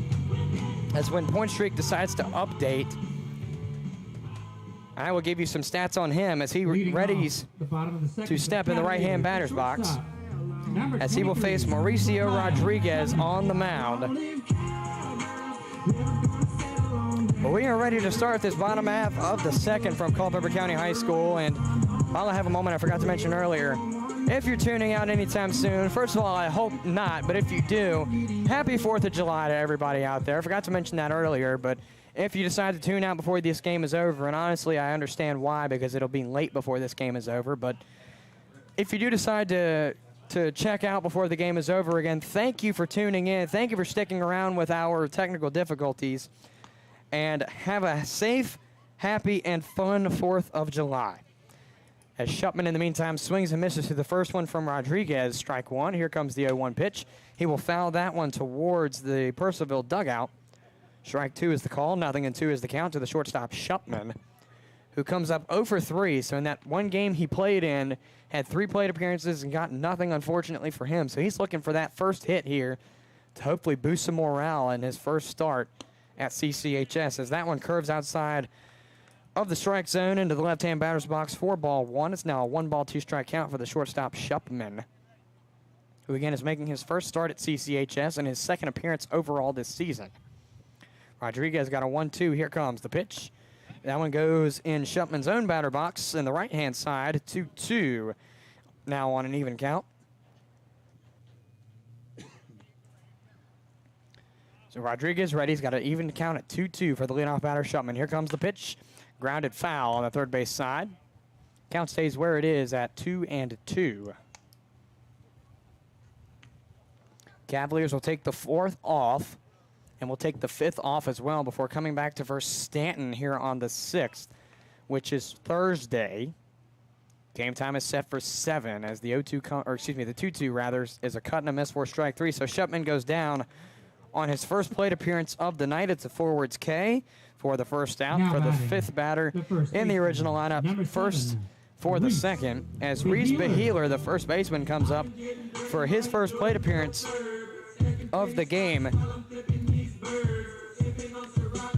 He went 0 for 1 with 2 walks, sacrificed 1 to 3 his first go around, and walked the second and the third time around.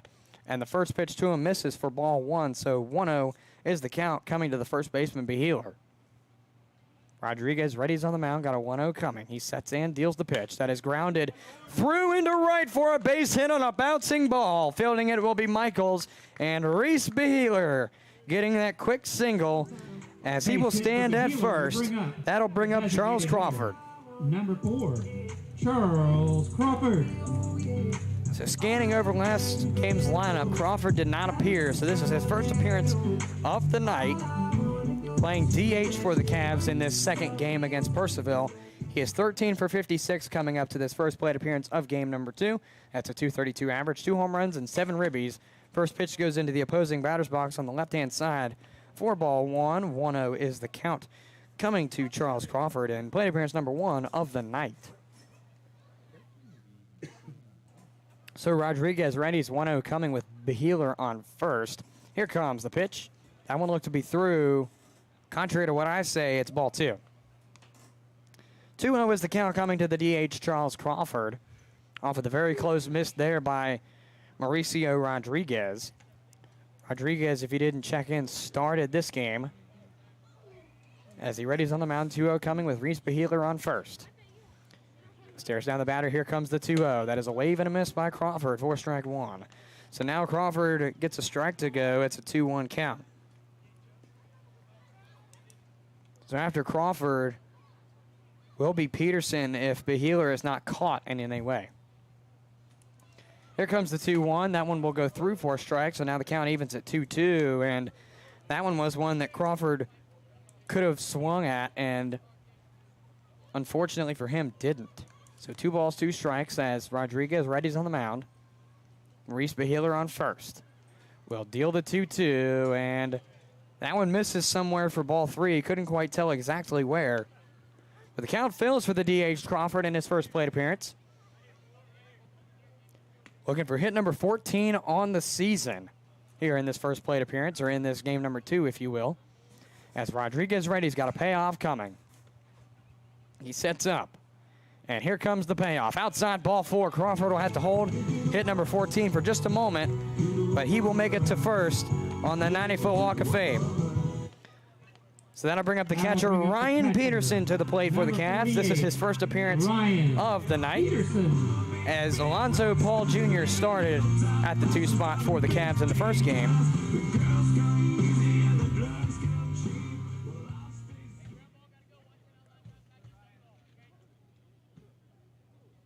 So Peterson readies on the left-hand batter's box. Got Crawford on first and Beheeler on second. He finds ball 1 to go through for the first one. 1 ball and no strikes coming to the catcher, Ryan Peterson, in his first plate appearance on the night. Again, the Cavs have runners on first and second, possibly Beheeler, in scoring position. Charles Crawford on first via the 90-foot walk of fame. Rodriguez looks back to second, nobody near to make the play. Here comes the 1-0. That one looked to go through. It does for strike 1. So now an even count at a ball and a strike to Ryan Peterson, the catcher for this game number 2.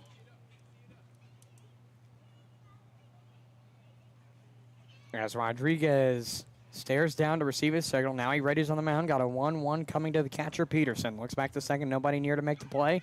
Here comes the 1-1 pitch. That is fouled back to the fence. Now a ball and 2 strikes read to the resume of Ryan Peterson for this first plate appearance. Cavs have 1 out on the board. They lead 1-0 over the Cannons.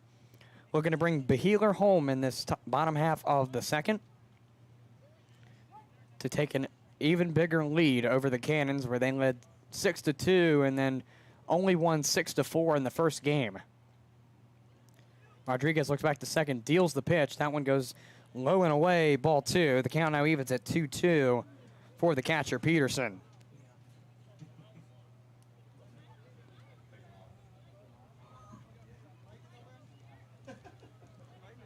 Again, if you're just joining us, 1-0 ball game in favor of the Cavs in the bottom half of the second of game number 2. Rodriguez looks back to second, going to deal the 2-2 to Peterson, and Peterson had to shift out of the way, to avoid being hit below the shin on that pitch. So it's a payoff coming. Second straight payoff. The last one resulted in a walk for Crawford, who stands on first. As Rodriguez readies on the mound, got a payoff coming, goes back to second. Stewart nearing the base. Here comes the payoff. Grounded and through for a base hit. Beheeler comes home and he will score.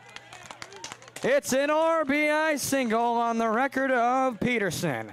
And just like that, the Cavs extend their lead 2-0 over the Cannons. Peterson gets the RBI, and that will brings up the second baseman, Ethan Serrano, the third baseman, Ethan Serrano. They switched positions on me. So Serrano will come up. He actually appeared last game. He batted ninth as well. He played second last game, went 4-3 his first time around, singled on an RBI in a second go-around, and scored as well. And then sacrificed to 8 his third go-around. Throwback to second to get Crawford out is not in time. According to my book, there's only one out, and in fact, that stands.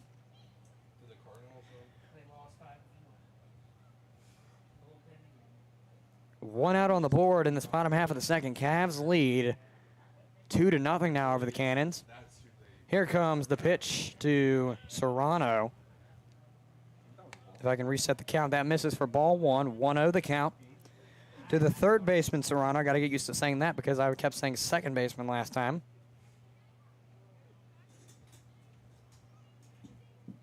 Cavs have Crawford on second, Peterson on first. They will try to go for the double play. Peterson is not out, and it's going to be bags loaded. How about that for the Cavaliers, working out beautifully? And my replay, unfortunately, is not working right now. As bags are loaded with only one out off of the E at 4, Serrano gets on. So Jack Tarosian will come up for his second plate appearance of the game. I want to say 5th of the night. In fact, that stands true. He's got loaded bags with only one out, so a hit will bring 1, possibly 2 in. Here comes the pitch.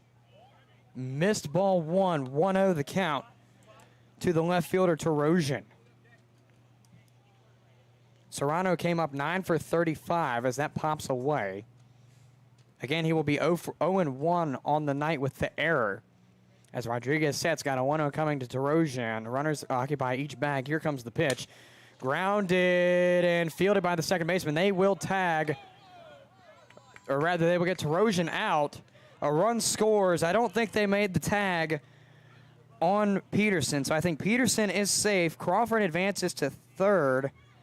Or no, my apologies. Crawford was the one that scored. Peterson at third and Serrano at second, Tarosian is out. I want to say that was a 4-3, a wacky 4-3 play for the second out. And Purcellville coach will come out and have a word with the infield umpire, but that was a wacky 4-3 play because Stewart was more focused on getting the runner Serrano out on the tag, and infield umpire said tag didn't go, but the throw to get Tarosian out at first did. So 2 outs on the board in this bottom half of the second. Cavs now lead 3-0 over the Cannons as Keith Savoy Jr. comes up to the plate. He is 0 for 1 on the night with a ground out to the catcher, if you will, as it was a wacky call at the plate, but it was truly a legal call as the pitch tipped off the end of his bat and went fair. Catcher Torres scoops the ball, tags Savoy, and that's out number 1 for the first frame. So that's why it's scored as a ground out to the catcher. In the meantime, he goes 0 for 1 to start, or 0-1, to start things off. 0-1 comes in. That one appears to miss. 4-1. 1-1 now the count. For the right fielder, Keith Savoy Jr., his first appearance of the night. Didn't start last game, or didn't appear last game. He's looking to make a statement with one, possibly two in scoring position with 2 outs. Rodriguez got a 1-1 coming. Here comes the pitch. They will say strike 2 regardless of the motion of the bat by Savoy. 1 ball, 2 strikes with Peterson on third and Serrano on second.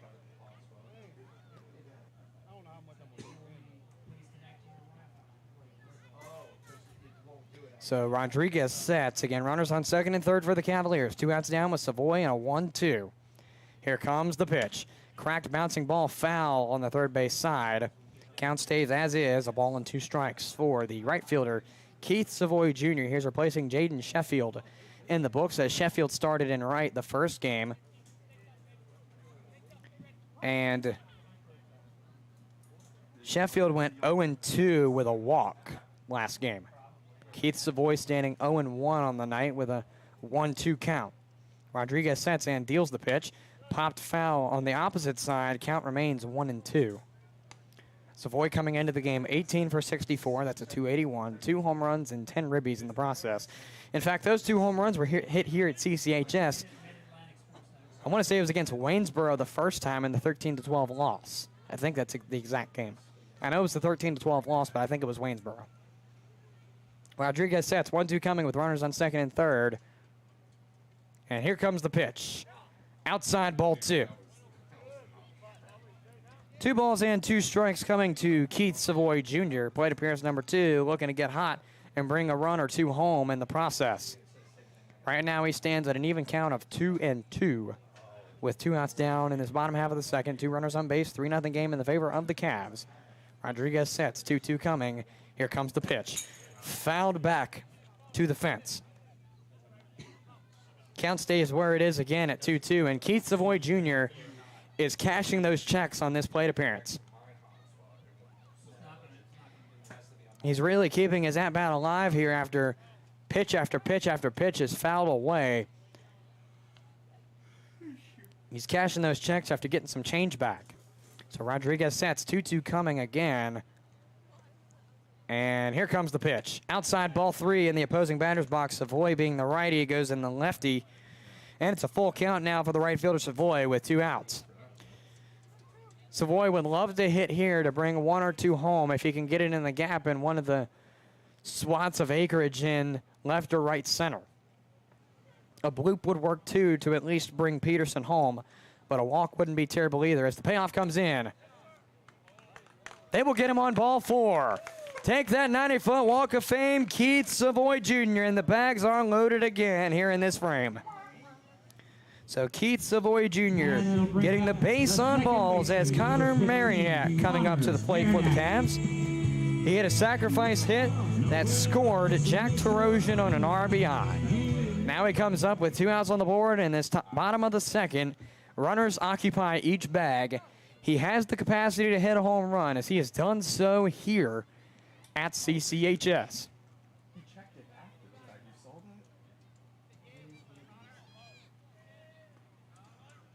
So Rodriguez ready. He's got a opening pitch to Mariniak, excuse me. Here comes the opening pitch. That one misses, ball 1. 1-0 the count coming to the second baseman for this game, number 2, Connor Mariniak. Plate appearance number 2, again, he's coming up 0 for 1. Rodriguez looks back to second. Nobody near to make the play. Here comes the 1-0. Grounded foul, backstop. 1 ball, 1 strike. Count evens for the second baseman, Mariniak. Now I just realized I'm doing this in the third frame. That's nice. I hope he gets a 1-1 in the third, or I'm going to look kind of stupid with my book. I can't believe I did that. As Rodriguez sets, 1-1 coming. It's through for a strike now, 1-2.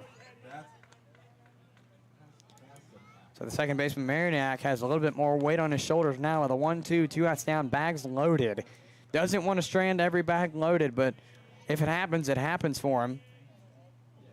Rodriguez sets, 1-2. Here comes the pitch. Waved and missed, strike 3. That'll do it for the second, but not before the Cavs tack on a couple of extra runs as we go to the third inning.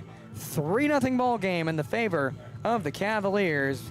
As we get to take a sideline here on the Culpeper Cavaliers Baseball Network, we'll return to you in just a moment with more Cavalier baseball. Bragg's Corner Properties is a proud sponsor of the Culpeper Cavaliers. Located just off major highways Route 29 bypass, routes 3, 15, and 17, yet close to shopping centers within town limits such as Culpeper Colonnade and the Center at Culpeper, Bragg's Corner offers a great place for an entrepreneur to start a business or for an existing business to expand or relocate. Bragg's Corner is home to some of your favorite national chains and some of the finest small businesses in the area. Bragg's Corner is ready to help make your business transition into this ever-expanding commercial area. Enjoy the freedom to start, grow, or expand your business today. For questions or to open your lease, visit Bragg's Corner Properties online at braggscorner.com. That's BRAGGS corner.com. Bragg's Corner Properties, where business meets success.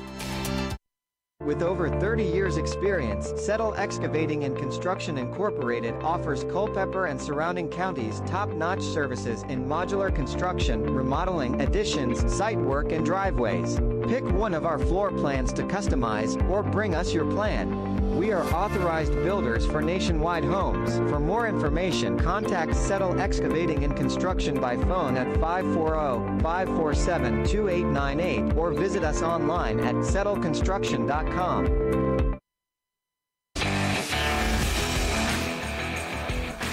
As we go into the top half of the third, it's Cavs 3, Cannons 0. As the Cannons will lead off with their second baseman, Caleb Stewart. It'll be Stewart, Eichelberger, and Brenton. The 3-2 up for the Cannons here in this top half of the third. I don't know why I constantly do that. I always flip it around. So my apologies that I constantly do that, but it's just a off the stiff cuff thing, I guess, if you want to say.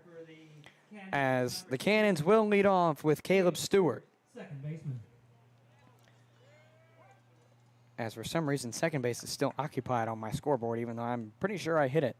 His first pitch comes to Stewart. He will pop that one out in the left, chasing over DeRochen to his right into foul territory. He makes the catch about 3 or 4 feet into foul territory for out number 1. And just like that, Stewart goes down on his first plate appearance of game number 2, as it's a pop out to 7 for the first out.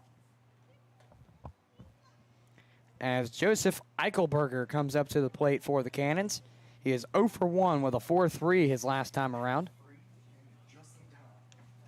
Here comes the opening pitch to Eichelberger. That is popped up into right this time, chasing up Savoy, and he will make the catch as the Cavalier second baseman, he's third baseman. I keep reading a second. Connor Marignac comes over to assist. Out number 2 on the board as Eichelberger goes down on a PO9. That brings up the center fielder, number 11, Mikey Brenton. So Brenton comes up for his second plate appearance.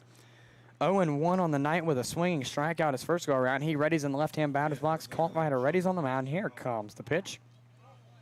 First one misses just low, 4-1, so 1-0 is the count to start things off here for Mikey Brenton in plate appearance number 2 on the night. Here comes the 1-0. That is bunt signaled, tipped into Peterson's glove. Strike 1. 1-1 is the count. Coming to the batter, Brenton. Call rider sets. Here comes the 1-1 that is cracked, and we'll get through, or no, rather, making the stop is Marignac, and 1, 2, 3. What a play for Marignac to the pitcher, Culpeper. That'll do it for the top of the third. We go into the bottom. Cavs still lead 3-0 on a 1, 2, 3 from 4-1. As we take a sideline here on the Culpeper Cavaliers Baseball Network. We'll return to you after a word from our friends at Express Copy and Graphics. We're Express Copy and Graphics, a local print shop that's been doing business for thousands of customers. We're located in Culpeper, Virginia, and offer a variety of practical printing services like business cards, banners, brochures, and much more. So what makes us stand out from the other printers? Express Copy and Graphics specifically specializes in branding businesses and printing quality for every project. With Express, you get the best. We may be in the barbecue business, but our joy and commitment is in serving people and the community. Sean's Barbecue is committed to impacting lives, from our ambassadors to the guests that visit our restaurants every day. We would like for all of our ambassadors to invest time and energy in making the businesses thrive by creating a positive atmosphere, engaging with one another, and connecting with our guests. Sean's Smokehouse Barbecue. Real wood, real food, real good.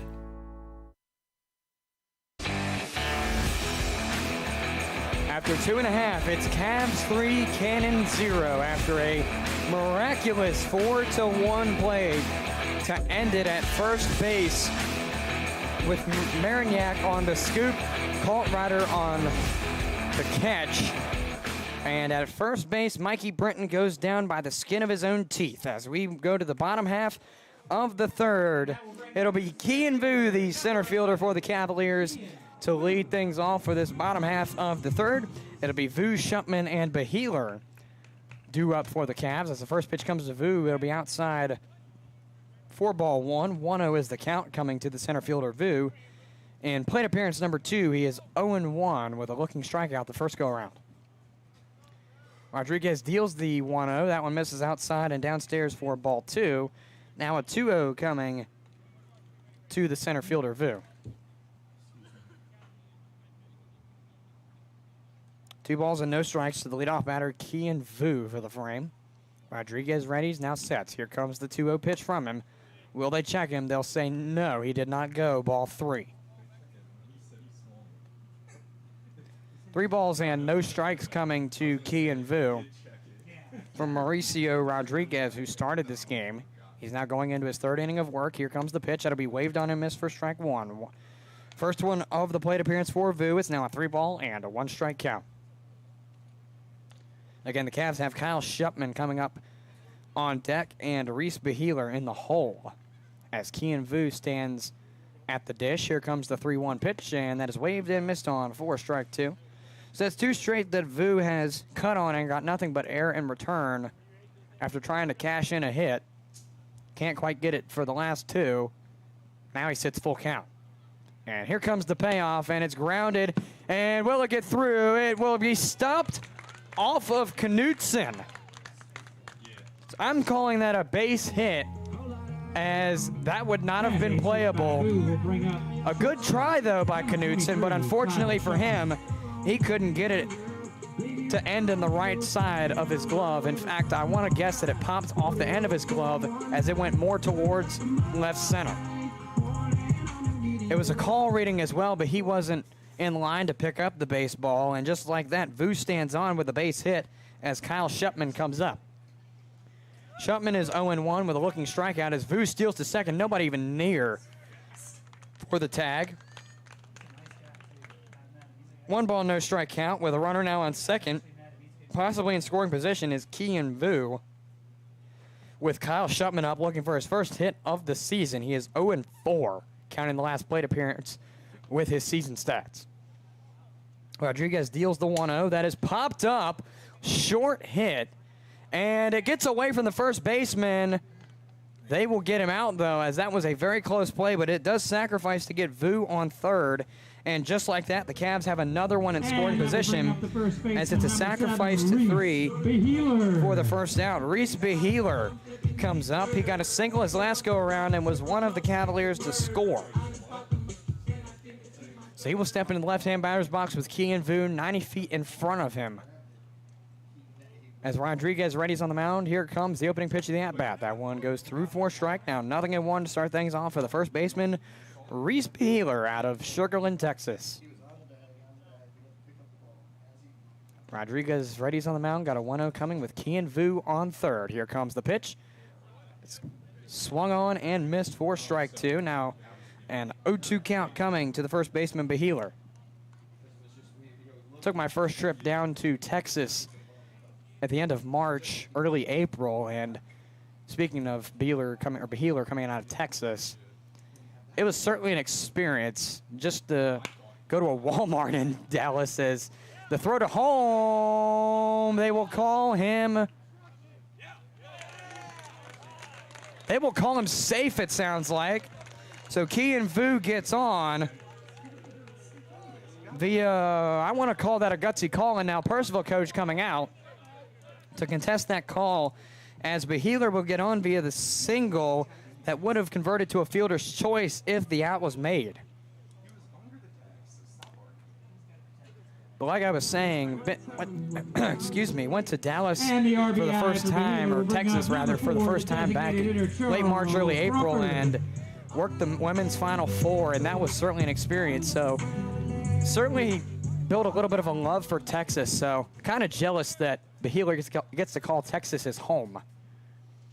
As the first pitch to the new batter, Crawford, comes through and misses for strike one, so 0-1 to start things off here for Charles Crawford in plate appearance number 2. He is 0 for 0 with a walk last time. He was walked on a full count, it appears in my scorebook, but I can't read all my ticks and scratches as the 0-1 misses for ball one, now a 1-1 count.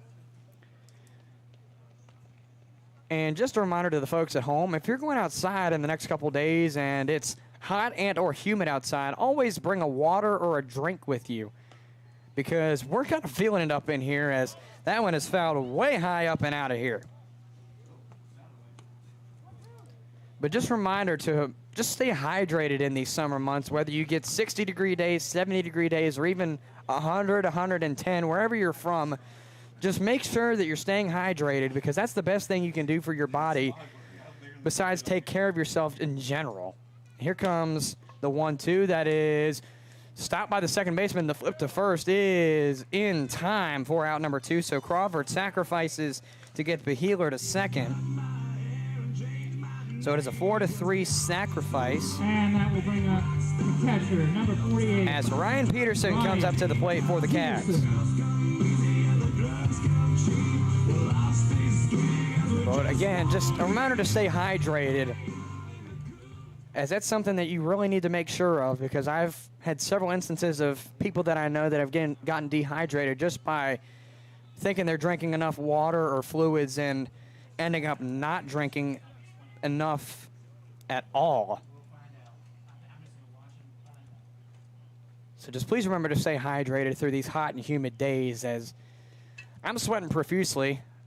I want to speak for my press box pals, but not exactly, just because I don't want to feel them for sweat, but I'll just take their nods as reassurance. Amen, brother, amen. 1-0 converts to a 2-0. If you didn't hear it, Kenny, our music guy, said it's very moist in here, and that I agree with. I'm not a physical person. I'm not a person who sweats physically, but, man, I'm feeling it right now. Uh-huh. My forehead is soaked as the 2-0 comes in. It'll be waved on and missed for strike one to Peterson. But again, one final time just to round that out. Just again, please stay hydrated. Make sure that you're taking good care of yourself, especially in these hot days. Make sure you're getting the right balance of outside and inside time, and just take care of yourself. You know, that's the most simplest thing you can do that a lot of people just overlook. As the 2-1 comes in, it's in the gap. Will it bring home Beheeler? He rounds third. It's going to be close, but not close enough. And the Cavs lead 5-0. It's an RBI double on the behalf of Peterson. And just like that, the Cavs add another to their score. It's 5-0 Cavs. As the third baseman, Serrano, will come up to the plate. He got on, according to my book, via an E4 the first time around. At least that's the way I scored it. Not quite sure if that is, in fact, correct. But the Cavs now have Ryan Peterson on second. And let me make sure I score Beheeler, or I'm going to forget that even happened. As the first pitch to Serrano is missed for ball one. 1-0 is the count. Rather, it is an error in the last appearance, but it's an error on the shortstop. So I can write that down like that didn't happen. Here comes the pitch from Rodriguez. 1-0. That is fielded by the shortstop. A call. Rather, he will lose it. I'm going to say that's an E6 as well, because that could have been a playable or a fieldable ball, and it just got underneath his glove or slipped by him, or I'm not sure what happened. So Peterson stands at third, and Serrano stands at first with Jack Tarosian due up for the third straight time in as many innings. So So he will ready in the left-hand batter's box. Got Peterson 90 feet to his front and Serrano 90 feet to his back. Rodriguez sets on the mound and deals the pitch. Curves outside, ball 1. 1-0 is the count for the left fielder, Terosian. Plate appearance number 3 on the night. Want to assume 6, or number 3 of the game, 6 on the night if you count the last game. And in fact, that stands true if you want to add it that way. Here comes the pitch that is fouled away. Out of play, strike 1 for Terosian. The first one of the plate appearance for him. He now evens the count at 1-1 with 2 outs on the board. Bottom of the 3rd inning. It is a 5-0 lead for the Cavaliers. Terosian readies back in the left-hand batter's box. Rodriguez readies on the mound. Peterson on 3rd. Serrano at 1st. Here comes the 1-1. That one curves just outside for ball 2. Now a 2-ball, 1-strike count. Coming to the batter, Jack Terosian.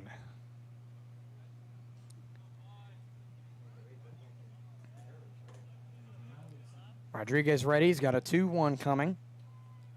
Stares down the batter, deals the 2-1, and they will check him.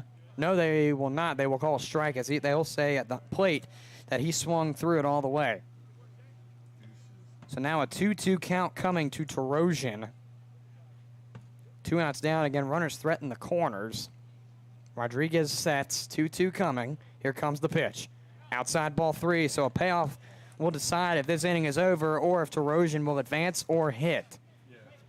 A hit would be more preferable for Terosian, as he would like to bring Peterson home and advance Serrano to at least 2nd. Rodriguez sets. Payoff coming. Runners on 1st and 3rd for the Cavaliers are Serrano and Peterson. Here comes the payoff. Outside ball 4. Take that 90-foot walk of fame, Terosian.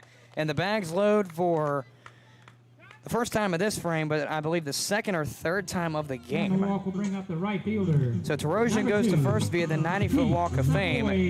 As Serrano rounds to 2nd, Keith Savoy Jr. has some shoes to fill, and this may be Rodriguez. We will see exactly what happens, and doesn't look like the ball has been handed off just yet. Let me see if I can get my binoculars on him. So the ball is still in Rodriguez's possession, and he will stay on the mound. We'll see if we can figure out who the man in the bullpen is. I can see him, but it's too dark for me to figure out who exactly it is. So Rodriguez will stay, most likely going to finish the inning with him unless he commits more catastrophe on the mound or catastrophe as what the Purcellville coach would see. But they'll keep him most likely just to end this inning. Then they may switch going into the bottom of the next frame as Keith Savoy Jr. stands in the right-hand batter's box. Here comes the first pitch. Misses somewhere, ball 1, or yes, ball 1. I wrote strike for some reason in the scoreboard. 1-0 is the count coming to the right fielder, Keith Savoy Jr. in plate appearance number 3 of the game. He is 0-1 with a walk last time. 1-0 converts to 2-0 as I just finished my sentence. So Savoy faces 2 balls and no strikes with bags loaded. What are the chances he hits a home run is the question. He's hit 2 here, worth 5 runs total. 3 the first time, 2 the second, or vice versa. It's one way or the other. Here comes the 2-0. That is grounded. Fielded by a call at short. The flip to first looks to be in time, and it is. So the Cannons get out of an inning with bags loaded, but not before the Cavs can add 2 to their lead. They lead 5-0 going into the 4th inning. It's Cavs 5, Purcellville 0.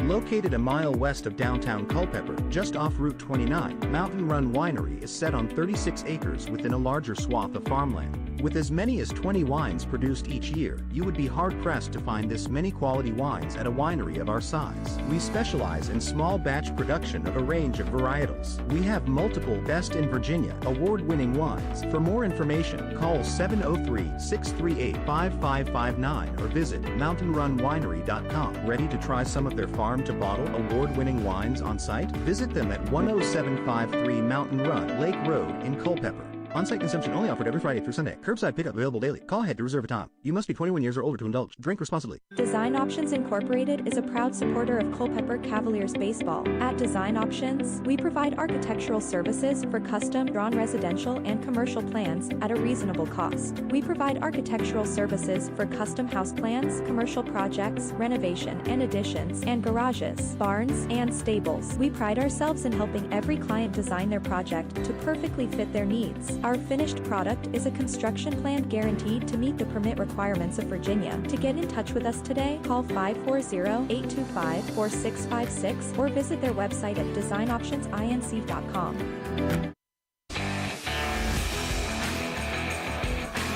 Back now to the Culpeper Community Incorporated Baseball's presentation of the Cavs and the Cannons here in doubleheader style. Game number 2 is well underway as we start the top half of the 4th. It's the Cavs out in front, 5-0, as the Purcellville Cannons will have their 3 due up: Guida, Michaels, and Horowitz.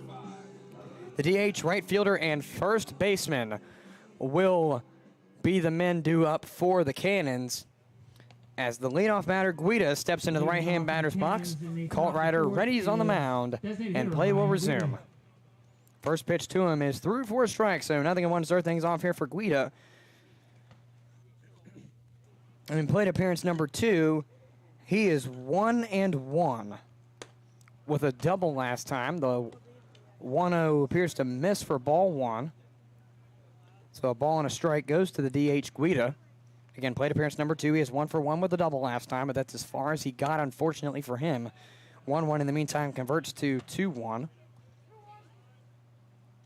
Again, it's Guida, Michaels, and Horowitz are the 3 men due up. Guida at bat, Michaels on deck, and Horowitz in the hole. 2-1 coming to Guida. Here comes the pitch. Popped up, gonna go to the gap. Vu gets to it, but I think it went off of his foot there a little bit. So Guida stays perfect, this time singling, though, as Jackson Michaels, the right fielder, comes up for the Cannons now. The lefty is 0-for-1 on the night with a pop out to short to end the first inning. He's got Ryan Guida again on first, just like last time. But we'll see what he can do here in this second plate appearance. First pitch comes through, and it misses for ball 1. So 1-0 is the count for Michaels in his second plate appearance to start things off. So Colt Ryder readies on the mound. Got a 1-0 coming to Michaels, and it will miss just downstairs for ball 2. So 1-0 converts to 2-0, and Michaels starts up in his count pretty decent.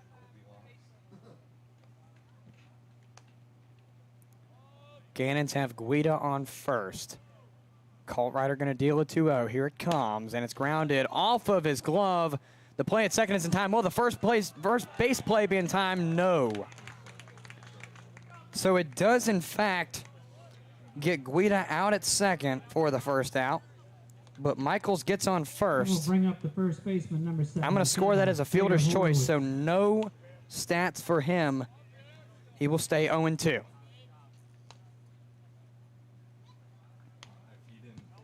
Horowitz, the first baseman, due up now. He is 0-for-0 with a walk, but he was caught at the plate, as the pickoff attempt at first is just about not in time.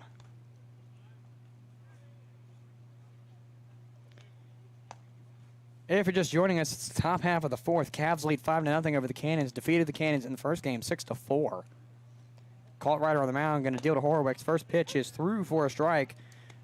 0-1 to start things off here for Colin Horowitz, the first baseman. If you missed the first game, Horowitz is one of the many Cannon returners.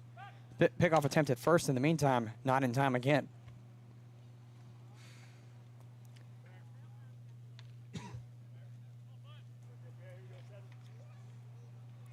So Colt Ryder readies. Got the 0-1 coming to Horowitz. Will deal the pitch, and it's just outside of the strike zone for ball 1. The count now evens at a ball and a strike for the first baseman, Horowitz. Following him, if needed, will be Keegan Knutson. Knutson went 6-3 in the second inning. Here comes the pitch. 1-1. Misses just downstairs for 2-1 now. Horwicks comes in 17 for 63. That's a 269. 4 home runs, 16 ribbies in the process of those 17 hits. Again, he faces 2-1 now. Comes the pitch. It's downstairs, ball 3. So Horwicks one pitch away from, or possibly one pitch away from being walked, but also one pitch away from a full count. We'll see what he can do with this 3-1 from Culpeper. With Michaels on first, it will go through as a strike, so the count will fill for Horwicks 3-2. So Culpeper going to deal a payoff to Cullen Horwicks.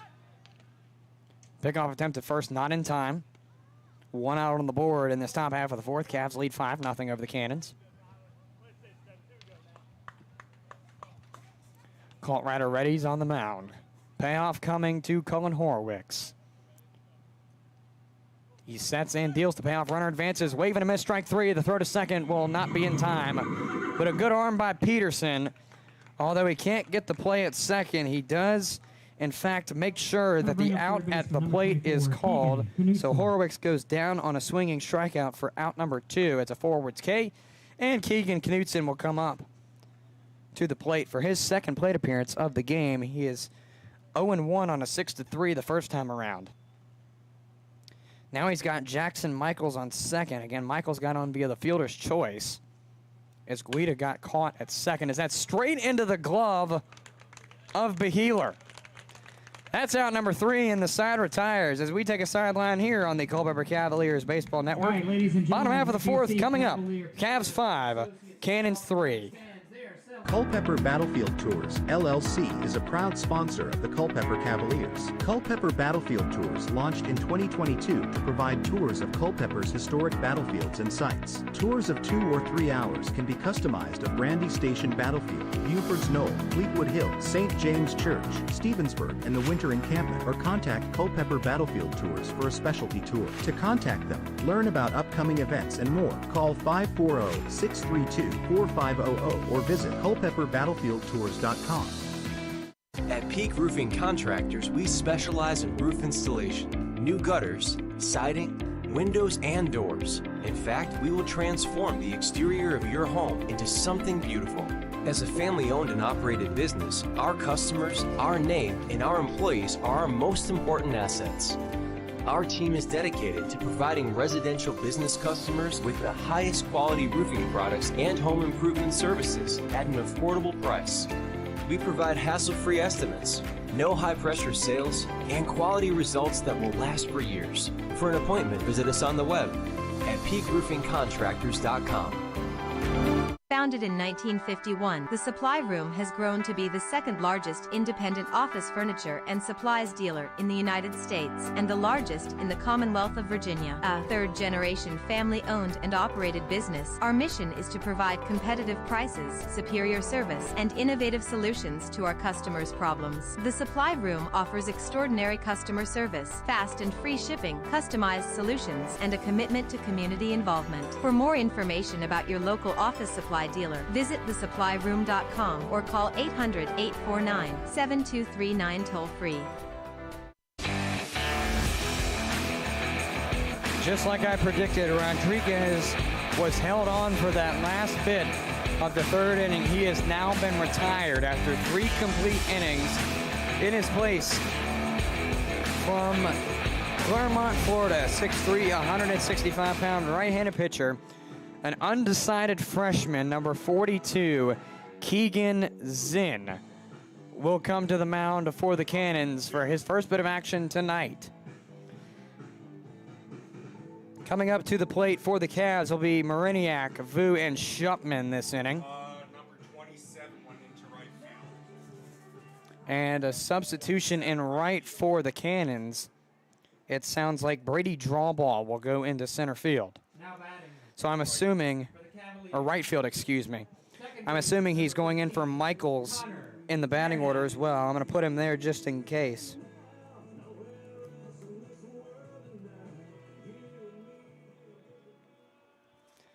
So in the meantime, Marignac is started to do up, or starts the lead off. First pitch comes in, 3-4 strike, nothing, and one to start things off here for Marignac, and plate appearance number 3, it appears, on the night. He is 0-2 according to my book.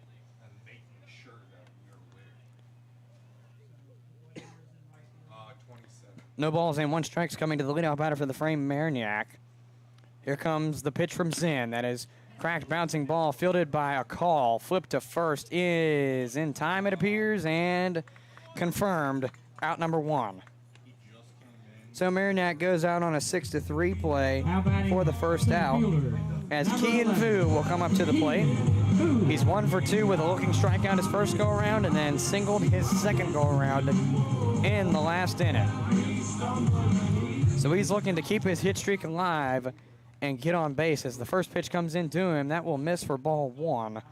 1-0 is the count coming to the center fielder, Kian Vu. Plate appearance number 3, again, he is 1 for 2 with a hit streak. 1-0 misses 1-1 now to Vu. Again, the 3 due up for this frame were Marignac, Vu, and Shupman. 1-1 comes in, it's cracked, gonna drop, and Kian Vu will get on via line drive out to right that bounced and then took a funny hop. So Vu gets on first via a single. He keeps his hit streak alive, and the shortstop Shupman will come up. So Shupman is 0 for 2, it appears, but he's got a sacrifice, and my assumption that sacrifice, because I didn't write it down, was to get Vu to score. So he comes up. Actually, I think that is correct, because I believe Vu was on third by the time Shupman hit that sack. So here comes the first pitch to to Shupman, as Vu takes the advantage on the steal. And Vu will now make it to third, and he will do it in time. So as I was looking down to put him on second, I look up, and Vu is halfway to third. So not quite sure what was going on the infield there.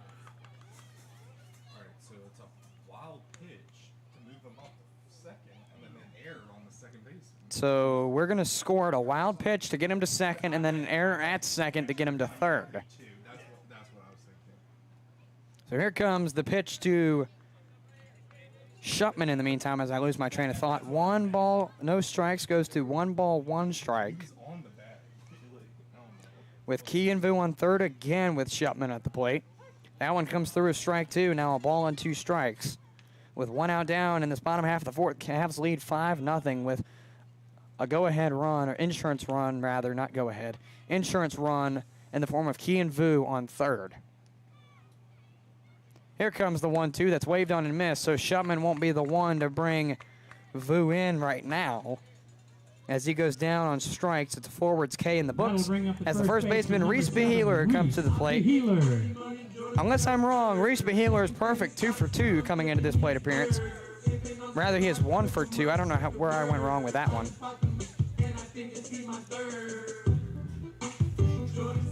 Rather, he got on via the fielder's choices last time around. I'm getting better picking those out, but sometimes I still let them slip. As the first pitch to Beeler misses, or rather, my apologies, wrong wording, goes through for strike 1.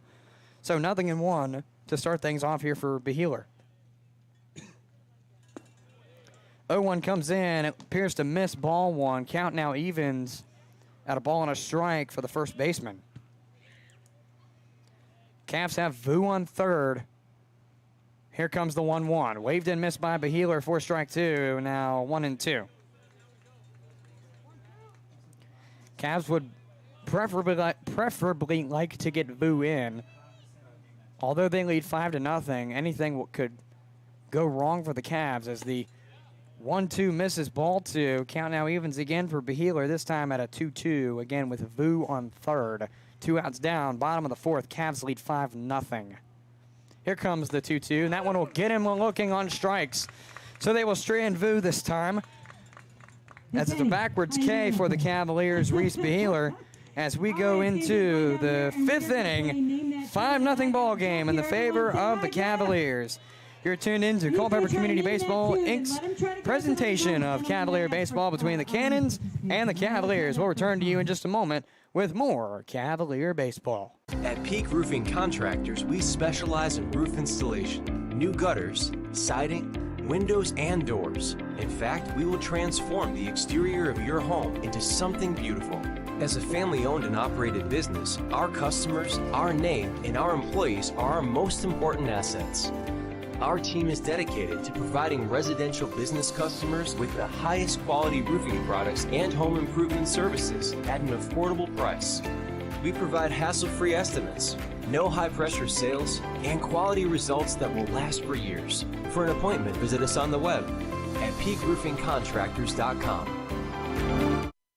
Path Recreation and Fitness Center is a proud sponsor of Culpeper Cavaliers baseball. Our full 27,000 square foot center is open with multi-sport courts, batting cages, a fitness area, activity rooms, and more to serve all your recreation and fitness needs. The fitness area offers classes for adults and children, strength and cardio equipment, a functional training room, and kids corner child care. Stop by 19002 Crossroad Parkway for a tour and see how the center can serve you. Thank you for voting us Best Fitness Center and Community Center in the Culpeper Times Best of the Best 2023 campaign. For more information, call 540-825-0000 or visit pathrecreationandfitnesscenter.com. Path Recreation and Fitness Center. Find your fun. Find your fit. A member of the Culpeper Wellness Foundation.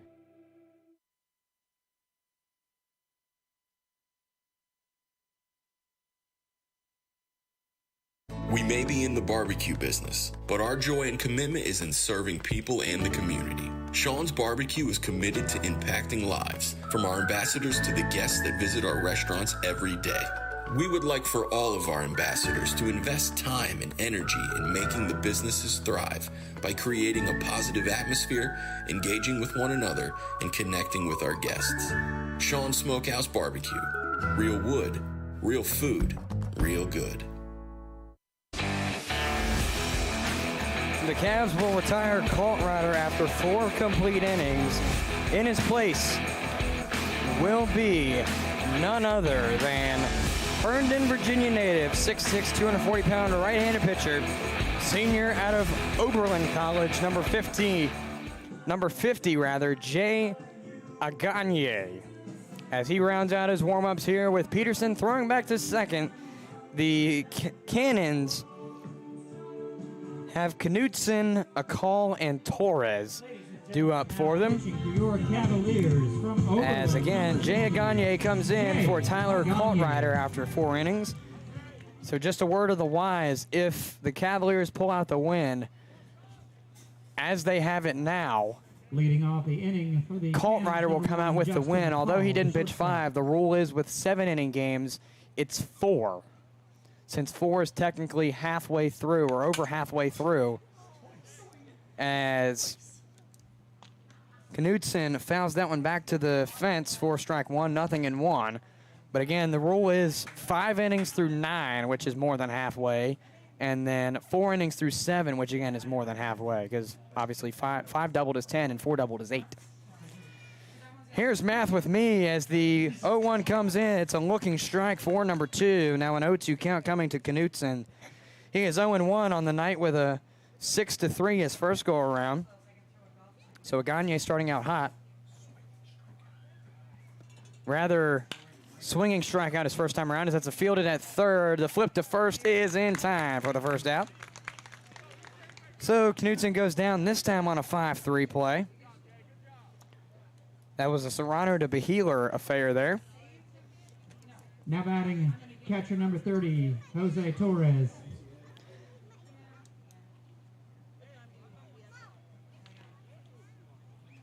Now I'm off track. I had Justin Akal was up next, but I must be wrong. That's probably where I had it wrong, was I had the wrong batter up. Anyway, it's Jose Torres up. I don't know what the heck happened in my book. First pitch in the meantime misses for ball 1. 1-0 to start things off for Torres in plate appearance number 2. He singled his first time around, so he is perfect coming into this plate appearance.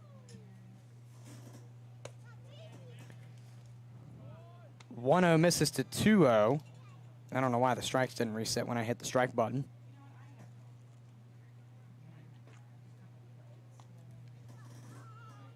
So I definitely missed something there. Thank you, Andrew.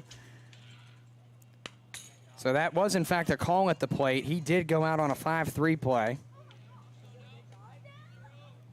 In the meantime, it's a 2-ball, 1-strike count after I figure out that hiccup. Torres facing Agagne. Reddy's in the right-hand batter's box. Agagne, Reddy's on the mound. He sets up and is ready to deal the 2-1. Here it comes outside the batter's box for, ball 3.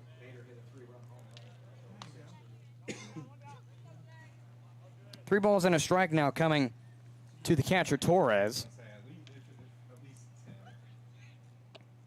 Sets up and deals the 3-1, and that one is just upstairs for ball 4.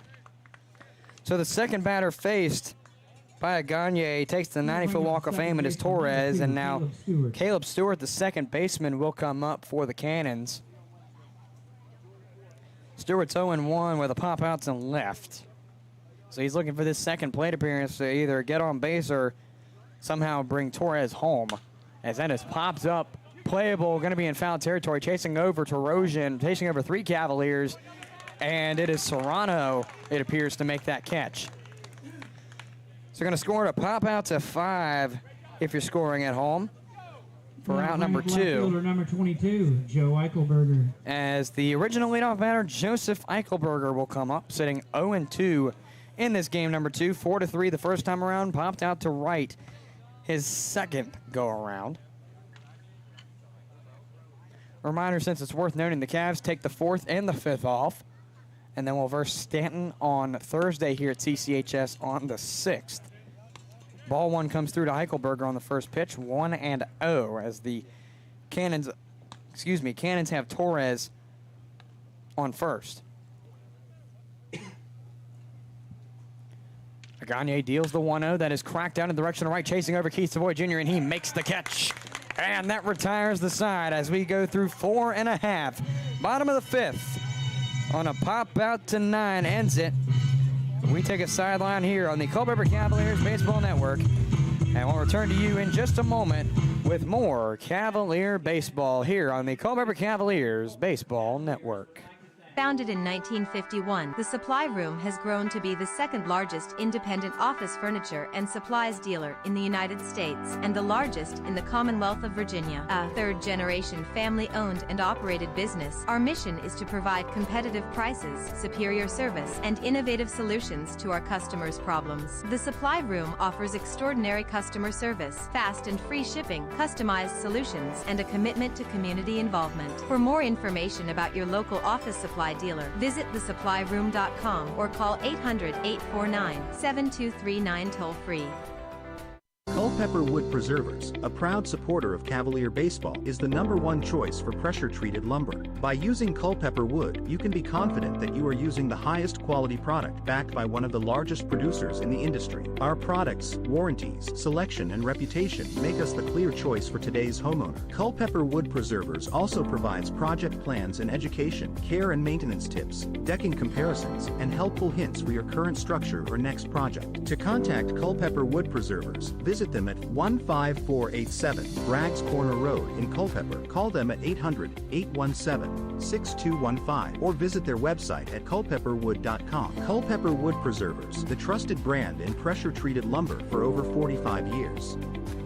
Braggs Corner Properties is a proud sponsor of the Culpeper Cavaliers. Located just off major highways Route 29 bypass, routes 3, 15, and 17, yet close to shopping centers within town limits such as Culpeper Colonnade and the Center at Culpeper, Braggs Corner offers a great place for an entrepreneur to start a business or for an existing business to expand or relocate. Braggs Corner is home to some of your favorite national chains and some of the finest small businesses in the area. Braggs Corner is ready to help make your business transition into this ever-expanding commercial area. Enjoy the freedom to start, grow, or expand your business today. For questions or to open your lease, visit Braggs Corner Properties online at braggscorner.com. That's BRAGGS corner.com. Braggs Corner Properties, where business meets success.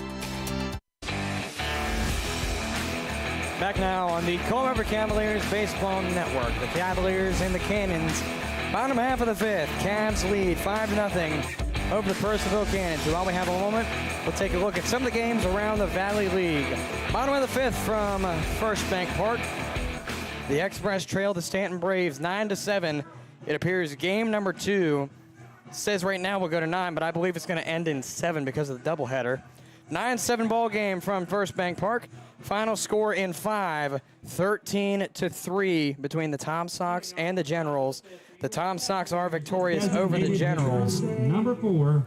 Some other scores: Woodstock defeating Front Royal in the second game 4-0. That game ended, I want to say, on a rain delay, as it was delayed in the 5th, and the game just ended up being finalized. So my assumption is that game was rained out at the end. Meantime, Charles Crawford comes up, faces ball 1 on the first one.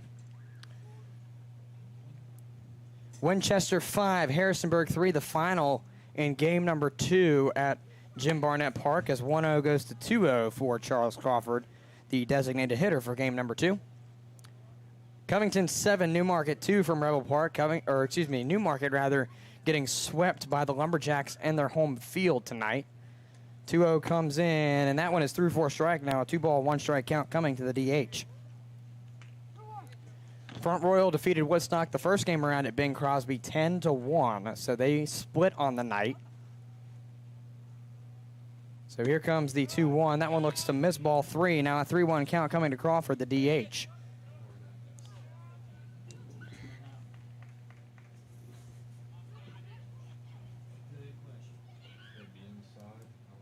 Contrary to what I think I said earlier, I think Charlotte, that ball is high. It is far. It is gone.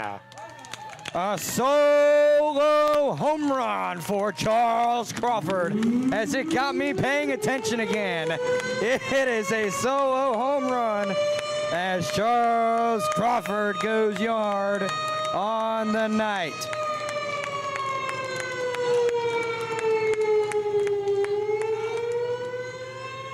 That's his 3rd of the season, and he is now the home run leader for the Cavs going into the dugout.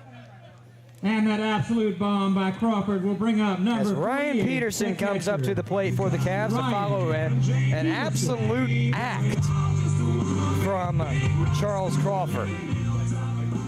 Peterson is perfect on 2 RBIs, a single and a double. So he comes up with a little bit of a chip on his shoulder at 2-2. 8 for 41 coming into this game, so he double-digit hit, or picked up his double-digit hits. That one is lined out high and far into left field. That ball is high, but it will not get out of the reach of Eichelberger for out number 1. So Peterson goes down on a pop out to 7. As that'll bring up Ethan Serrano, the 3rd baseman, to the plate. Ethan Serrano. So Serrano has gotten on via errors both times, so he has 100 on base percentage as he lines that one high to the right fielder draw ball and makes the catch. For out number 2, it's a PO9. So 2 straight outs off of flyouts to left or right center following Crawford's home run. The left fielder, number 5. As Jack Terosian will come up to the plate for the Cavs. He's 1 for 2 with a single, scored on that time around, went 4-3, and then walked his last time around. He steps into the left-hand batter's box for his 4th plate appearance on the night. 2 outs on the board in this bottom half of the 6th. Cavs lead. The first one goes through. It'll miss for ball 1. 1-0, the count coming to the original leadoff batter, Jack Terosian.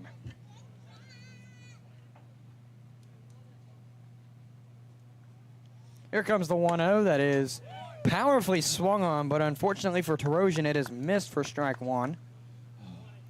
Now count evens out at a ball and a strike. Terosian readies back in the left-hand batter's box, and Engel readies on the mound. The pitch comes in, wave and a miss for strike 2. Now a 1-2 count coming to Terosian, the left fielder, who is looking to up his average coming into this plate appearance. 1 for 2. Doesn't want to go down to 1-3. Here comes the 1-2 that is lined out. Looks to no, it will not be. Or rather, it is. I called that a little too early as Eichelberger let that one slip by him. And Terosian rounds to second. No, he'll make it to third, it appears. Or no, he's out at third, rather. So a gutsy call got him out. That'll do it.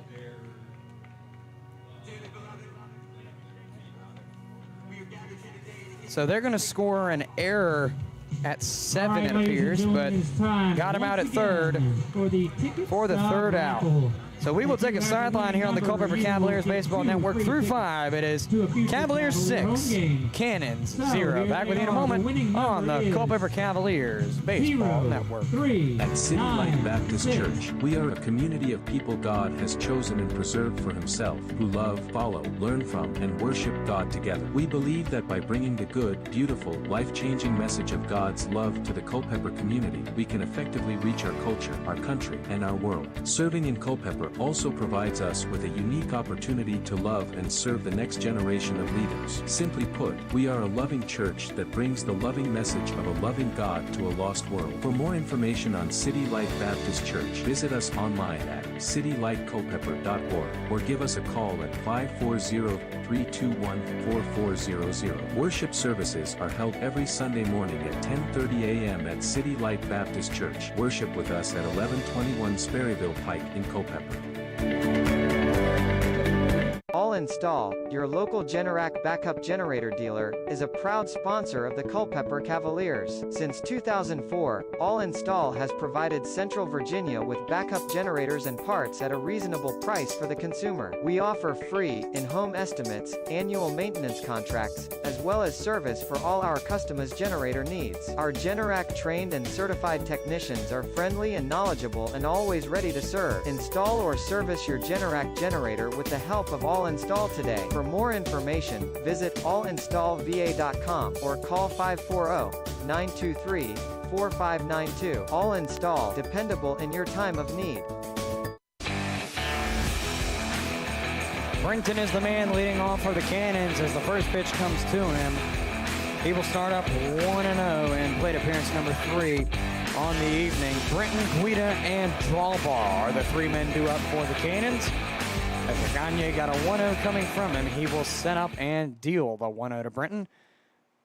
They will say strike one regardless of the swing attempt there, as that placement looked rather decent by Gagne. So a ball and a strike now coming to the center fielder, Brinton. Plate appearance number 3, he is 0-2 coming into it. Here comes the 1-1. That one misses upstairs, ball 2. 2 balls and a strike now coming to the center fielder, Brinton. Again, it's Brinton, Guida, and Drawbar, the 3 due up for the Cannons here in this top half of the 6th.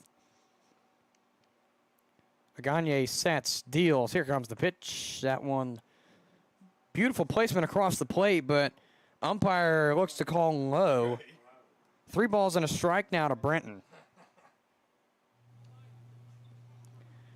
Gagne got a 3-1 coming to the leadoff batter for the frame, Brinton. He sets up and deals the 3-1. Waved on and missed for strike 2. So now full count coming to the leadoff batter, Mikey Brinton, for the frame. Cavs lead 6-0 if you're just joining us in this top half of the 6th.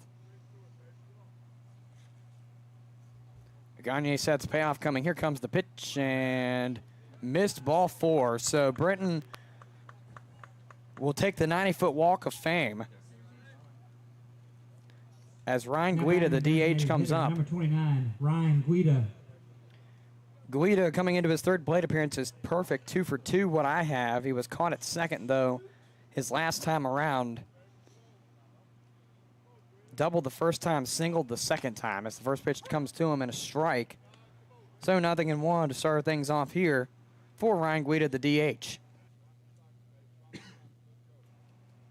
Plate appearance number 3 as Gagne looks back to first but sets up. 0-1 coming. And he will deal the pitch. That's well outside for ball 1. Count now evens at a ball and a strike to the DH Ryan Guida, batting 3rd in the Cannon lineup.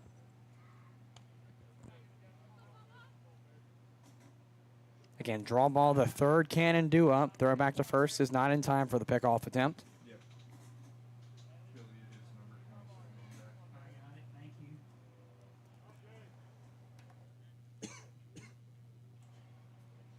So Gagne readies on the mound.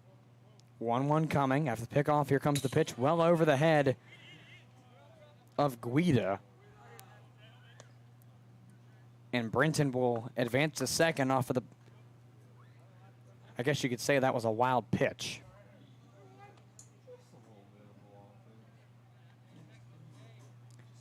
So now 2 balls and a strike.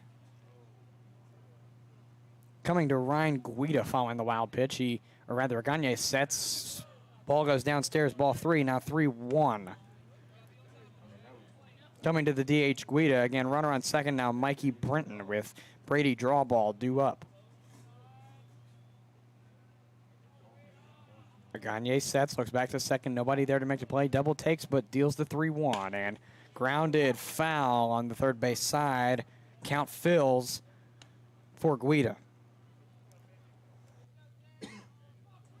So that's 2 straight batters now that have faced a full count. Brenton was walked. Now Guida, we'll see what happens with him. Reddy's back in the right-hand batter's box. Gagne on the mound. Payoff coming. Looks back to second. Nobody home to make the play. Here comes the payoff. Tipped and fouled back. They are going to say foul ball. Count remains payoff. Brenton, excuse me, on second.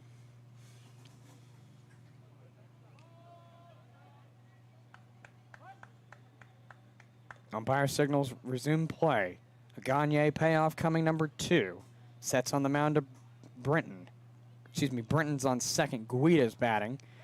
And Gagne looked like he wanted to make the throw but didn't.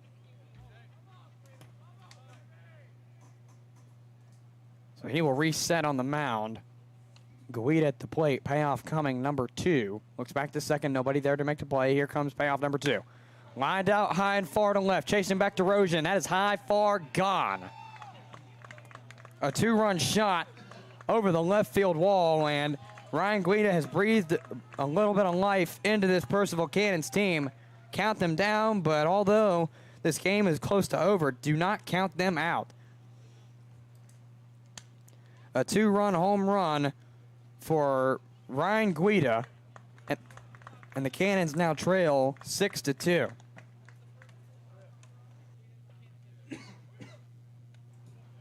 That'll bring up Brady Drawball to the plate for the Cannons for his first plate appearance of the night, according to my book.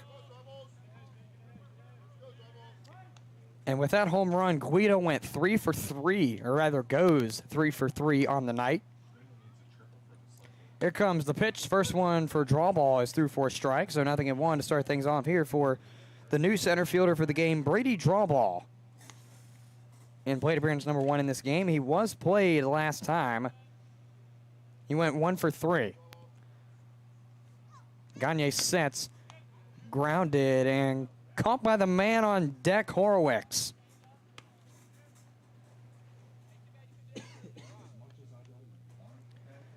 Nothing in 2 coming to Brady Drawball. Playing in right for Jackson Michaels. Not quite sure what was going on there.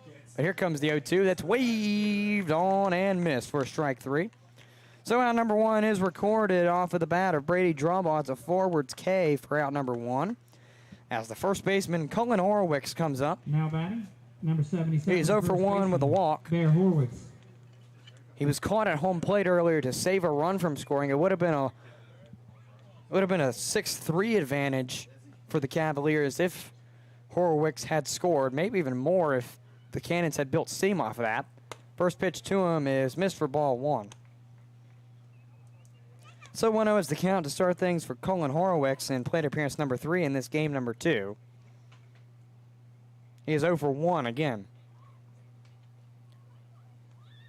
Gagne ready, sets. 1-0 comes the pitch. Downstairs, ball 2. So Horowitz finds himself up a little bit with a little bit of breathing room. 2 balls and no strikes.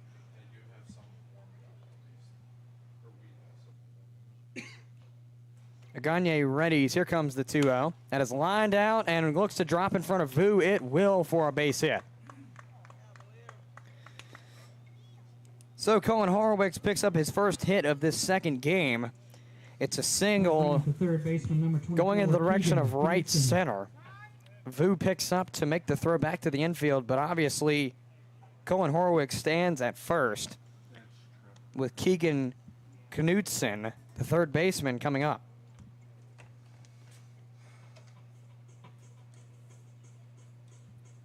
And Brandon Mack is on the mound now.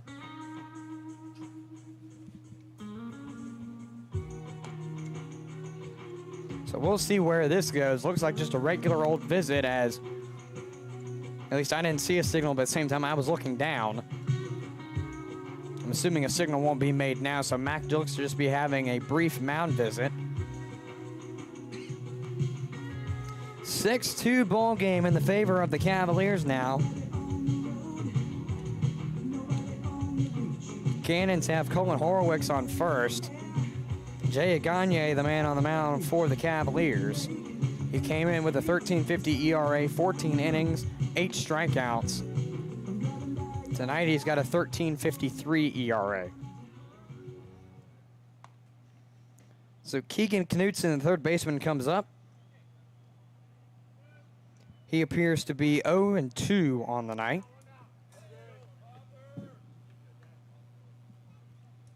Gagne ready's on the mound. Opening pitch to Knutson for the frame. Here comes the pitch. Upstairs ball 1-0 count. So the third baseman, Knutson, finds the count to start in his favor, 1-0. Man on first is Colin Horowitz for the Cannons. Gagne deals the 1-0. That is fouled back out of play. Now a ball and a strike.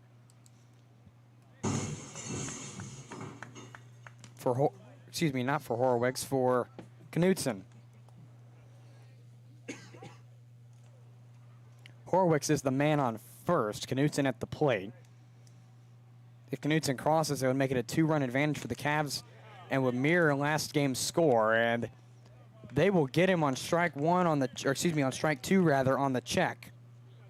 So now a ball and 2 strikes coming to Knutson.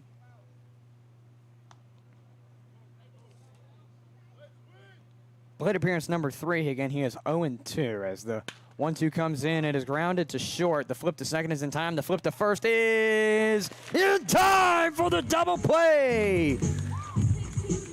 Way to work from Shupman to Marignac to Bahaler for the double play that retires the side.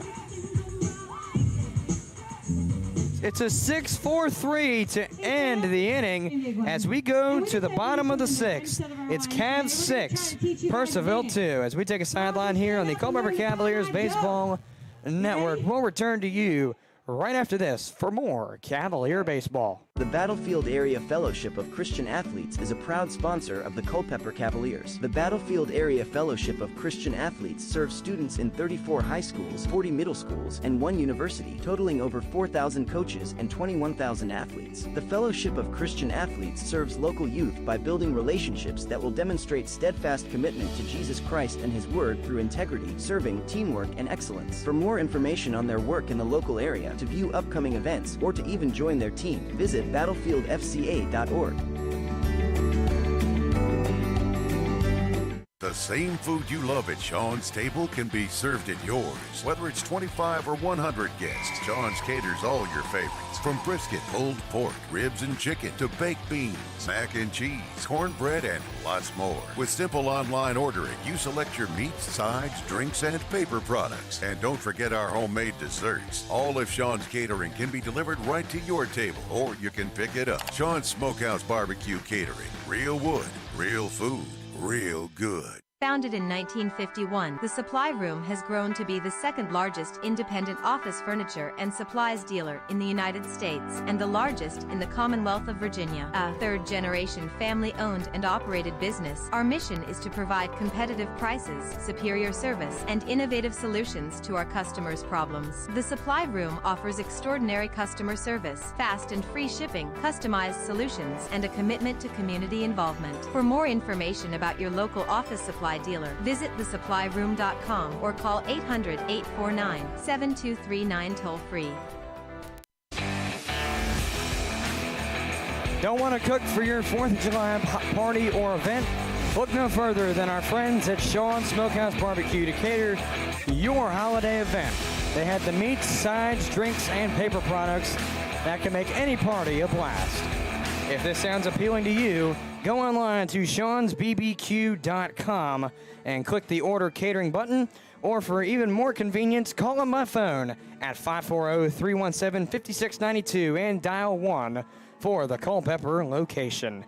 Sean's Smokehouse Barbecue, real wood, real food, real good.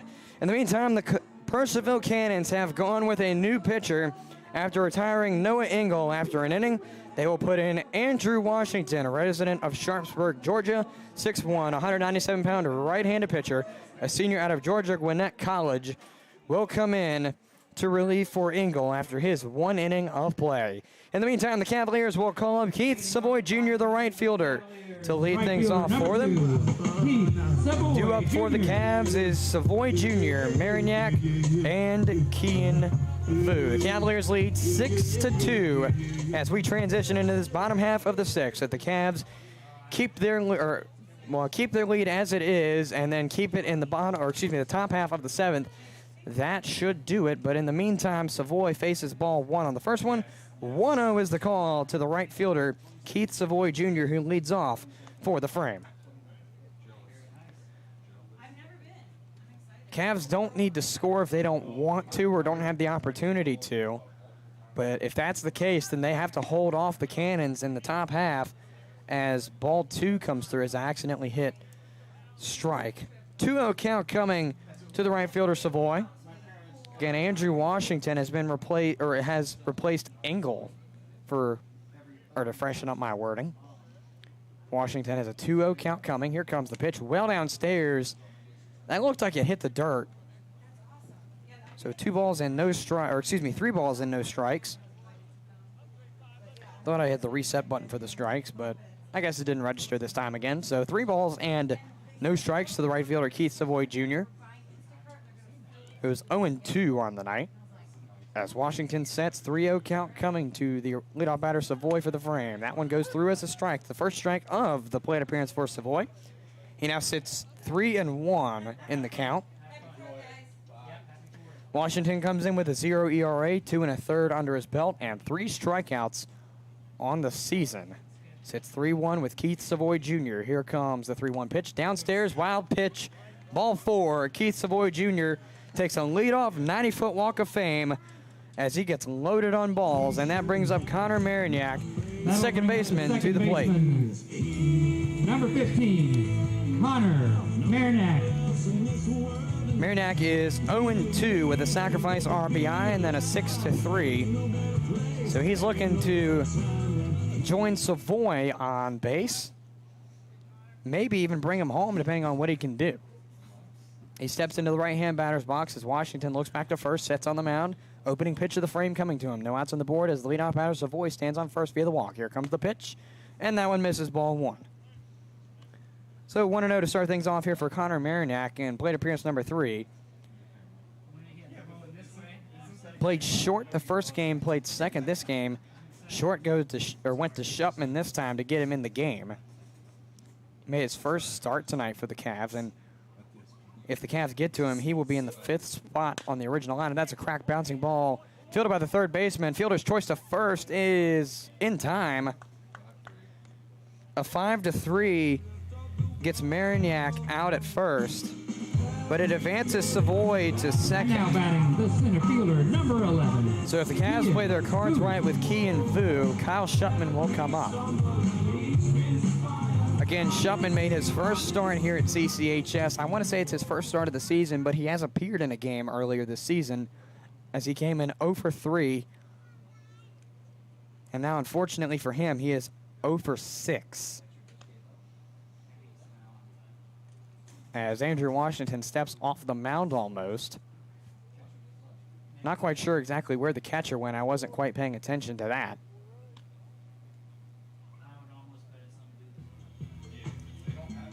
So not quite sure what is going on the field. Catcher is coming from the bullpen, it appears. And it appears they're changing gloves for the catcher. Not Peterson, that's the Cavalier catcher. Catcher Torres is swapping gloves with the bullpen. So play is ready to resume with Kean Vu coming up as the third due up for the Cavaliers in this bottom half of the sixth, his team leads 6-2 over the Cannons. Washington sets on the mound, takes a look back to second, will deal the opening pitch to Vu. That one looks to go through for a strike, 0-1 to start off for Kian Vu in plate appearance number 4 in my book.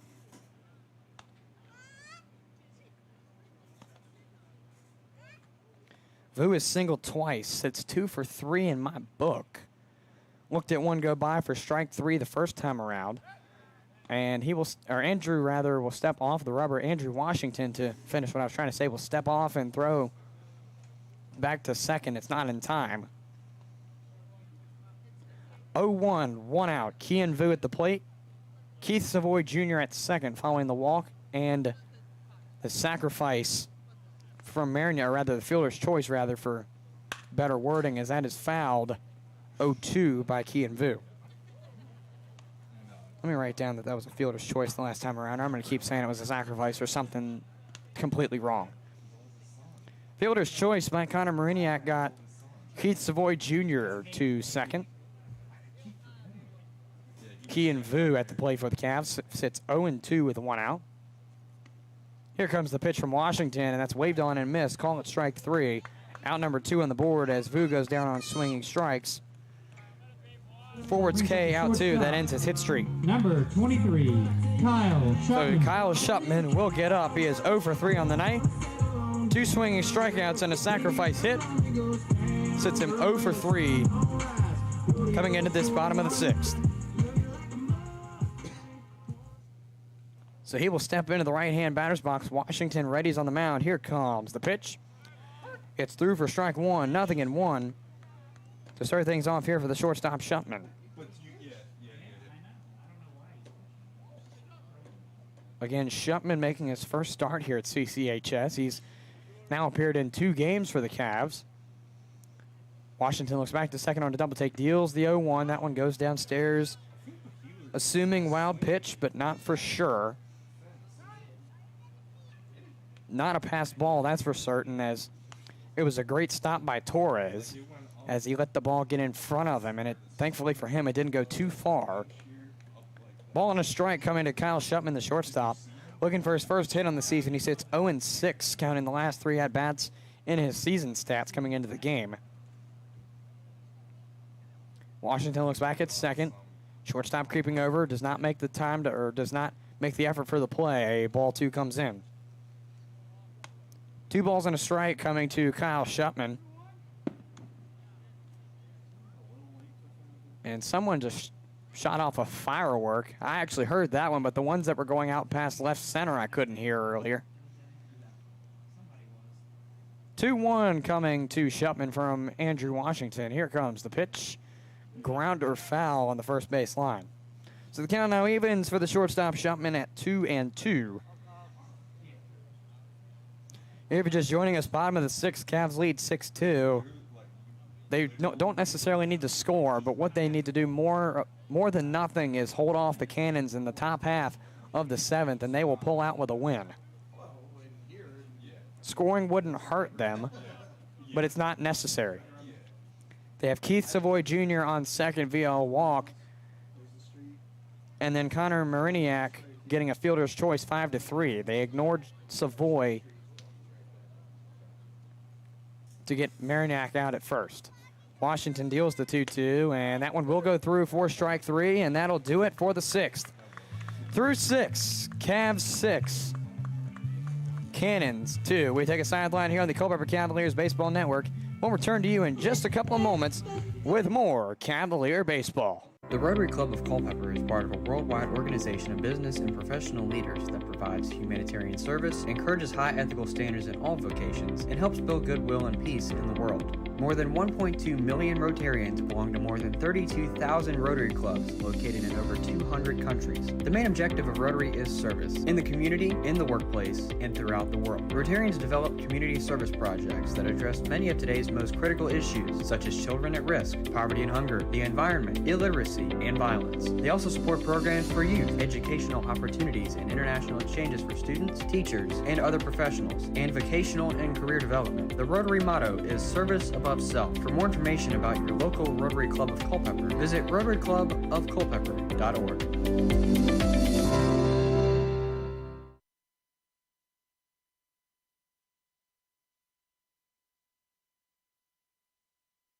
The Battlefield Area Fellowship of Christian Athletes is a proud sponsor of the Culpeper Cavaliers. The Battlefield Area Fellowship of Christian Athletes serves students in 34 high schools, 40 middle schools, and 1 university, totaling over 4,000 coaches and 21,000 athletes. The Fellowship of Christian Athletes serves local youth by building relationships that will demonstrate steadfast commitment to Jesus Christ and His Word through integrity, serving, teamwork, and excellence. For more information on their work in the local area, to view upcoming events, or to even join their team, visit battlefieldfca.org.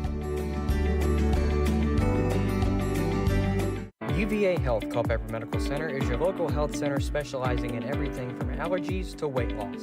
UVA Health Culpeper Medical Center cares for you and your medical needs from the time you walk in the door until the time you walk out. UVA Health Culpeper Medical Center strives to transform health and inspire hope for all Virginians and beyond. For more information on your local UVA Health Culpeper Medical Center, call 540-829-4100. Visit them at 501 Sunset Lane or visit uvahealth.com to find your nearest location. UVA Health, centering patients around all we do.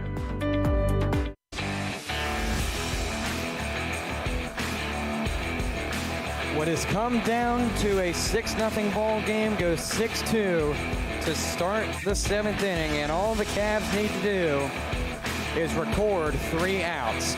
To do it, they will face Akal, Torres, and Stewart as the 3 due up for the Cannons here in this top half of the 7th. Again, Cavaliers need 3 outs to seal this ball game and pick up their 2nd win on the night. So Akal steps in the right-hand batter's box. Tyler Legier, in the meantime, on the mound, coming in for Jay Aganye, and that will ping him. Of course, my scoreboard needs to refresh, so my apologies there. As Jose Torres comes up to the plate for the Cannons. My apologies, my scoreboard signed me out, so I have to sign back in really quick. Second pitch from Legier of the night is a ball. So he has hit a call. And now he is ball 1 with Torres. Runner advances. Will they get him at second? Throws on target, but not in time. So a call advances to second. It's a 1-1 count coming to Torres.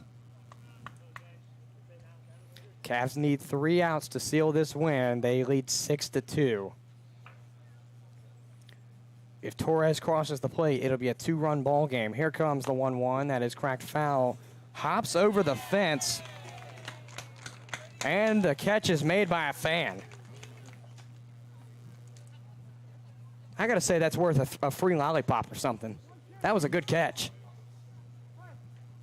A ball and 2 strikes coming to the second batter due up, Jose Torres, doing the catching behind the dish for the Cannons. Hasn't done terrible as that's grounded. Fielded by third. The flip over to first on a fielder's choice is in time for the out. Nobody home to make the play at third, which forced the fielder's choice to go to first. But Torres is out on a 5-3. So the first out comes down as Caleb Stewart comes up. 0 for 2 with a pop out to 7 and a pop out to 5. Like I was saying, let me reword what I was saying with Torres because it sounded pretty mean, or at least it could be spun as sounding pretty mean. Jose Torres has done a terrific job behind the plate, I should say. Came in the middle of the first game after the starting catcher for the Cannons, Brendan Roning, left during the weather delay. So Torres came in as the only other option for the Cannons, at least position-wise as a catcher, as that one's fouled away. Count is now a ball and a strike for Caleb Stewart, but Torres hasn't let a lot slip by him, so he has done a pretty good job behind the plate.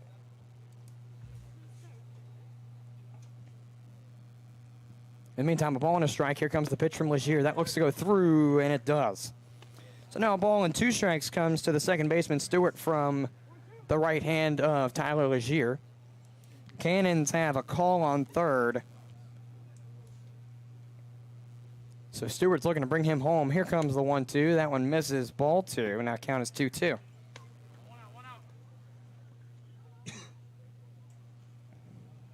Lazier needs to pick up the strikeout to help seal this win, although one more out after that strikeout would be necessary to seal the win. Lazier sets. Here comes the 2-2. Missed just upstairs for ball 3. So a full count will decide if Stewart walks, hits, or goes back. We'll see how Lazier places that baseball or if the placement tricks Stewart. As he sets, payoff coming. Here comes the pitch. Popped up in the direction of left, chasing up Tarosian and back Shupman. Tarosian makes the call, tagging from third. Rather going backwards as a call. Out number 2, Cavs are 1 away.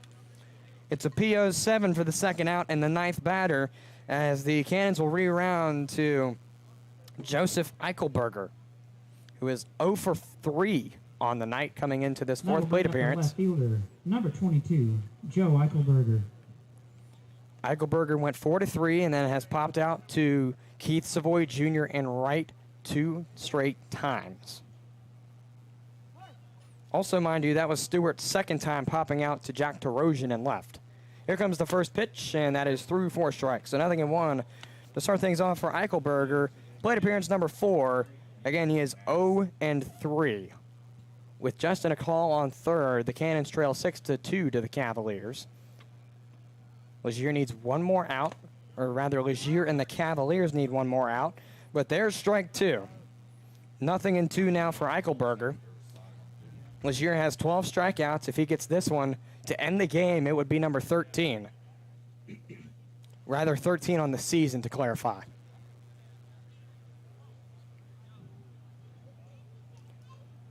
So Eichelberger steps back into the right-hand batter's box. A call on third for the Cannons. 4-run ball game in the Cavaliers' favor. Lazier, here comes the 0-2. That's upstairs, ball 1. So Eichelberger finds the first one go by that he would allow to go by. A ball and 2 strikes, excuse me. Cavs need one more out to seal this win. Here comes the 1-2. Weaved and missed. Lazier picks up the first of the night. It ends the game, and it's number 13 on the season. That'll do it from CCHS. The final score, Cavs 2, Cavs 6, Cannons 2. Can't believe I fumbled that one. Cavs go 2-0 on the night, and we will take a sideline here on the Culpeper Cavaliers Baseball Network. We'll return to you in just a moment for our brief post-game coverage of the Cavaliers and Cannons doubleheader outing here from CCHS. The PATH Foundation has been here since 2013. Our focus is in 4 priority areas: childhood wellness, senior services, mental health, and workforce development. Our mission is to strengthen the health and vitality of our community. We have touched pretty much every nonprofit in our footprint. We've invested over $17 million in our community. It's a great honor and responsibility to be doing this work. And we look forward to working with our board leadership, nonprofits, businesses, and community at large in the years to come. This message is brought to you by the PATH Foundation. For more information on the PATH Foundation's missions, visit path4u.org or feel free to call them at 540-680-4100. Thank you, PATH Foundation, for your support of the Culpeper Cavaliers.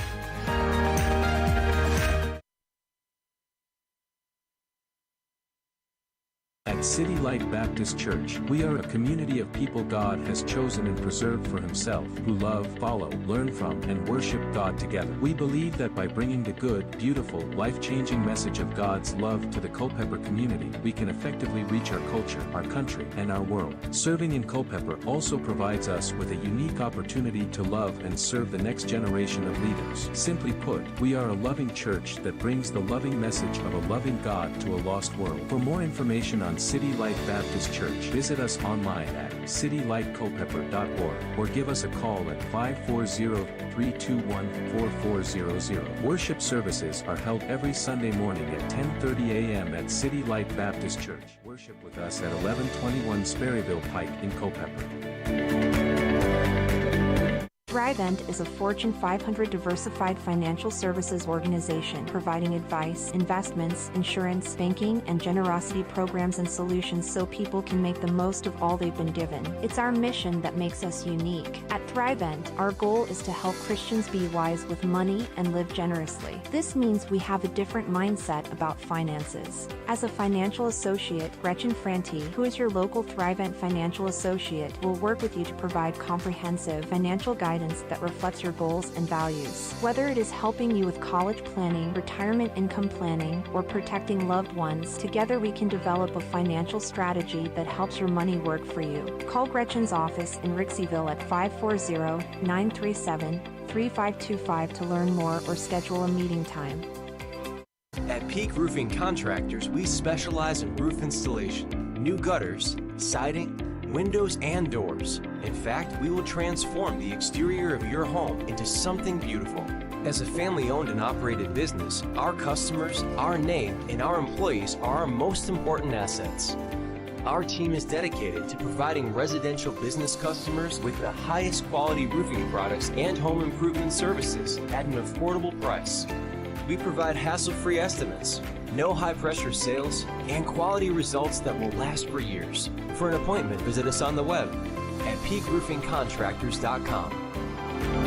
Design Options Incorporated is a proud supporter of Culpeper Cavaliers baseball. At Design Options, we provide architectural services for custom drawn residential and commercial plans at a reasonable cost. We provide architectural services for custom house plans, commercial projects, renovation and additions, and garages, barns, and stables. We pride ourselves in helping every client design their project to perfectly fit their needs. Our finished product is a construction plan guaranteed to meet the permit requirements of Virginia. To get in touch with us today, call 540-825-4656 or visit their website at designoptionsinc.com.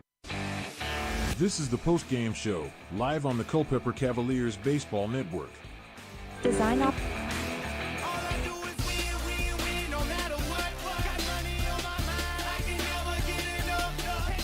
The Cavs are victorious over the Purcellville Cannons, not once tonight, but twice. They go 2-0 on the night versus the Cannons, 6-4 the first game, 6-2 this second game. As we welcome you into our brief post-game coverage here on the Culpeper Cavaliers Baseball Network.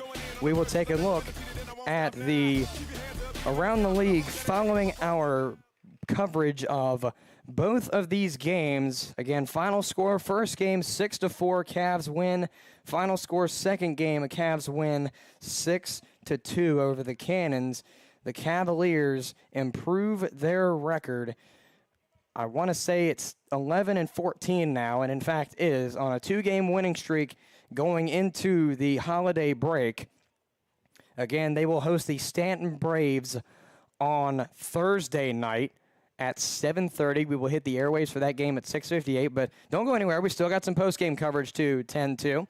The Cavaliers, again, come into Thursday night's game on a two-game win streak, picking up two solid wins over the Purcellville Cannons here, and again, improve their record from 9-14 to 11-14 in just two short games. The Cannons, unfortunately for them, fall to 10-12 on the season. Now 6 games back from that top spot in the North Division on a 4-game losing streak now, and now 2-8 out of their last 10 games on the season. Looking over at game one, the 6-4 win for the Cavaliers in a game where they led from the first inning on, a 2-0 start with Jack Tarosian walking and scoring, Connor Butler singling and scoring, Connor Marignac singling and getting to third, Kean Vu looking at a ball go past for strike 3. Reese Beheeler sacrificing on a 1-3 play to bring, Tarosian home. Or somewhere, I think it was Marignac rather that brought Tarosian home, and Butler was the one that came in on the sacrifice 1-3 from Beheeler. Sheffield popped out to second to end the first. Again, a 2-0 ball game there. The Cannons responded with a run of their own in the second. It was Joseph Eichelberger who singled and scored. It was Brady Drawball to bring Eichelberger home. The Cavaliers kept a 2-1 game up until the 5th inning when the Cannons responded again with a double given to Brandon Rooney. Got a double and then advanced to third off of an error by Jack Terosian in left. He would soon score off of a sacrifice to left field by Braden Caskey. It would be a 2-2 ball game before Jackson Michaels would strike out swinging and go into the weather delay. Coming out of the weather delay, the Cavaliers would pick up the steam as Connor Butler would get on via fielder's choice and would round to score. Quinn Rooks singled and scored. Alonzo Paul got to third but was caught on a 6-2 play at the plate. And then Ethan Serrano singled with an RBI. Most likely was the reason Rooks came in and scored. And the Cavaliers kept the Cannons scoreless, or rather, my apologies, let them score in the 7th for the 6-4 loss given to the Cavaliers. Brady Drawball singled and came around to score. Jose Torres coming in for Brandon Roney, who left after the weather delay, got on via an E6 and came around to score. Braden Caskey sacrificing to first base to bring Drawball home. And then Tristan McAllister sacrificing to second to bring Torres home for a 6-4 Cavalier win in the first game. The second game, the Cavaliers started out again with Jack Terosian singling and scoring. Savoy having a rather funky play, getting the pitch to go off the front of his bat, go fair. Catcher for the Cannons, Torres, scoops the ball and tags Savoy in the batter's box for the out. Connor Marinac sacrificing with an RBI to bring Terosian home. Key and Vu ending the inning on a looking strikeout. Shupman started out on a looking strikeout. In fact, Shupman went 0 for 4 on the night. He sits 0-7 now on the season. Reese Beheeler singling one time, getting on via fielder's choice the second time, and looking at a ball go past for strike 3. Charles Crawford walking the first go-around and scoring. Went 4-3 on a sacrifice hit, and then scored his third time around. Ryan Peterson singling with an RBI, getting to third and being stranded, doubling on his second time around, getting an RBI in and stranded at third again, and then popped out to the Cannons left fielder, Joseph Egelberger. Ethan Serrano getting on via 2 errors, getting to second and getting stranded, and then popping out to Brady Drawball in right to retire, or rather not retire, but pull up the second out for the 5th inning. Cavaliers again are victorious 6-4 and 6-2 over the Purcellville Cannons here. Brandon Mack's old stomping grounds in the Valley League, for those who didn't know. Again, the Cavaliers improve to 11-14. Cannons fall to 10-12. Looking around the Valley League, again, final score from Front Royal Bing Crosby Stadium. Cardinals pick up a 10-1 win over the Woodstock River Bandits in Game 1, but the River Bandits pick up Game 2 off of a delay that soon goes called 4-0 win for the River Bandits in a split at Bing Crosby Stadium. Stanton defeats Strasburg 9-7 at First Bank Park. Charlottesville defeating Waynesboro 13-3 at Cho Field. Winchester defeating Harrisonburg 5-3 in Game 2 at Jim Barnett Park. Covington defeating Newmarket 2 times, being the second team to pick up consecutive wins on the night. Again, 7-2 over Newmarket the second game, 7-0 over Newmarket the first game. And last but certainly not least, Cavaliers picking up the 6-4 win the first go-around and picking up the second win, 6-2, the second go-around, making them the second team to pick up consecutive wins on the night in doubleheaders in Valley League play.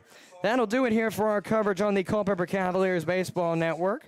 Once again, the next game will be held on Thursday, July 6th, as the Cavaliers will host the Stanton Braves for a 12-7 rematch loss here at that's Front Royal, at CCHS at Front Royal on the Mont.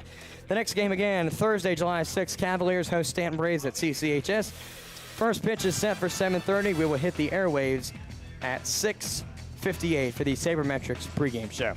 The Culpeper Cavaliers would like to thank our 2023 sponsors, All Install, Battlefield Auto, the Battlefield Area FCA, Bragg's Corner Properties, Cedar Mountain Stone, Cherry Street Building Supply, Wade Chicks Chrysler of Culpeper, City Light Baptist Church, CM Contracting and Consulting, Culpeper Battlefield Tours, the Culpeper Rotary Club, Culpeper Wood Preservers, Design Options Incorporated, Integrity Automotive, Jefferson Home Builders, Mountain Run Winery, the Path Foundation, Path Recreation and Fitness Center, Peak Roofing Contractors, the Law Office of Robert C. Hudson, Sean Smokehouse Barbecue, Settle Excavating and Construction Incorporated, The Supply Room, Gretchen Franti at Thrivent, and Express Copy and Graphics. Culpeper Cavaliers Baseball is presented to you on YouTube, the affiliate of the Culpeper Cavaliers Baseball Network. This live stream is copyrighted by the Culpeper Cavaliers, Culpeper Community Baseball, Inc., the Valley Baseball League, and our affiliates on the Culpeper Cavaliers Baseball Network. The use of any copyrighted material in all forms of media without the express written consent of the aforementioned organizations is strictly prohibited. You can find all game and player stats from tonight's game and all games in the 2023 season by visiting the Valley Baseball League's website at valleyleaguebaseball.com. You can follow the Culpeper Cavaliers all season long at Culp Cavaliers on your favorite social media platforms, that being Twitter, Instagram, Facebook, YouTube, and LinkedIn. Once again, that is CULP Cavaliers on Twitter, Instagram, Facebook, LinkedIn, and YouTube. Once again, your final score from tonight's game, the Culpeper Cavaliers are victorious over the Purcellville Cannons 6-4 and 6-2 in doubleheader play. From Culpeper County High School, alongside my press box pals who are going home and having their fun night, this is Cameron Whalen saying so long until Thursday.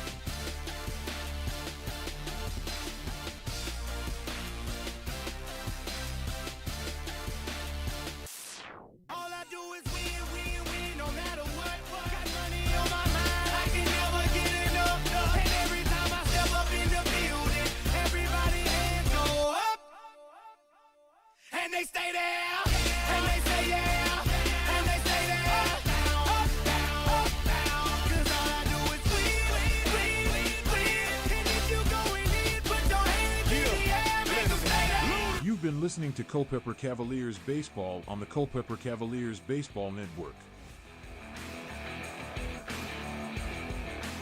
The same food you love at Sean's table can be served at yours. Whether it's 25 or 100 guests, Sean's caters all your favorites. From brisket, pulled pork, ribs and chicken, to baked beans, mac and cheese, cornbread, and lots more. With simple